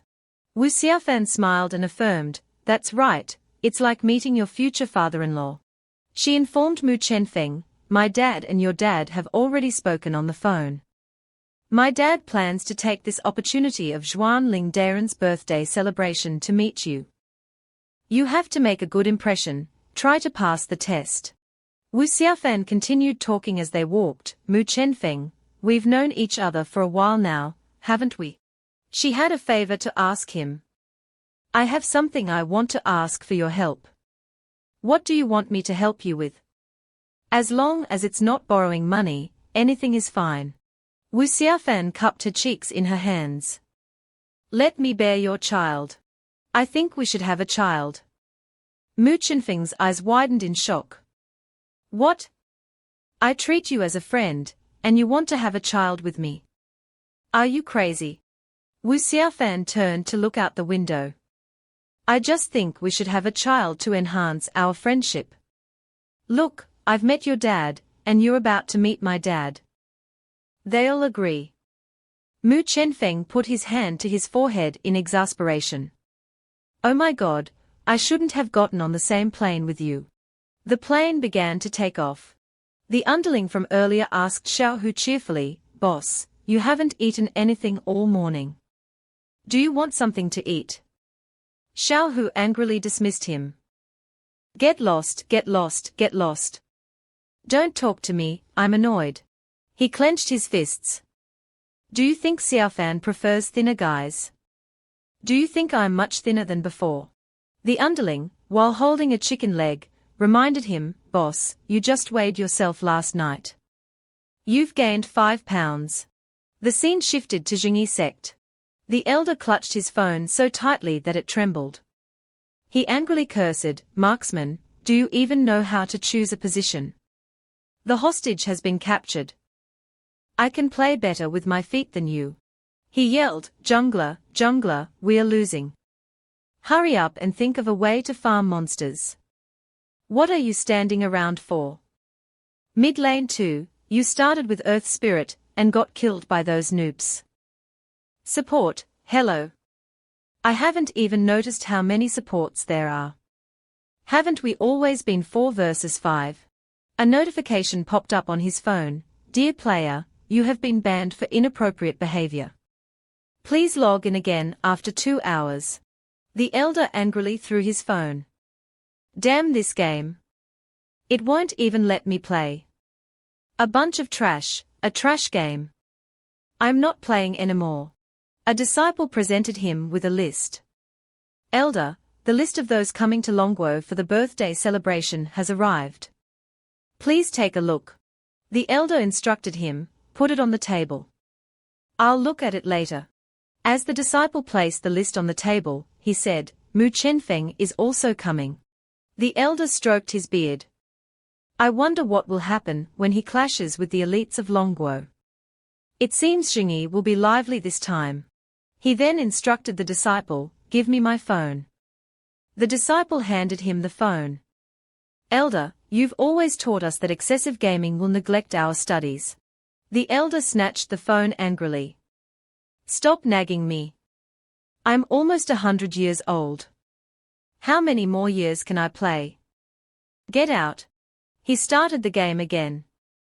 Zhong Qianxi, 2,000 years ago, you defeated the dragon veins of the world, shouldering such great karma alone. No one in this world understands your hardship. I'm less intelligent and don't even know if that time has come. Mu Chenfeng and his group entered with their luggage and heard the elder's voice. If you're truly spiritual, then enlighten our disciples. Wu Xiaofan told them, I just received news that Sima Jin of the Sima family, Jiage Tingfeng of the Jiage family, and the father and son of the Hu family from Chuma Shijian, are also coming. Mu Chenfeng urged them, it seems they are even earlier than us. I think they are here to freeload. Let's go pay our respects at the mountain gate. In front of the mountain gate, Mu Chenfeng stared at the crowd scrambling to worship. This renowned sect was completely different from what he had imagined. He pointed at the crowd and asked Wu Xiaofan doubtfully, are you sure this is Jingi sect and not some tourist attraction? Is this how you pay respects at the mountain gate? Wu Xiaofan explained, Jingi sect has long been a level 5 scenic spot in Longguo. Also, it's the centennial birthday of Zhuanling Daoren, the ancestor of Jingi sect. Many people from the business world come here to absorb some immortal energy. But they only offer incense here. She pointed towards the mountain gate. The Real mountain gate of Jingi sect isn't here, it's inside. Mu Chenfeng noticed a Taoist priest practicing swordsmanship nearby. Visitors who came to offer incense kept taking pictures. Senior brother, how old are you? You're still so healthy. The Taoist priest replied with a smile, I'm over 80. Then he hurriedly reminded everyone not to film. Hey, everyone, don't film. If you do, don't post it online. If master sees it, he'll scold me again. Mu Chenfeng walked up to him and bowed. Fellow Taoist, I'm Mu Chenfeng from the company. These are my friends. We are here specifically to celebrate Zhuanling Daoren's birthday. Ling Cheng smiled and pointed the way. We've been waiting for a long time. Everyone, enter the main hall, turn right, and go straight. You'll see a small path. Walk to the end of the path, cross the bridge, and you'll see the mountain gate. Mu Chenfeng's group was walking towards a bridge. Wu Xiaofan pointed at the path ahead fearfully. This is the bridge. Mu Chenfeng realized, I'm afraid this is a hidden sect, which is why it's arranged like this. Ordinary people can only go to the front mountain. Only those with true ability are qualified to enter. The back mountain. Uncle Cheng led the way onto the bridge. As a disciple of Jingi, even new initiates can only cultivate in the front mountain. Once you cross this bridge, you'll be qualified to enter the back mountain. For cultivation. He turned to Wu Xiaofan. Miss, please go to the front hall and rest. I'll go pay my respects to master first. Mu Chenfeng smiled and asked her, do you want to go to the back mountain? If you do, I'll take you there. Wu Xiaofan immediately agreed, Mu Chenfeng, let me tell you. I've been to Jingi sect many times, but this is the first time I've seen this bridge. I've never seen the back mountain before. Suddenly, a disdainful voice sounded behind them. Without even looking at your own status. Sima Jin sneered mockingly, what kind of trash wants to enter Jingi sect?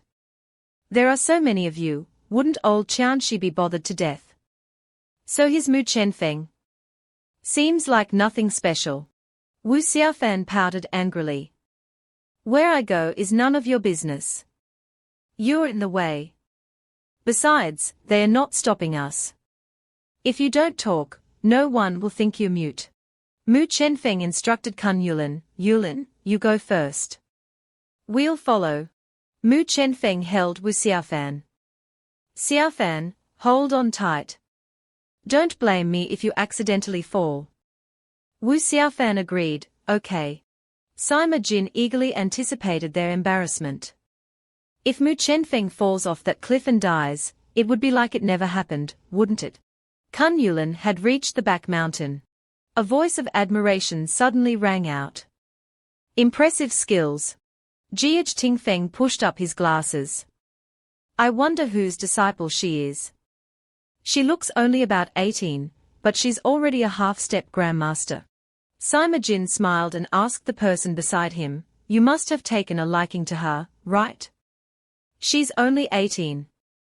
But then he added, compared to her, I'm more interested in her master. It would be great if I could befriend such a senior. Mu Chenfeng overheard him and turned around to ask, want to learn? I'll teach you. He carried Wu Xiaofan and started jumping on the bridge. Yulin is my student. Although you have mediocre aptitude, as long as you call me master, we can talk. Sima Jin flicked his fingers, and a small ball shot towards Mu Chenfeng. Don't make me laugh. How old are you? He even taunted him, you say you taught a half-step grandmaster.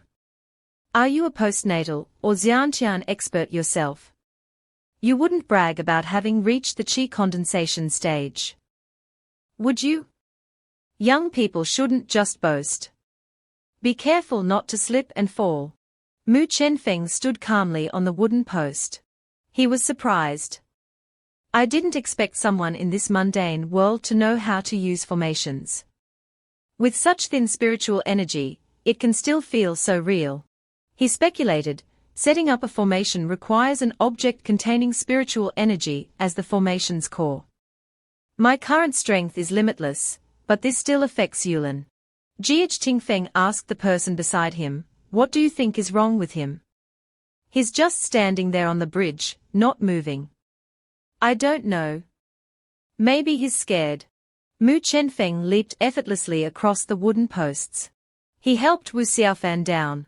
Between his fingers, he held the small ball that Sima Jin had shot. Your bead isn't bad. It's mine now.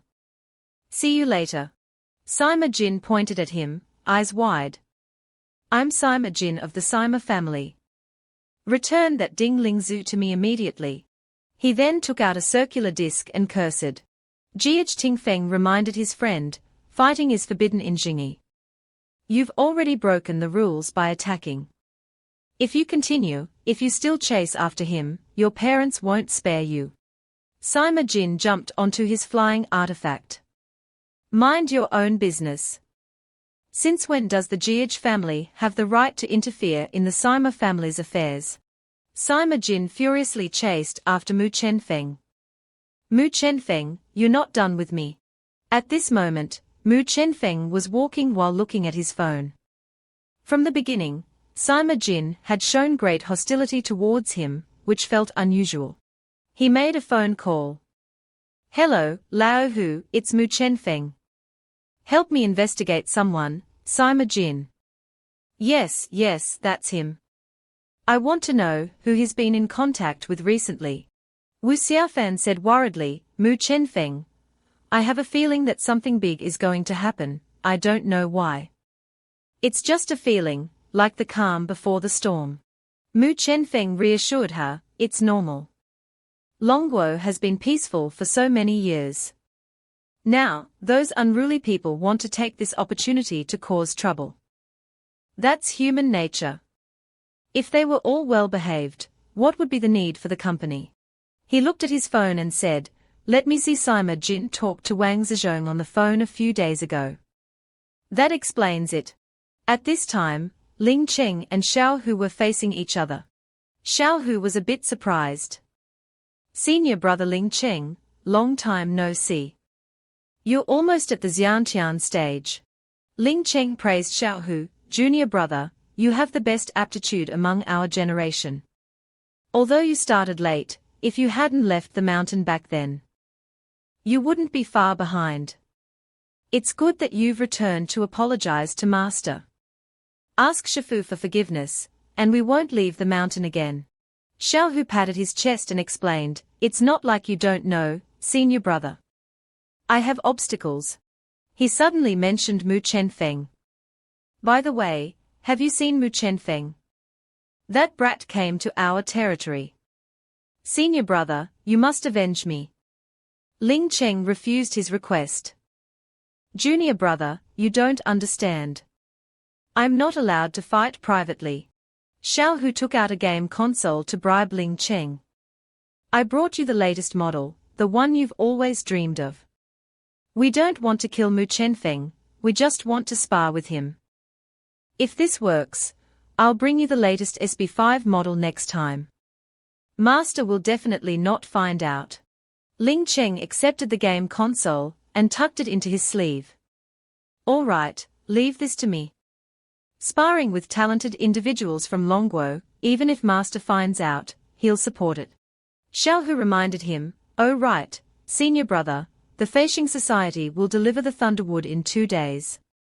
Don't forget to receive it. In the guest hall, a young Taoist priest greeted Mu Chenfeng's group, guests, please rest here. The Wi-Fi password is ZY6666. If you need anything, Jingi sect will promptly provide it. In your free time, you can also visit the martial arts training ground. Many people come there to exchange skills. Wu Xiaofan clutched Mu Chenfeng's arm, I want to go, I want to go. Take me there, quickly. Mu Chenfeng turned to Kun Yulin, all right, Yulin, you come along too. Watching others compete will be beneficial for you. Yes. The scene shifted to the martial arts training ground. Wu Xiaofan munched on potato chips, I've been looking around, but I don't see anything impressive about them. They are far inferior to Uncle Cheng. What do you think, Yulin? Kun Yulin observed and said, their kung fu isn't complete enough to reach the grandmaster level. They still have a long way to go. But considering their age, even reaching half-step grandmaster will be difficult. A martial artist pointed at Kun Yulin and scolded, hey, girl, what do you know? I've trained hard for so many years, and no one has ever said that to me. Another one added, I don't know who brought you here, but I'd like him to experience my eagle claw kung fu. Kun Yulin hid fearfully behind Mu Chenfeng, young master, I'm sorry, I didn't mean that. Mu Chenfeng addressed those in the arena, she's right. You have ordinary aptitude. Cultivating to this level is your limit. He smiled, she's my student. If you want to spar, I'm here. I don't bully the weak.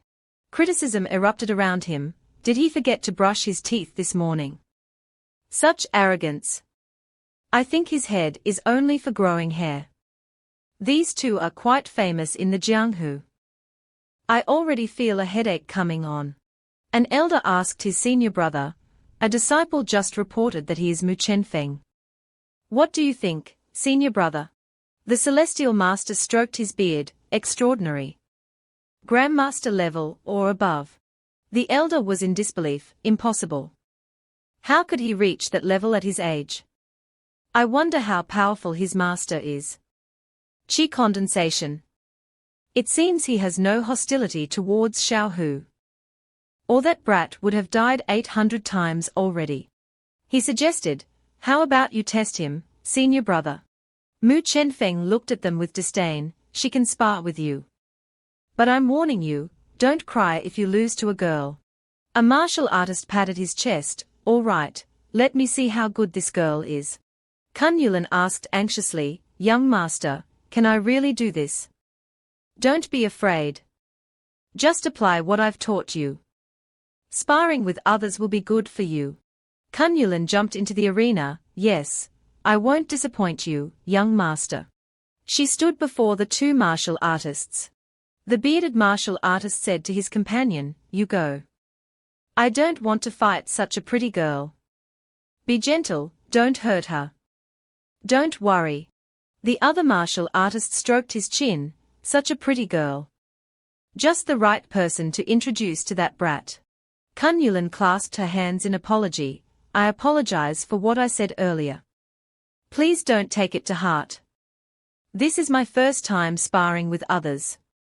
I'll try not to hurt you. The foolish one immediately charged, girl, show me what you've got. Kun Yulan became alert. As the man approached, she easily dodged. Kun Yulan struck him in the stomach with a palm. Your footwork is unstable. You won't be able to touch me like that. The martial artist was pushed back by her palm strike. He said to his companion, let's attack together. She's a half-step grandmaster. The bearded one also joined the attack. So what if she's a half-step grandmaster? Our experience surpasses hers. Kun Yulan ran forward. I told you, you can't hit me like that. She declared, I don't like fighting, but I won't let young master down. I will defeat you. The two men raised their fists. Let's go together. You attack from the front, I'll flank her. Don't let this girl underestimate us. All right. Kun Yulan jumped up and kicked them. Be careful, I'm serious now.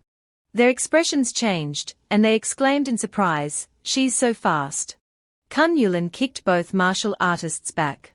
They fell to the ground, asking each other fearfully, do you still want to introduce your son to her?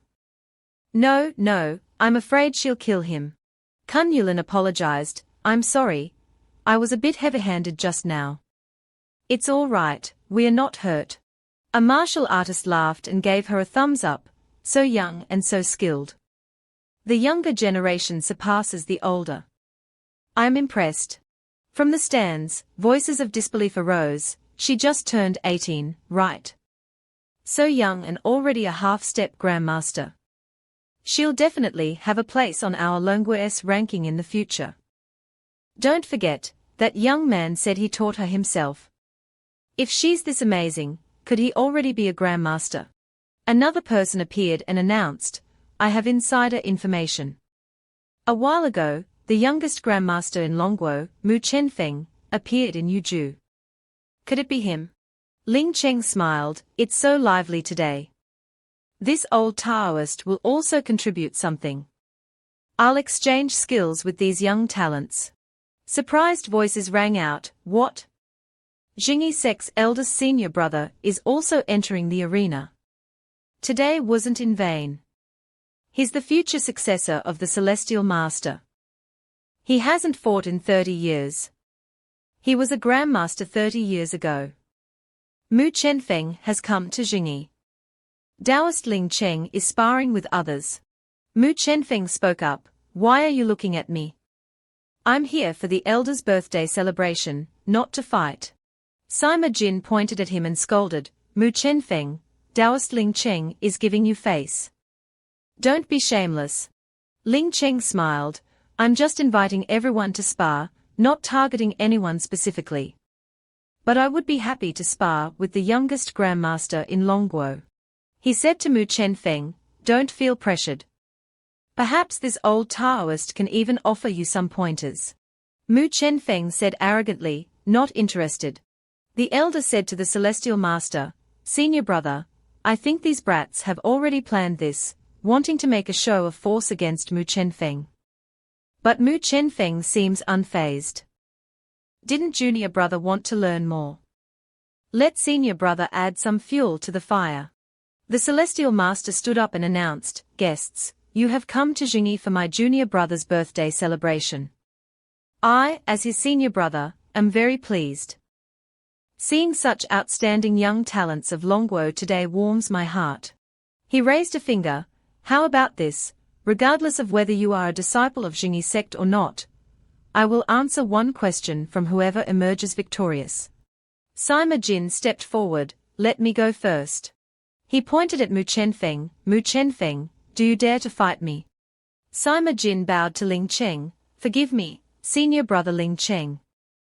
As one of the top 10 young martial artists in Longguo, I also wish to spar with this young grandmaster. He thought smugly, A respected figure like Taoist Xuanfeng. After receiving a few pointers from him, how can I not go crazy? Then my mother will tell all her friends about this, making me lose face even more. Mu Chenfeng jumped into the arena. Why is everyone looking at me? I haven't recruited anyone or provoked anyone. He appeared reluctant, but since everyone wants to spar with me, I can only accept.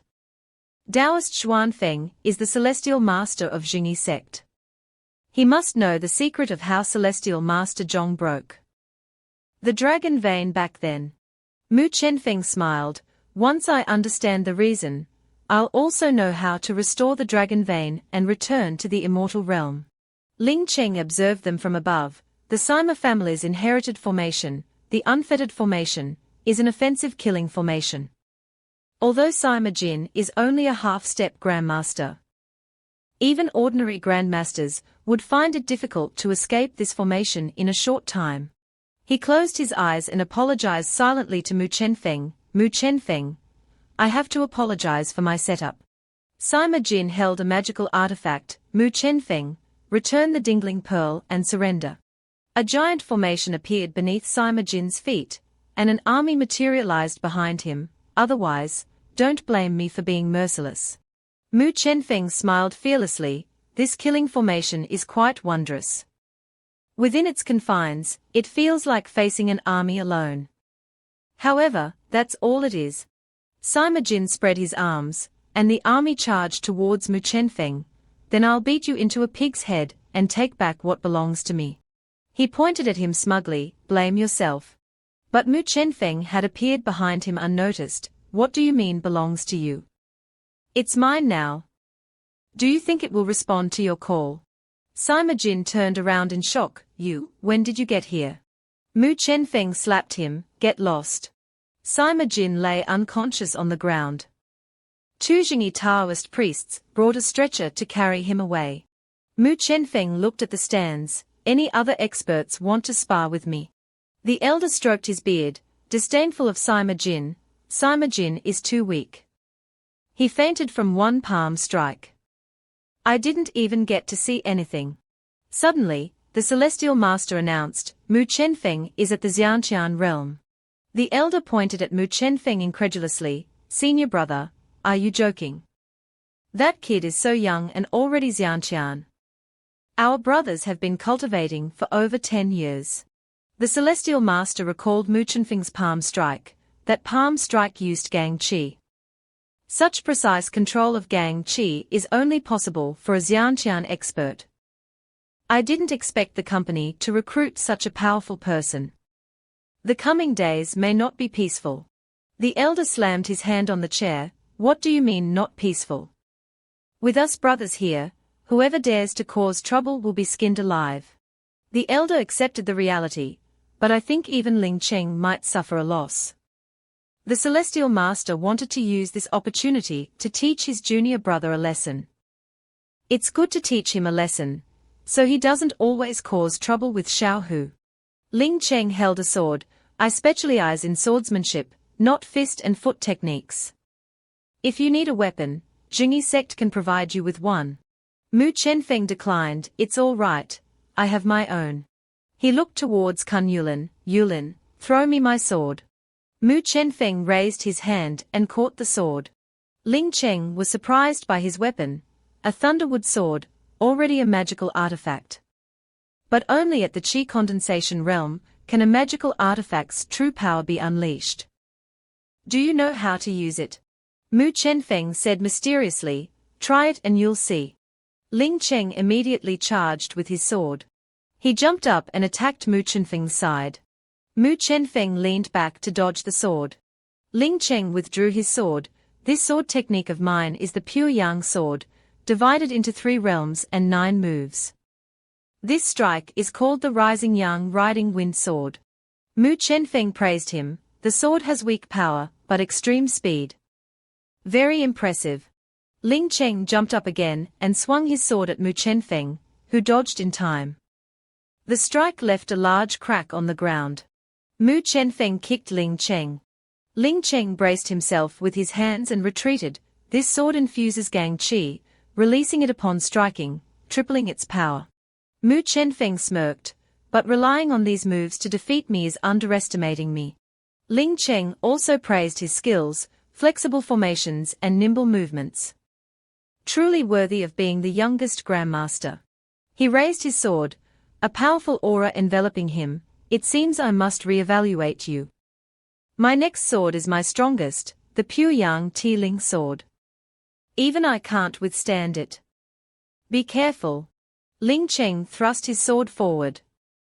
Mu Chenfeng said regretfully, this sword is driven by your internal Gang Qi. The ultimate Yang sword. But unfortunately, Mu Chenfeng gripped his sword, your opponent is me now. He swung his sword, sending Ling Cheng flying into the air. Ling Cheng's sword fell to the ground. The elder jumped up from his seat in astonishment. Am I seeing things? How could anyone reach this level? The celestial master stroked his beard. Although I can't believe it, he has indeed broken through Xiantian and reached Qi condensation. Although only for a moment. Without spiritual energy, the Thunderwood sword wouldn't have emitted that lightning.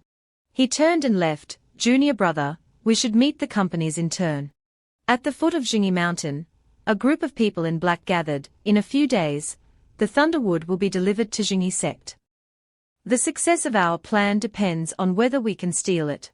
Mu Ju ordered his subordinates, infiltrate Jingi separately. Before we act, no one can reveal their identity. Yes. Mu Ju called someone. How are the preparations on your end? The Thunderwood will arrive at Jingi sect in 2 days. I understand. He instructed seriously, make it clear to Jian Kai and the others.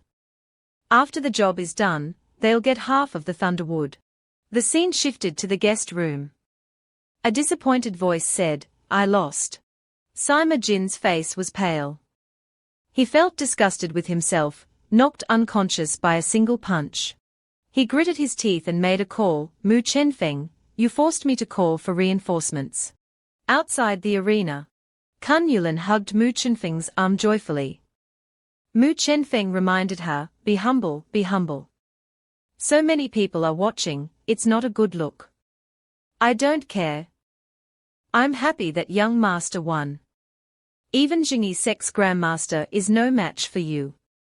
I admire you even more now. Ling Cheng smiled and conceded, I'm not your match. I'm happy to lose to such a promising young talent. Mu Chenfeng said modestly, it's also thanks to luck that you didn't kill me. But I don't understand why senior brother wanted to spar with me. Ling Cheng glanced at Xiaohu, isn't it because my junior brother, who regrets that I'm not strict enough with him, pleaded with me? I'll discipline him well later. Mu Chenfeng advised Ling Cheng, so it's Xiaohu. He has good aptitude, but he's a bit dishonest. Senior brother, you must discipline him firmly. Xiaohu was shocked by the match, even senior brother is no match for Mu Chenfeng. How can I pursue Xiaofan? I'm doomed. Senior brother is looking this way. I should leave the mountain and avoid trouble. Ling Cheng threw down the game console he received from Xiaohu and jumped to where his junior brother was standing. Junior brother, it's been years. Let senior brother check if your skills have improved. Xiaohu ran away. Senior brother, let me explain. Kun Yulan picked up the game console. Young master, Taoist Ling Cheng dropped his game console. I'll return it to him. Mu Chenfeng said incredulously, he cultivates on the mountain. How could he like such things? He speculated, it might belong to a disciple in the sect. Let's take it back and give it to Xiaofan to pass the time. It's getting late, let's go back. The crowd discussed Mu Chenfeng's abilities. A man speculated, Mu Chenfeng is so young and already so powerful. I think he'll at least be a celestial master level expert in the future. A girl next to him shouted. Mu Chenfeng, I want to have your babies. Wu Xiaofan raised her fist angrily, want to have his babies.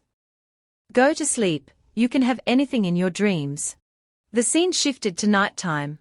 Wu Xiaofan played the game console in bed. Hey, Mu Chenfeng, my dad just messaged me.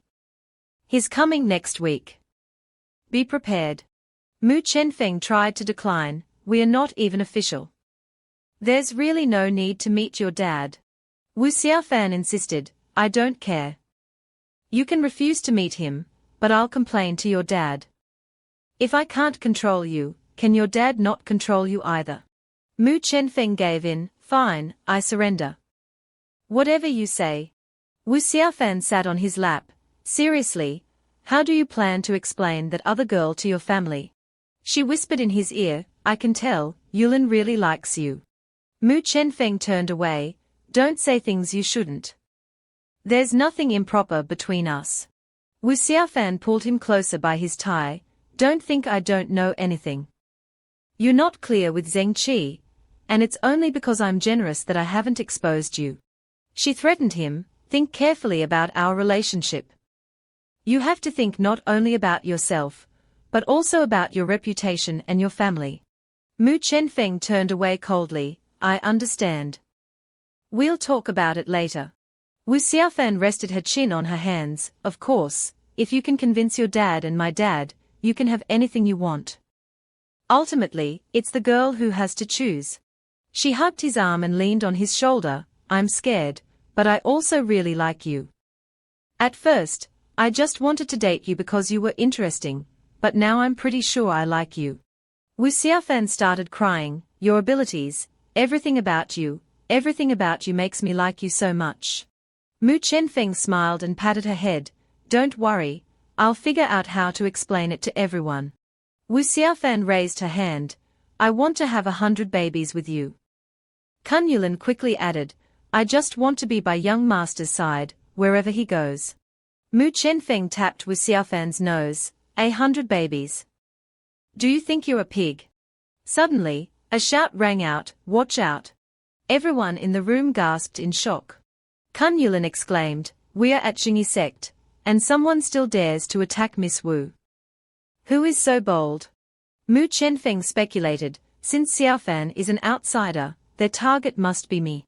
He instructed Kun Yulan and ran out, I'll go check. Yulan, protect Xiaofan. Mu Chenfeng chased after the shadowy figure, you still want to run. Where can you run to in Jingi sect? He smirked, are you stupid? Attacking on someone else's territory. Even if I don't deal with you, do you think Jingi sect will let you go? A thick fog suddenly enveloped Mu Chenfeng. Mu Chenfeng asked coldly, interesting, isn't it, Sima Jin? Even using a formation. He exposed Sima Jin. I don't know what Wang Zizhong promised you to keep provoking me. You might not mind the trouble, but I do. Sima Jin clenched his fists, it started because of old Wang, but now it's personal. He pointed at Mu Chenfeng, you stole my dingling pearl and humiliated me in front of everyone. This feud won't end until one of us is dead. Mu Chenfeng calmly mocked them, you bunch of cats and dogs, you want to trouble me. Besides, are you normal? You're this old and still playing these endless games. Sima Jin, extremely confident in his formation, said, this formation is isolated from the outside world. No matter how powerful you are, you can't use any secret techniques to contact the outside. Just slowly enjoy the service of my brothers. Mu Chenfeng stomped his feet hard on the ground repeatedly. Many pieces of rubble flew straight towards Sima Jin. He started to get interested in the formation created by Sima Jin. It's all illusions. This formation is interesting. Mu Chenfeng touched his chin. Although I can use force to break the formation, this is still their sect's territory. I should restrain myself a bit, use that method to inform Jingi Pai. And let them send their people to handle it. Sima Jin continuously launched attacks towards Mu Chenfeng, but he dodged them all. His companions also started to attack. Sima, how long can the formation hold? He's so powerful, I'm worried we can't stop him. Sima Jin held a knife in his hand, confidently assuring, half an hour at most. I don't believe that if we focus on attacking him, he can still avoid everything. We can fail many times, he only needs to fail once. Let's work together. Mu Chenfeng secretly took out his phone. He called Yulin and gave her a task. Yulin, go find Uncle Cheng. Tell him that Sima Jin has trapped me in a formation, and I need their help. Mu Chenfeng easily dodged Sima Jin's hidden weapons. He urged Yulin, hurry up, I'm afraid this will escalate. Sima Jin's eyes widened in astonishment. How is this possible? How can you make a phone call? Mu Chenfeng said smugly, please, what era are we in? Is there any secret technique more useful than a phone? You have to believe in technology. Uncle Cheng appeared and hit Sima Jin on the head. Young man, you're becoming more and more disobedient, daring to engage in private fights in Jingi Pai. Xiaohu also arrived with the people from Jingi Pai. You brats better behave yourselves and come with me obediently, or don't blame me for getting angry. Xiaohu, with his bruised eyes, threatened Sima Jin's friends. And I'll call your parents later, and have them come to Jingi Pai to pick you up. Mu Chenfeng covered his mouth, trying to hold back his laughter. Xiaohu, what happened to you? There's a clear bruise on your face. Xiaohu angrily waved his hand to shoo him away. Get out, get out, get out. I don't want to talk to you. Uncle Cheng extended his hand to shake Mu Chenfeng's. Don't let this matter spread, otherwise Jingi Pai really doesn't know how to end this. Mu Chenfeng shook his extended hand and agreed with him. Don't worry, I still have that little bit of generosity. It's just some kids making noise. I won't report it to the company. Thanks, otherwise Jingi Pai really won't have an easy time explaining to their elders. Uncle Cheng said to him, I have a request for you. Do you have time later? Shifu and Shishu want to see you. Mu Chenfeng immediately agreed. It just so happens that I have something to ask them too. Lead the way. The scene now shifted to the residence of the Jingi Pai elders. The elder stepped forward to shake hands with Mu Chenfeng. Those youngsters just now were a bit inconsiderate and delayed some time. Sorry for the wait. The elder politely replied. Not at all, not at all. Shixiang and I didn't wait long. Mu Chenfeng continued to shake hands with Xuanfeng Daoren. Is this Xuanfeng Daoren? I've long admired your great name. Not at all, not at all. You are the young hero. He got straight to the point and said to the two, now that we've greeted each other, let's talk business. Please, please, let's drink tea slowly. The elder asked Mu Chenfeng directly, I and my relatives are from the era of Dharma decline. Shixiang and I are both curious how you cultivated to the Ningxi realm. Mu Chenfeng refused to answer his question. Why should I tell you? I'm also curious why Zhong Qianxi shattered the world's spiritual veins back then, leading to the current Dharma decline era. He continued to ask, Jingi Pai has been passed down for thousands of years. I believe the two respected seniors must know the reason behind this. The elder shook his head with difficulty. If you want to ask other questions, Shixiang and I will tell you everything we know, but as for this matter, it concerns Jingi Pai. We cannot reveal any information. Mu Chenfeng assured them, you don't have to worry about it being leaked. Someone will turn this into an almanac article for thousands of years. Who will still care about these things? He tried to persuade the two elders, besides, if I don't understand the reason, how can I restore the spiritual veins? After hearing him, the elder stroked his beard and laughed loudly. Just relying on you to restore the spiritual veins. Young man, your talent is extraordinary, but you're also too arrogant. He raised a finger to remind Mu Chenfeng, first of all, regardless of whether you can reach Kunlun or not. His expression suddenly changed. Young man, why should I tell you? Mu Chenfeng stood up to leave. If you can't say it, then don't say it. Qianxi turned to his Shidi. Shidi, no one has reached the Ningxi realm in hundreds of years. He might be our last chance. The elder stroked his beard and explained to Xuanfeng Daoren, Shixiang, how could I not know? Otherwise, I wouldn't have given him a clue. Whether he can succeed or not depends on whether he can survive. Zhuanfeng Daoren looked at the time on his phone and suddenly exclaimed, "Oh, I almost forgot. Today the alliance might just receive a skin, the event just ended." The elder was so angry that he was fuming. He blamed his Shixiang, "You old fool, why didn't you tell me earlier? I won't let you off the hook." From inside the building, the two elders' arguing voices continuously rang out.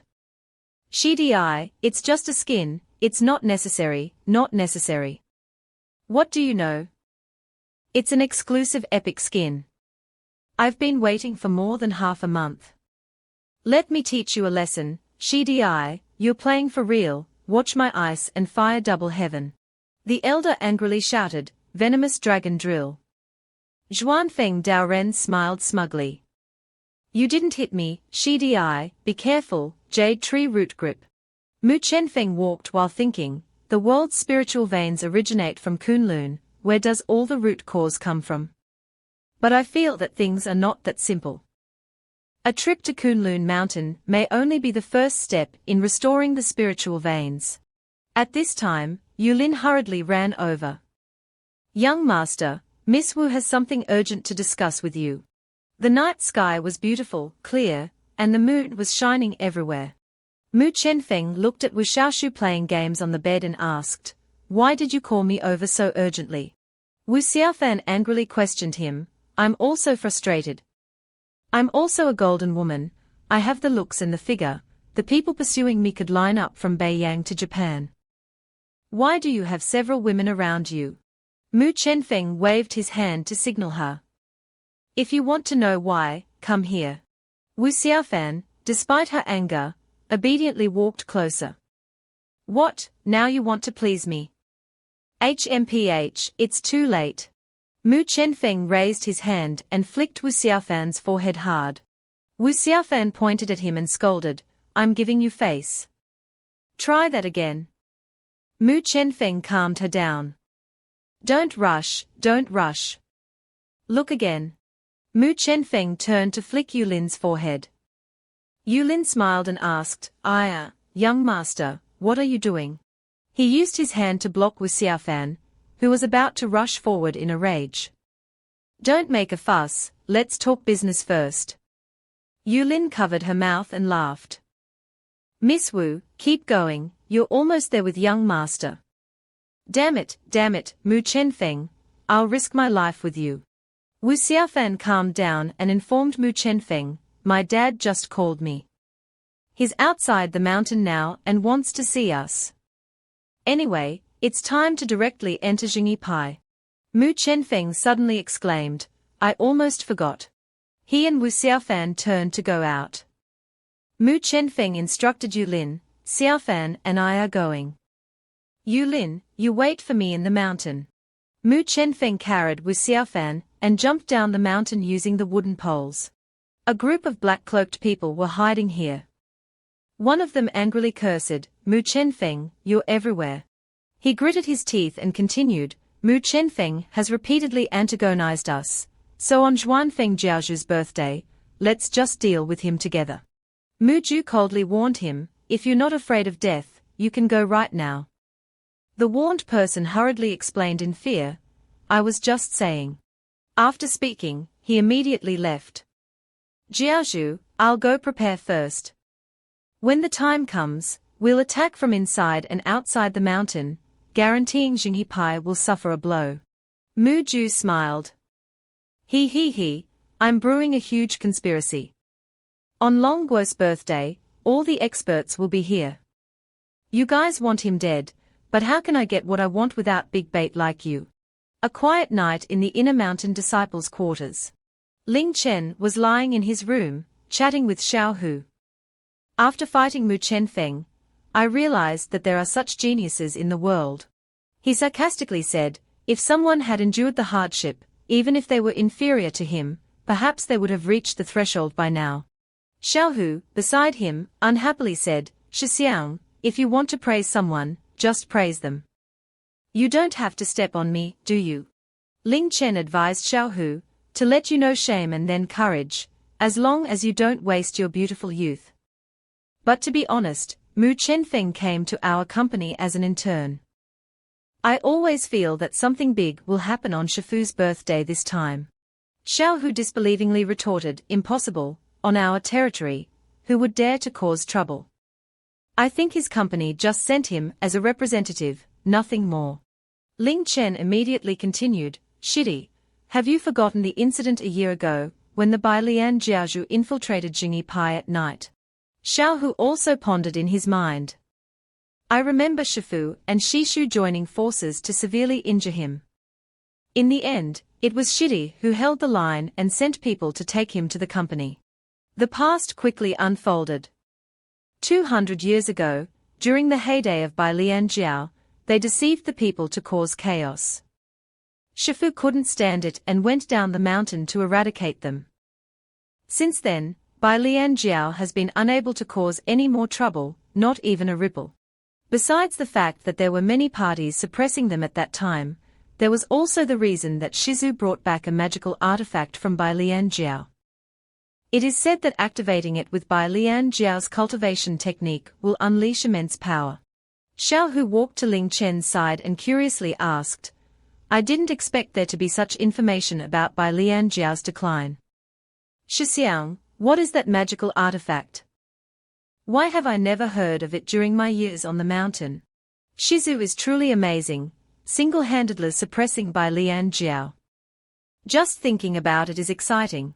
Ling Chen smiled and said, I don't know either. Only Zhongmen Shishu has seen it, and only he knows where it's kept. If you stay on the mountain for a few more years, you'll eventually learn about these old stories. The scene shifted back to Mu Chenfeng. He finally arrived. Wu Jiongwo was burning incense, so they waited outside. A bodyguard stopped them and said, Miss, the Patriarch has ordered young Master Mu to enter first.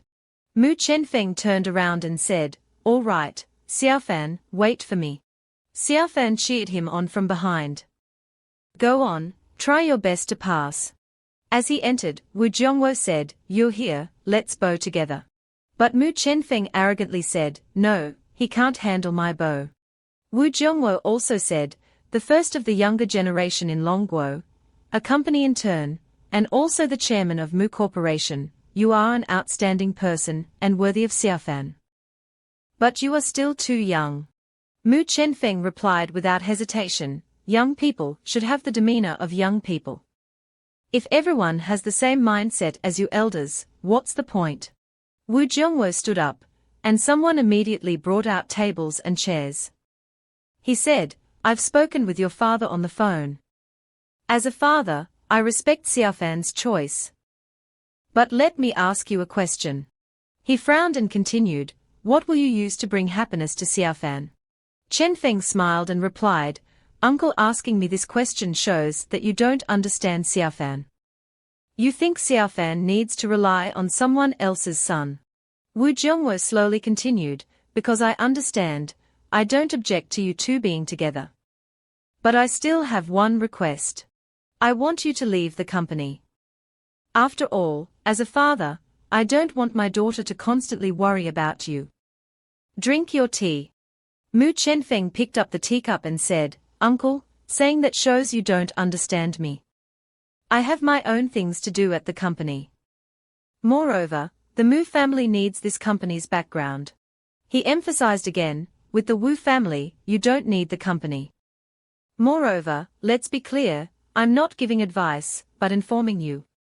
You know very well that I'm a shareholder of the company. And I have the right to fire you. Mu Chenfeng put down the teacup and gently said, based on the company, you will soon receive news of my true strength. You can fire me, but after I leave, I'm afraid the shareholders won't sleep well at night. At this moment, Wu Jiongwo reached into his pocket and took out his phone.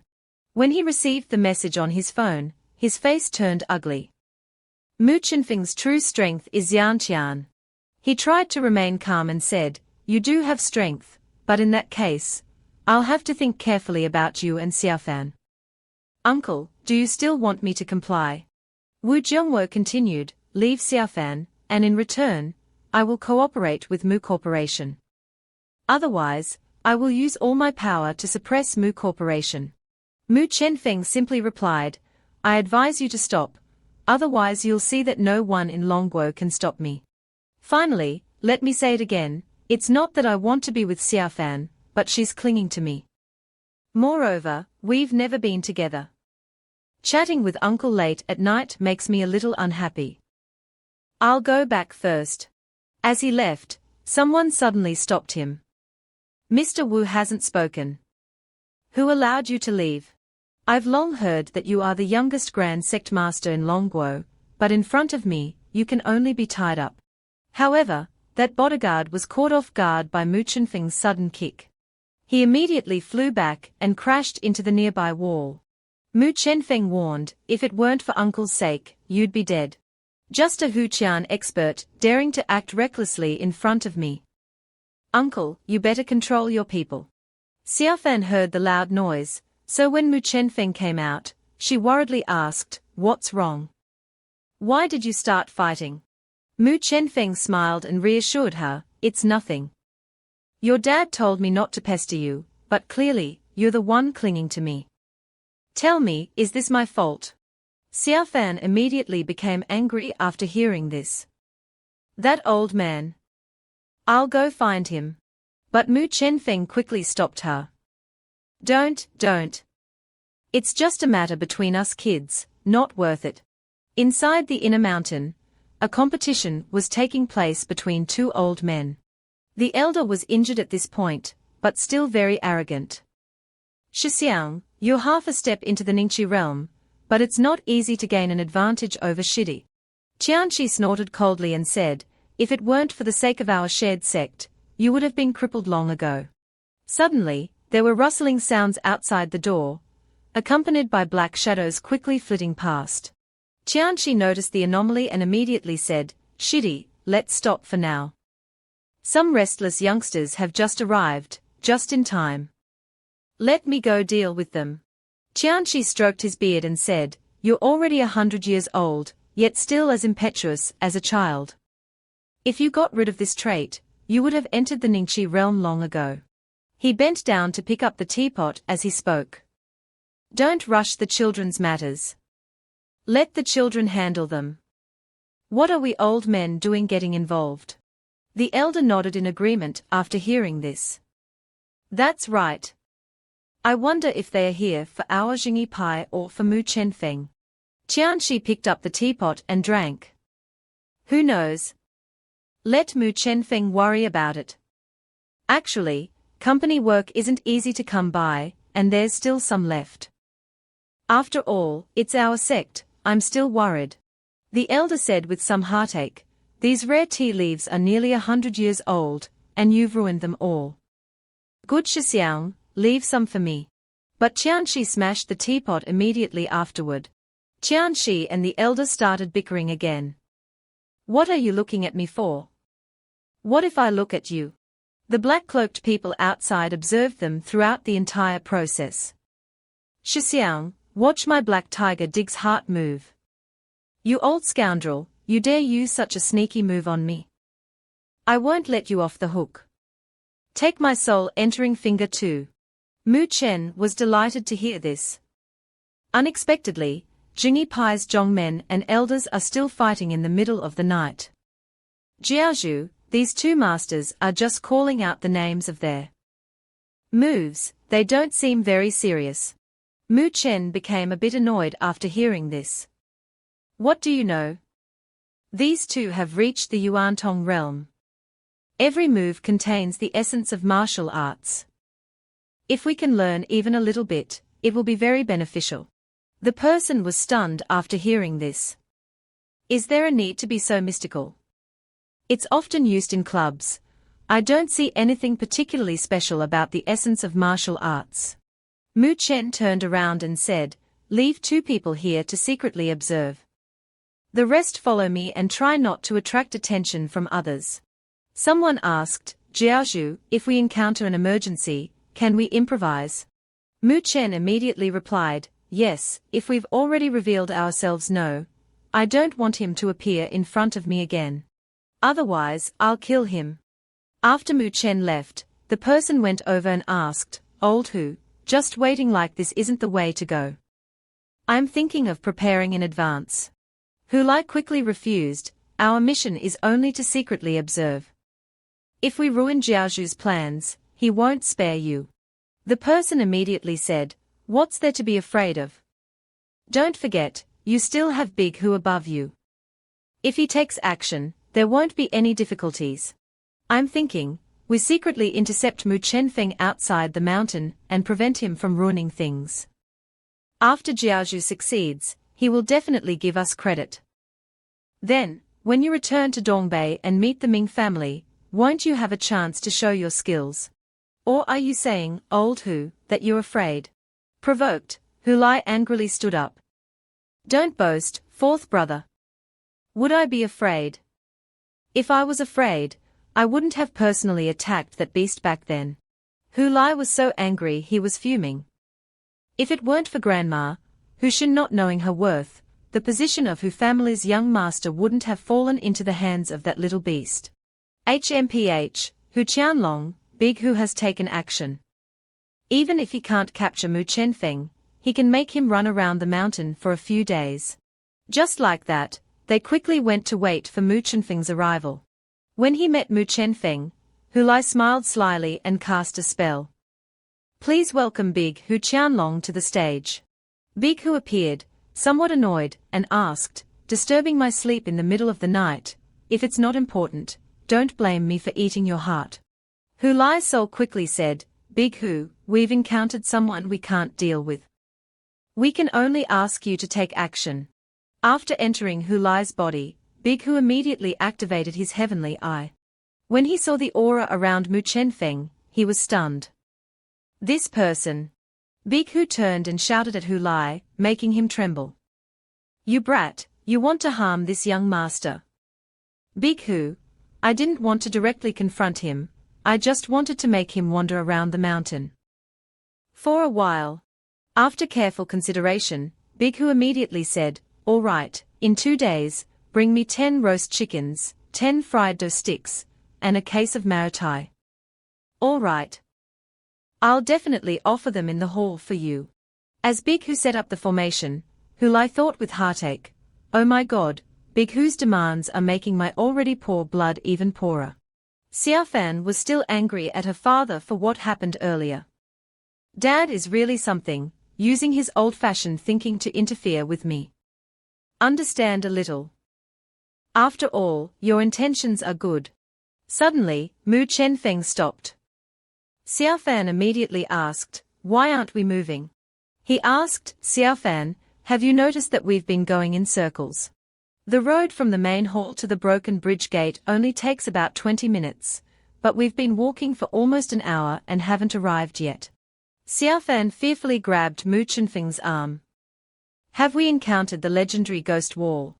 Mu Chenfeng flicked her forehead. "We are in the orthodox Jingi Pai, what ghost would dare to come here?"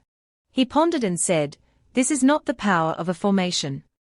On the contrary, I feel an aura similar to a spirit creature." Xiaofan became even more scared. "What should we do? What should we do? Do they want to kill us? I'm so scared. I want a hug." Mu Chenfeng reassured her, "Probably not. Their goal is to make us lose our way for a while. In order to prevent us from noticing, the power he's using is very subtle. But it's not strong. It's still very easy to resolve." Xiaofan became happy.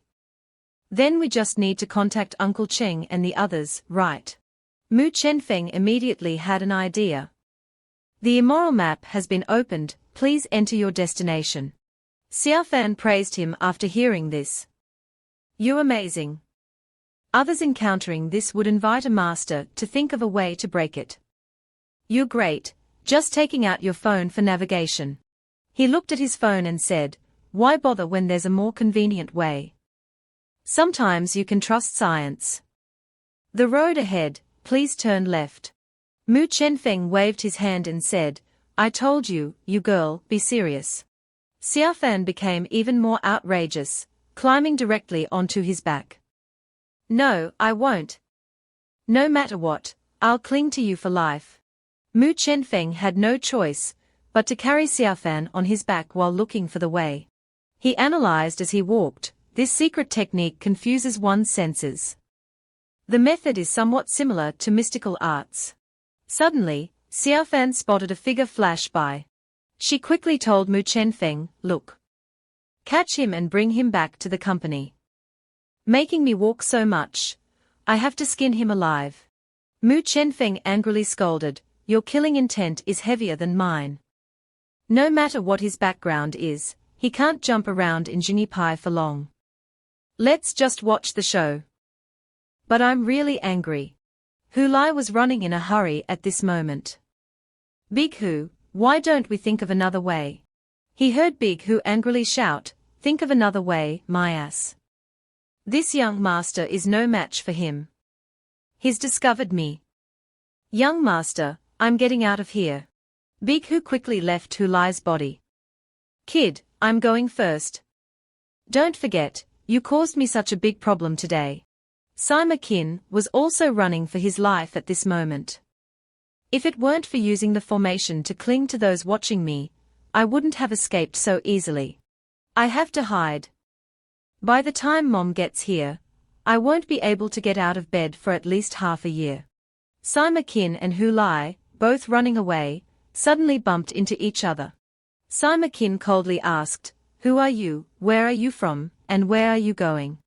Hu Lai was not to be trifled with either, pointing at Sima Jin and saying, "I'm Hu Lai from Bai Lianjiao. As soon as I arrive, you're asking all these questions. What are you asking? Are you checking my household registration? Is the sea your home?" Sima Jin didn't bother arguing with him. Hu Lai, the son of the Hu family, 3 years ago, he failed an attack and fled from the Hu family. Unexpectedly, he joined Bai Lianjiao. "Since I also need to take refuge, why not go to Bai Lianjiao?" Hu Lai immediately replied, "Yo, we know each other. What's your background? You seem to have caused trouble in Jingi Pai and are running away." Sima Jin quickly introduced himself. "I'm Sima Jin from the Sima family. I'm in this situation all because of Mu Chenfeng. If I have the chance, I'll kill him with my own hands." Hu Lai stepped forward and said, "So you're the son of Sima Sanyao. Now that you have nowhere to go, why not come to Bai Lianjiao? Later, I'll recommend you to Jiaozhu. I have a grudge against Mu Chenfeng, and he has a feud with Bai Lianjiao. Our goals are the same." The two immediately shook hands. "All right, let's join forces." Hu Lai handed Sima Jin a cigarette and said, "I also want to destroy them. Even Hu Qianlong is no match for him. We are still in Jingi Pai, the difficulty level is at least as high as 3 or 4 floors." Sima Jin smoked and said, "We can't deal with Mu Chenfeng, so what about the people around him? Miss Wu's background is too deep, we can't touch her. But that little girl beside her, I remember she's only half a step into Grandmaster. If we capture her, I don't believe Mu Chenfeng won't leave Jingi Pai. At that time, no matter how skilled he is, it will be difficult for him to fight against our numbers."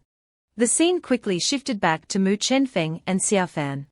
Mu Chenfeng turned and asked Xiaofan, "Your Wu family in Yangbei has many resources and wide connections. You must have a way to investigate the backgrounds of the guests attending the birthday celebration." Xiaofan quickly replied, "You can just let the company investigate, isn't that more efficient?" He explained immediately upon hearing this, "Right now, I'm just a regular employee. What will they think if I go to the leaders every time I encounter difficulties? How can I get promoted and get a raise in the future?" "You still need a promotion. Are you kidding? I'll help you check." Seeing them return, Yulin quickly ran out and asked, "Young master, why are you back so late?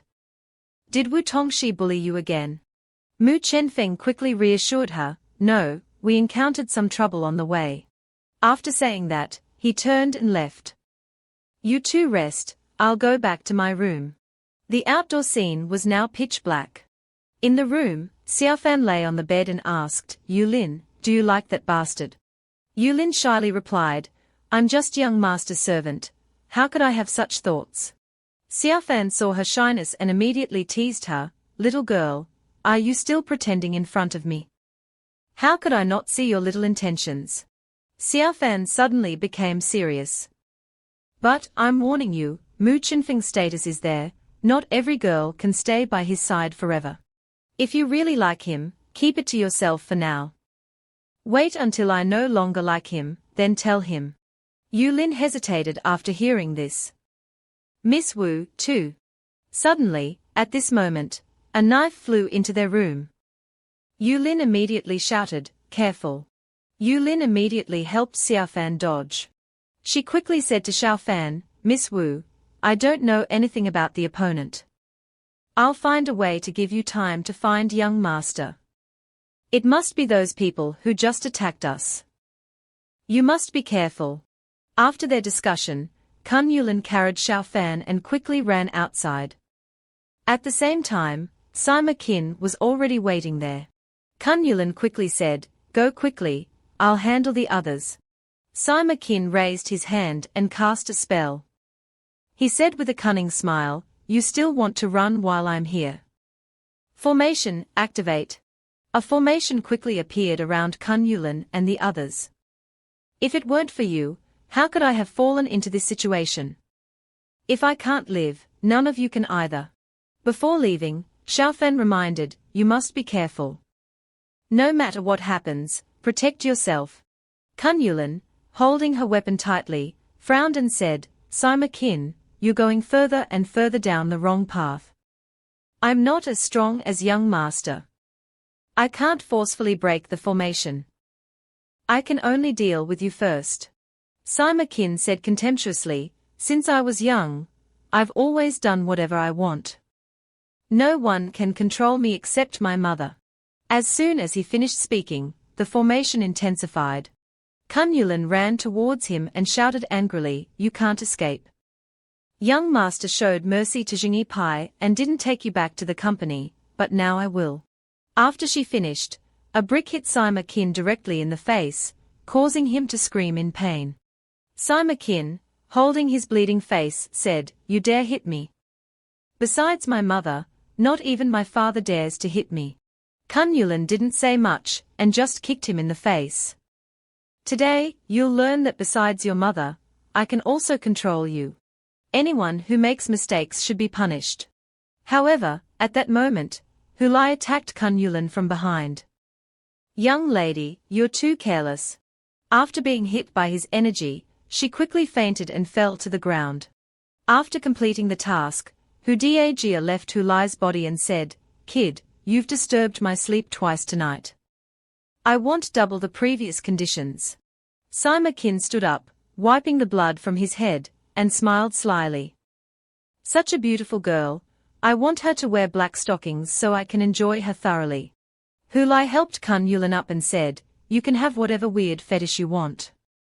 Take her away quickly.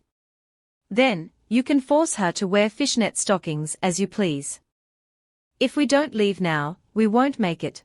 Mu Shen Fang, looking at the chaos happening near the trees outside the city, thought to himself, HMPH, what a mess. I wonder how Jingi will handle this. Looking in that direction. It seems to be Xiaofan's side. Those two girls surely aren't foolish enough to get caught up in it, right? As he was observing, a voice suddenly called his name from outside the door, Mu Shenfeng, wake up. Hearing this, he went to open the door. He opened the door and saw Wu Xiaofan, looking exhausted, with wounds on her hands and feet. She struggled to inform Shenfeng. Sima Jin escaped. He also took advantage of my rest to ambush me. Seeing this, Shenfeng immediately asked, where's Yulin? Isn't she with you? Xiaofan stammered sadly, to buy me more time to find you, so she. Before she could finish, he dashed off, replying, I'll go there first. You go find Xiao Hu and his group. Remember to protect yourself. And just like that, he ran to a dark house and calmly entered. Approaching the door of the house, When he touched the broken mirror covering the glass, he thought, there's residual energy from the formation, and the smell of a demon spirit. He suddenly recalled a memory, saying, I originally planned to give Jingi face, and leave these matters to Dong Daozu to handle. But it seems that it made some people think I'm gentle and easygoing. He went from behind the porch to the lawn behind the house and suddenly realized, judging by the direction of the remaining smell, they probably ran this way. Suddenly, he spotted and watched from behind as a group of men ran towards him. An old man, Ling Cheng, ran up to him and reported, I just received a call from Wai Shan, saying that 2 people forcibly took a girl down the mountain. Disciples are already in pursuit. Finally, the old man bowed his head and bent down as if to apologize for his actions. I feel extremely remorseful and apologize for what happened today. Shen Fang coldly replied, a person disappeared from your Jingi Pai. How do you plan to explain this to me? If you can't give me a satisfactory explanation, I will give myself a satisfactory one. Before hearing an explanation from Ling Cheng, his phone suddenly rang, making him say, I'll take this call first. Hearing the voice from the other end, he couldn't believe it and shouted, What? You say you lost them? The opponent somehow made the pursuing disciples lose their way. Shen Feng also listened to Ling Cheng's call, millimeter him, I understand. After finishing the call, the old man slowly approached him and bowed his head to explain, since things have come to this, Jingi Pai will do its utmost to investigate the opponent's whereabouts. Please give us some time. I sincerely apologize again for causing you this unpleasant experience. Shen Feng, already annoyed, coldly rebuked the old man, left a sentence of apology, write a sentence of remorse. Besides this, what else do you know how to say? Are you apologizing to me on your own behalf, or on behalf of the entire Jingi Pai? Unable to bear how easily everything was going, he pointed directly at the old man and scolded loudly, if you're representing the entire Jingi Pai, what qualifications do you have? I'm in a very bad mood right now. Don't make me laugh with those words. The conversation between Shen Feng and the old man made everyone feel awkward. 2 men outside, Qianxi and Zhong Lao, were witnessing this scene. These 2 politely approached him, and Qianxi politely greeted him. I, in the name of Qianxi, sincerely apologize to you on behalf of Jingi Pai. I just finished discussing with Boss Lu. Jingi Pai will cooperate with the company and do our best to investigate Miss Kui's whereabouts. All expenses incurred during the process will be borne by our Jingi Pai. Shen Feng irritably pointed at him and replied thoughtfully, I'll give the company face. Tell me where Yulin is before dawn. But for every injury she has, I will cripple one of your fingertips. Hearing this, Qianxi agreed to his terms, all right, as you say. No matter what injuries Miss Kui sustains, I will take responsibility. Suddenly, Zhong Lao, the man with Qianxi, pointed at him and spoke up unhappily, Senior brother, why waste words on him? Jingi Pai has existed for thousands of years. Have we ever been treated so badly? Let's join forces and drive this brat out of Jingi Pai, then call Boss Lu and his people to come and talk personally. Shen Feng's face darkened, and he retorted in a measured tone, Are you even worthy of laying a hand on me? I'm in a very bad mood right now. I'm afraid I won't be able to control my strength and kill you. At this point, Zhong Lao became furious and immediately unleashed his power in response to Shen Feng. Senior brother, I can't stand it anymore. Today, I must tear his mouth apart. After saying that, Zhong Lao aggressively rushed forward with a fist to deal with Shen Feng. Brat, today I'll make you understand something. You can eat carelessly, but you can't speak carelessly. As he approached, Shen Feng blocked his fist and retorted, No matter how glorious Jingi Pai represents itself in your eyes, it's all rubbish in my eyes. Saying that, he thrust an arm into the old man's stomach. After knocking Zhong Lao unconscious, he took the opportunity to warn him, You want to use the company to pressure me? Then you should be glad I'm still considering the company's stance. The remaining men were terrified as he coldly announced, let me tell you a truth. No one in this entire Longguo can stop me from doing anything, including wiping out Jingi Pai. After saying that, he turned to Qianxi and asked, Qianxi, do you understand my stance now? He was startled and trembled. Suddenly, Shen Fang's phone rang continuously. He picked up and answered the call, hello. Not sleeping in the middle of the night, and Boss Lu is calling me. I don't have the habit of chatting on the phone with men. The other end didn't joke around, and Boss Lu informed him of the urgent matter, we've found Yulin's whereabouts. The location will be sent to your phone shortly. In addition, Boss Lu warned him about his attitude, which made Shen Fang listen attentively. Also, Mu Shen Fang, I'm warning you. I'll be back in Yangbei tomorrow. And I'll stop by Jingi Pai. Before I arrive, don't cause me any more trouble. His phone call annoyed Zhuan Feng, who was at Jingi Pai, and he cursed him under his breath. Just because of one missing girl, the entire Jingi Pai has to act according to his whims. Suddenly, he also received a call. Looking at the name on the screen, he cursed, Hu Lai, if you ruin my big plan, don't blame me for being ruthless. After saying that, he answered the phone, where are you? All right, I'll send someone to support you immediately. Don't wander around before they arrive. After hanging up, he approached Qianxi and politely reported, sect leader, the disciples just reported that they've found out the identities of the two. One is Sima Jin, who escaped, and the other is Hu Lai from the Hu family. Hearing this, Qian Feng turned around and ordered him, Zhuan Feng, tell the entire Hu family to be here before dawn, otherwise, they'll only see a dried corpse. Hearing this, Qianxi stopped him and advised Shen Feng, moving physically is not righteous. Moving mystically is not discreet. Moving spiritually is not tolerant. These three movements, high and low, have similar profound meanings. He then asked him, little Taoist, are you a three movements cultivator, and have you entered the great vehicle? Shen Feng turned around and replied bluntly, what's it to you? If you want to enter qi condensation, the path you mentioned is viable. As he was speaking, Wu Xiaofan and Xiao Hu suddenly rushed to his side. Shen Feng looked at Xiaofan and asked her, didn't I tell you to protect yourself? Why are you here? She replied, I heard, Yulin was captured by them. I also want to find a way to rescue her. Suddenly, Shen Feng pointed at Xiaofan's face, creating something, and he warned, what I'm going to do next will be very dangerous. You can't come with me. When he gently activated something, she fainted onto Shen Feng, and Xiao Hu said, if you don't want her to go, you can ask me to look after her. No need to waste this effort. He then handed her over to Xiao Hu and asked, can you really look after her? You know her father is here. Could you make a trip and take Xiao Fan to him? He looked at the temporarily unconscious Xiao Fan and worried, knowing you, Xiao Fan will resent you for a long time. Shen Feng simply replied, that's better than losing her life.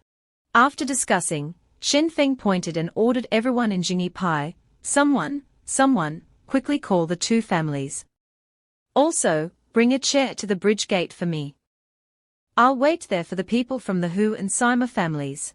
A while later, as he requested, they brought a chair for him to sit and wait for the two families. Shen Feng was now sitting with Uncle Cheng. He wondered why he had been waiting and asked, the high-ranking disciple of Jingi Pai doesn't rest, but runs to enjoy the breeze with me. Why? He continued seriously, watching me, afraid I'll cause trouble. If I truly wanted to act, do you think you could stop me? Uncle Cheng replied, no matter what you want to do, I certainly can't stop you. But a teacher's orders are hard to disobey. Please forgive me. Hearing this, Shen Feng also replied, I know I can't blame your Jingi Pai for last night's incident, but when I'm in a bad mood, I always need an outlet. You were just unlucky enough to be in the line of fire. Seeing the tense conversation, Uncle Cheng said, Jingi Pai has arranged for my disciples and you to rescue Kui Yulin together. If you have any arrangements, contact me directly. After saying that, he offered him a cigarette, but he declined, thanks, but no need. Finally, he made a request: if you want to send people to follow me, I have only one request: don't mess up my business. As he spoke, Jie Tingfeng approached him. Standing in front of Shen Fang, he politely introduced himself: Mu Xiao, I am Jie Tingfeng. Would you mind taking me along on this operation? Then, Tingfeng explained his direct lineage in the Jie family. The Jie family is proficient in Shimenduanjia, the 5 elements, and 8 trigrams, and excels at countering the Sima family's formations. Taking me along will make things much easier for you. But Shen Fang replied coldly, this has nothing to do with your Jie family. You don't need to get involved. Hesitantly, Tingfeng asked him for a favor: I want Mu Xiao to recommend me. I want to join the company. Shen Fang replied, with your family background, joining the company shouldn't be difficult. The company welcomes talents like you. Perhaps due to his timid nature, Tingfeng always stammered, I'm a bit afraid of socializing. The elders in my family told me to go out and train myself. But I don't dare to be alone. Usually, when I'm outside, I force myself not to talk, afraid of being exposed and laughed at. Fortunately, Shen Fang managed to save face for Tingfeng and invited him to sit down and talk. All right, sit next to me first. Boss Lu is coming to Jingi today. I'll say hello to him then. You follow me for now. Tingfeng happily replied, thank you, Mr. Mu. I definitely won't disappoint you.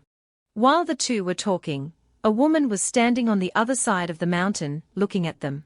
Out of curiosity, Shen Fang asked her loudly, this lady, which family are you from? Hearing this, the woman jumped down the steps. She cheerfully greeted the two, Yo, this is Mu Shenfeng, Mu Xiaoga. As expected of a young master, you look extraordinary at first glance. Shen Fang remained silent, letting her talk about herself. I am Sima Sanyang. I rushed over as soon as I got the call last night. Rest assured, after I catch that brat, I will punish him severely.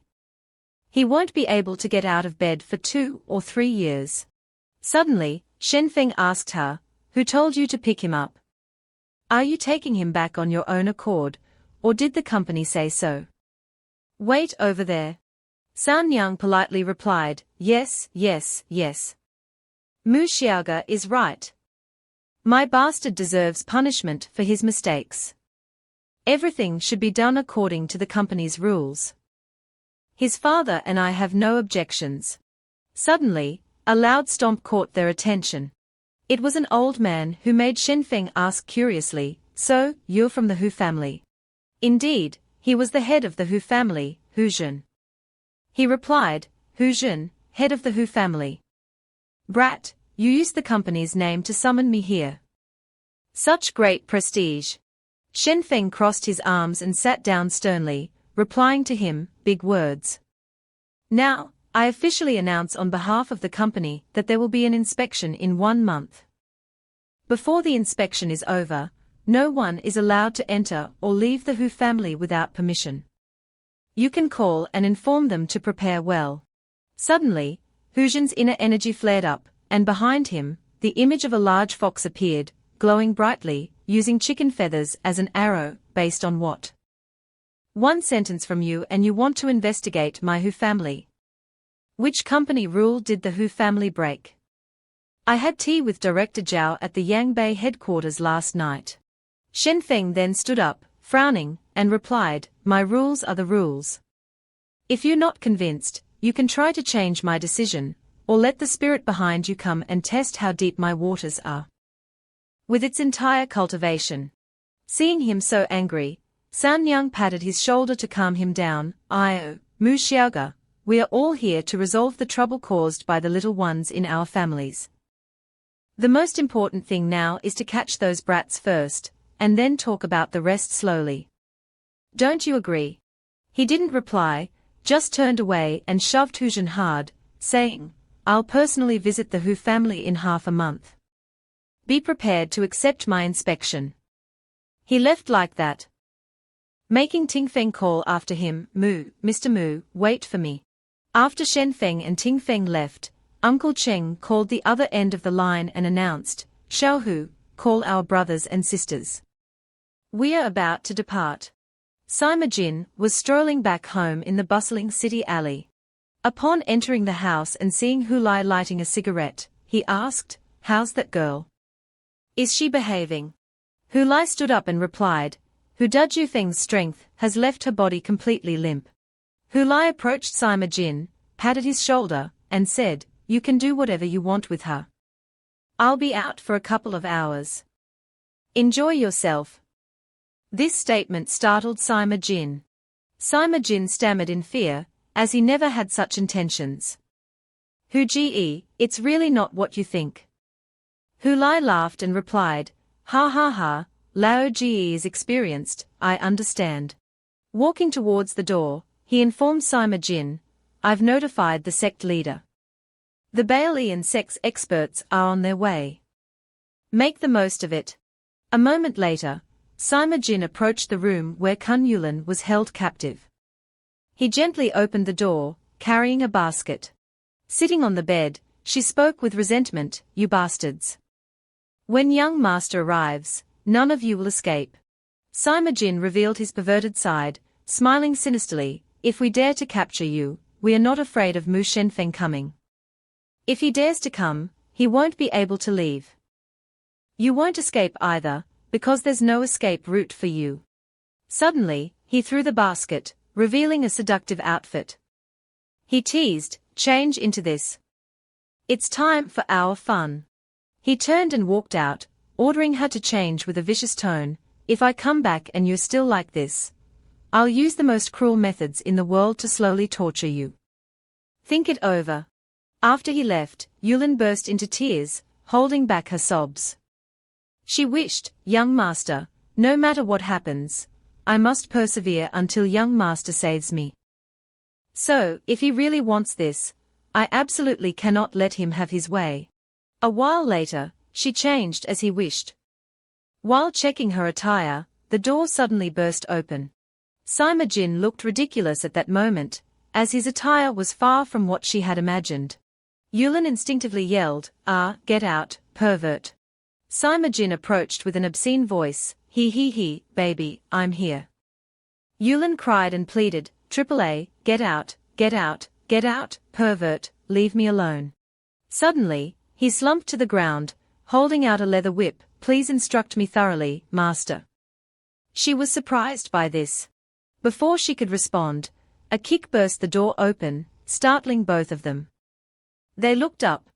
It was Mu Shen Feng and everyone, who had been searching for Yulan. Everyone was stunned.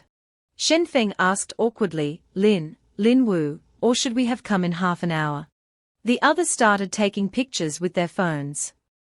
Xiaohu was no exception, saying as he snapped photos, Mu Shen Feng, you can go if you want. I have to record this exciting scene for later review. And learning.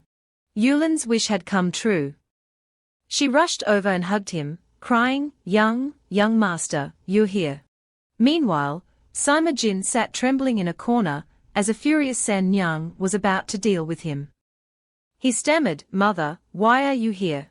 San Yang didn't say much, but delivered a resounding punch, yelling, Brat. You've lost my face, your father's face, the Sima family's face, and the entire village's face. She continued to attack him. Sima Jin, both scared and begging for forgiveness, explained, Mother, I was wrong. It's not what you think. It was Hu Lai of the Balian sect. It was all his idea. He said after luring this girl away and Mu Shen Feng out of Jingi, he would gather the Balian sect's forces to attack him. Mother, not there. You can't hit there. As for the couple, seeing Yulan's attire, Shen Feng suggested, this outfit looks good on you. You can wear it more often, try different styles. She twirled for him and asked, Young master, do you really think it's beautiful? If young master likes it, I'll wear it more often, every day for you to see. Yulan blushed at Shen Feng's comment, little girl, that's not right. Have you opened up a new world? She replied, no, young master is just making fun of me.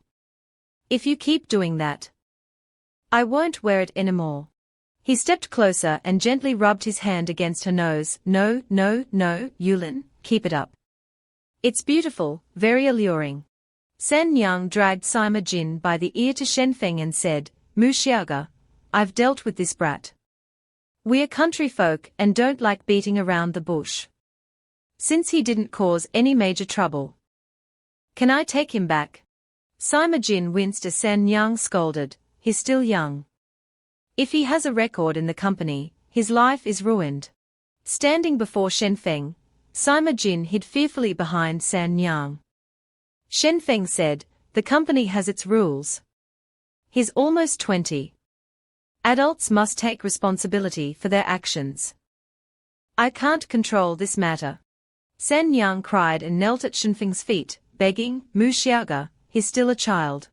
Shen Fang's childish side suddenly emerged as he turned to Yulin and whined, why do I have to endure this? I'm just a child too. She chuckled and replied, Sima San Yang, young master really can't control this matter. CEO Lu is coming to Jingi today. Why don't you wait for him to arrive and try pleading with him? Sima Jin now sat obediently like a child, listening to San Yang's scolding.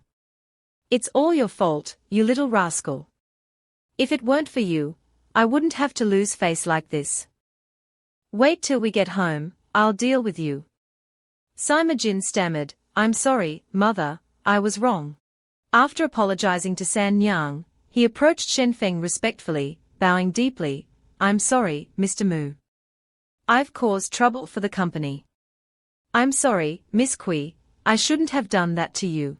San Yang suddenly kicked Sima Jin, yelling, who told you to talk nonsense? Tell Mu Xiaoga everything you know.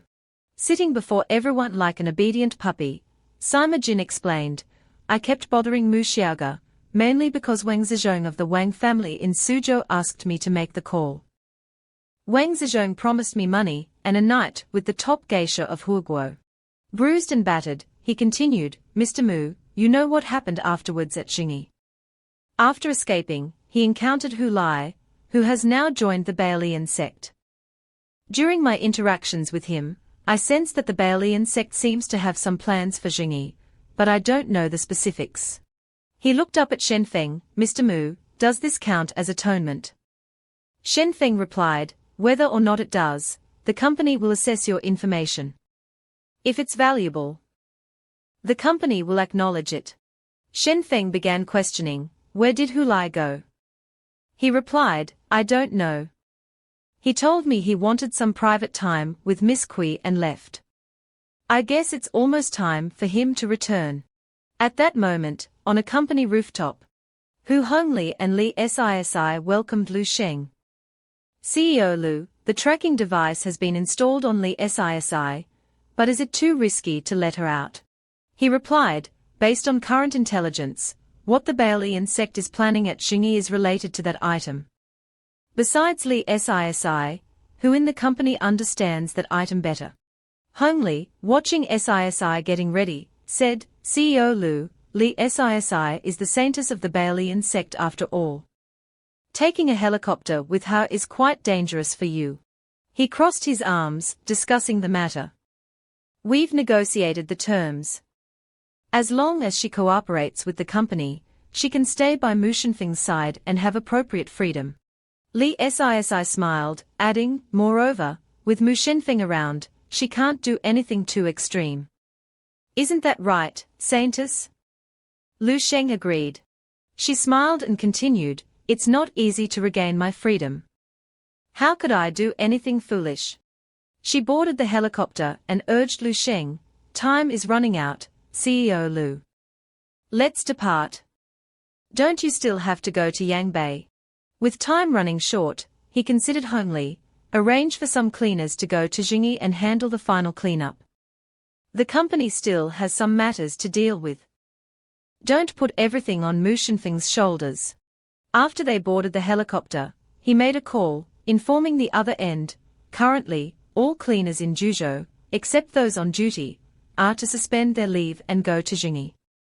Be there within 24 hours. Hu Lai was walking down the street, checking the news on his phone. Young people these days only have those things on their minds. Considering the time, the sect leader should be contacting me. Why hasn't he called yet? Suddenly, he noticed two guards in front of the rental house and realized Shen Fang had appeared. The rental house is no longer safe. Mu Shen Fang, although prepared to use the company's influence. I didn't expect them to be so fast. As he was about to escape, Hu Jin and his men surrounded him from behind. Hu Lai, you're surrounded. Surrender and come back to the Hu family, and your sentence might be reduced. Instinctively, he dodged and retorted, HMPH, old man, I didn't expect even you to be here. You still give the company so much face. But with just 2 or 3 of you. Isn't it a bit childish to try and catch me? Hu Lai scoffed challengingly, you know me. I'm the Hu family's once-in-a-century genius. Give me a little time, and surpassing you won't be a problem. Hu Jin replied, a genius on the wrong path is worse than a useful fool. Unexpectedly, he was further surrounded by the yin-yang circle of the Jiage Ting Feng. Hu, family head Hu, the Chimanduanjia formation is complete, isolating outside influence. He said cheerfully, you can start now. Hearing this, Hu Jin began channeling his energy, I invite the great Hu to appear. He listened to Hu Lai's words, Hu family, Hu Qianlong still needs you to control him. Facing him, Hu Lai shouted, Hu Qianba, you've always been bothering me, pressuring me. I'll invite third grandmother Hu to preside over justice. He seemed annoyed, ready to reprimand him, Hu Qianlong, I'll give you some face in front of outsiders. I won't mention your petty matters again. For killing your fellow disciples and stealing tribute. Come with me before third grandmother Hu and confess. Hu Lai lunged to attack. Since leaving the Hu family, I never thought of returning. I want you to see my efforts over the years. They clashed. Hu Jin scolded, your heart is impure. Even with 30 more years, if your cultivation method is, you'll never achieve true enlightenment. Strangely, he blew a puff of smoke into Hu Lai's face. Their hands gradually separated. Hu Lai persisted, this so-called true enlightenment, I don't need it anyway. The fight continued. Shen Fang watched intently from above, commenting, it seems Chumazian Zhu is the path of spiritual bodies, attaching to a human host and controlling the physical body to fight enemies, while wielding some divine abilities and soul power. He pondered, with the current thin spiritual energy and breaking the rules of the blue planet, it can be considered a very good technique. Within the yin-yang circle, Hu Lai challenged, Hu Qianba, I'm not your match yet. Give me another 10 years, and I'll show you the power of this great master. Shen Fang flicked a gold coin down. It hit Hu Lai. Seeing him down, Shen Fang walked over and asked, I haven't spoken yet. Who allowed you to leave? Hu Lai, in pain and trembling, replied, brat, interfering in the Hu family's affairs, do you not want to live? Shen Fang finally unleashed his power, warning, everyone in the entire Longguo is under the company's management. Are you disrespecting me, or the company? He added seriously, should I call you Hu Lai or Hu Qianlong? It doesn't matter. He pressed Hu Lai's neck down and asked, if I kill you in front of the Hu family head and Hu Qianba, do you think they'd dare to fart? Would third grandmother Hu dare to do anything to me? Hu Lai, gasping for breath, pleaded, I was wrong. Don't kill me. As long as you don't kill me, I can fulfill any request. Shen Fang punched him into the asphalt, saying, I spared you once, and you not only showed no gratitude, but continued to assassinate me. Watching him bleed, Shen Fang continued, if I don't teach you a lesson, those Baolian sect bastards will really think I'm a pushover. Hu Jin intervened, leave him to me. Shen Fang retorted, is the Hu family that influential? Or are you ordering me? Hu Jin explained, Hu Lai is a member of the Hu family. Hu Qianlong must also be brought before third grandmother Hu for judgment. This is a long-standing unspoken rule in the North. In terms of both reason and emotion, handing him over to me is the most appropriate. Shen Fang stomped on Hulai angrily, snapping, "Get lost. I'm in a bad mood, or I'd deal with you too." He stood his ground. "This is my answer, this is my rule. If you're confident in taking him from me, you can try." Hujin advised, "I will convey your words to CEO Lu in full. Think it over." Shen Fang kicked Hujin in the stomach, replying, "You don't seem to understand the relationship between me and the company." As Hujin lay sprawled after being kicked away, Shen Fang walked over, saying, "It's not that I want to stay in the company now, but the company needs me to stay. Otherwise, the company's leaders wouldn't be at ease." He pointed directly at him. "If you're not convinced, you can call Third Grandmother Hu for a duel. I'll make you understand why I have this confidence." Unexpectedly, the helicopter carrying Lu Sheng and Lee Sisi arrived. Lu Sheng disembarked and urged, "Mu Shen Feng, let it go." He delegated, "Handing Hulai over to the Hu family is the company's decision." Sisi added, "It seems Mu Ju was too thoughtless, making Mu this angry." Sisi approached Shen Feng, touching his handsome face, and complimented, "You're so handsome. Are you free tonight? I'll help you relieve some stress." Shen Feng turned to Lu Sheng tiredly, "Why did you release her so quickly?" Lu Sheng explained, "This time, the Baolian sect's presence at Jingi is mainly because of a Baolian sect heirloom artifact." Regarding Sisi's release, he told him, "Lee Sisi is the saintess of the Baolian sect. She confessed with a good attitude and provided valuable information. After careful consideration, the company brought her here to cooperate with you." He prepared to board the helicopter again, reminding, "The company's cleaning staff is on the way, and other areas have also sent support. You'll be in charge of handling all of this. The contact numbers have been sent to your phone. Just call if needed."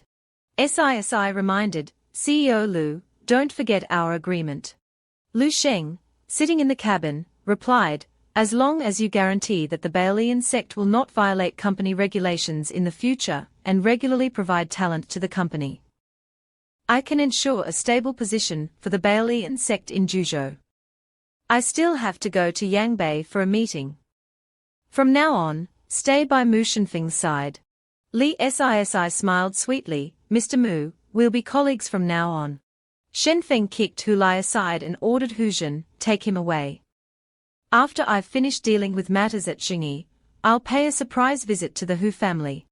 Hujin retrieved Hulai's body and glared at Shen Feng, "Leave. I don't want to see you."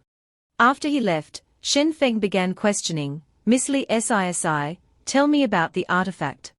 She explained, that artifact is actually a jade pendant. When combined with the Baolian sect's secret technique, it can activate the power of lightning. She added, "Only core members of the Baolian sect know that the jade pendant is just a key, and only the lightning activated through it can open the Great Gate of Kunlun." Unaware of her rambling, Sisi bumped into Shenfeng's back. He said, meaning, "As long as the lightning is activated, Kunlun can be opened." Rubbing her head, she complained, "Why did you suddenly stop while walking? You're not wrong, but in this era without magic, using divine powers isn't easy." He suddenly pulled a small sword from his pocket. The sword glowed and grew larger. He addressed Sisi, "Please don't compare me to others, or you'll realize how skewed your perception is." His coolness made Sisi's heart skip a beat. She clung to him, "Wow, you're so amazing. Can you teach me?" "As long as you teach me, you can do anything to Sisi." She thought, times are changing, and the Baolian sect must keep up. The company has official backing, and Mu Shenfeng can be considered the strongest in the world right now. Only by cooperating with them can the Baolian sect have a place in this era. Shen Feng suddenly pushed Sisi away, and sternly replied, "I don't care what schemes you have. I just want to remind you that as long as you remain honest and upright, I don't mind keeping you by my side. But if you have other intentions, Shen Fang clenched his fist powerfully and declared, "Truly, genuine strength can sweep away all conspiracies." Seeing his calm demeanor, as he walked away silently, she explained, "Sisi doesn't have any bad intentions. Sisi only feels heartache for you."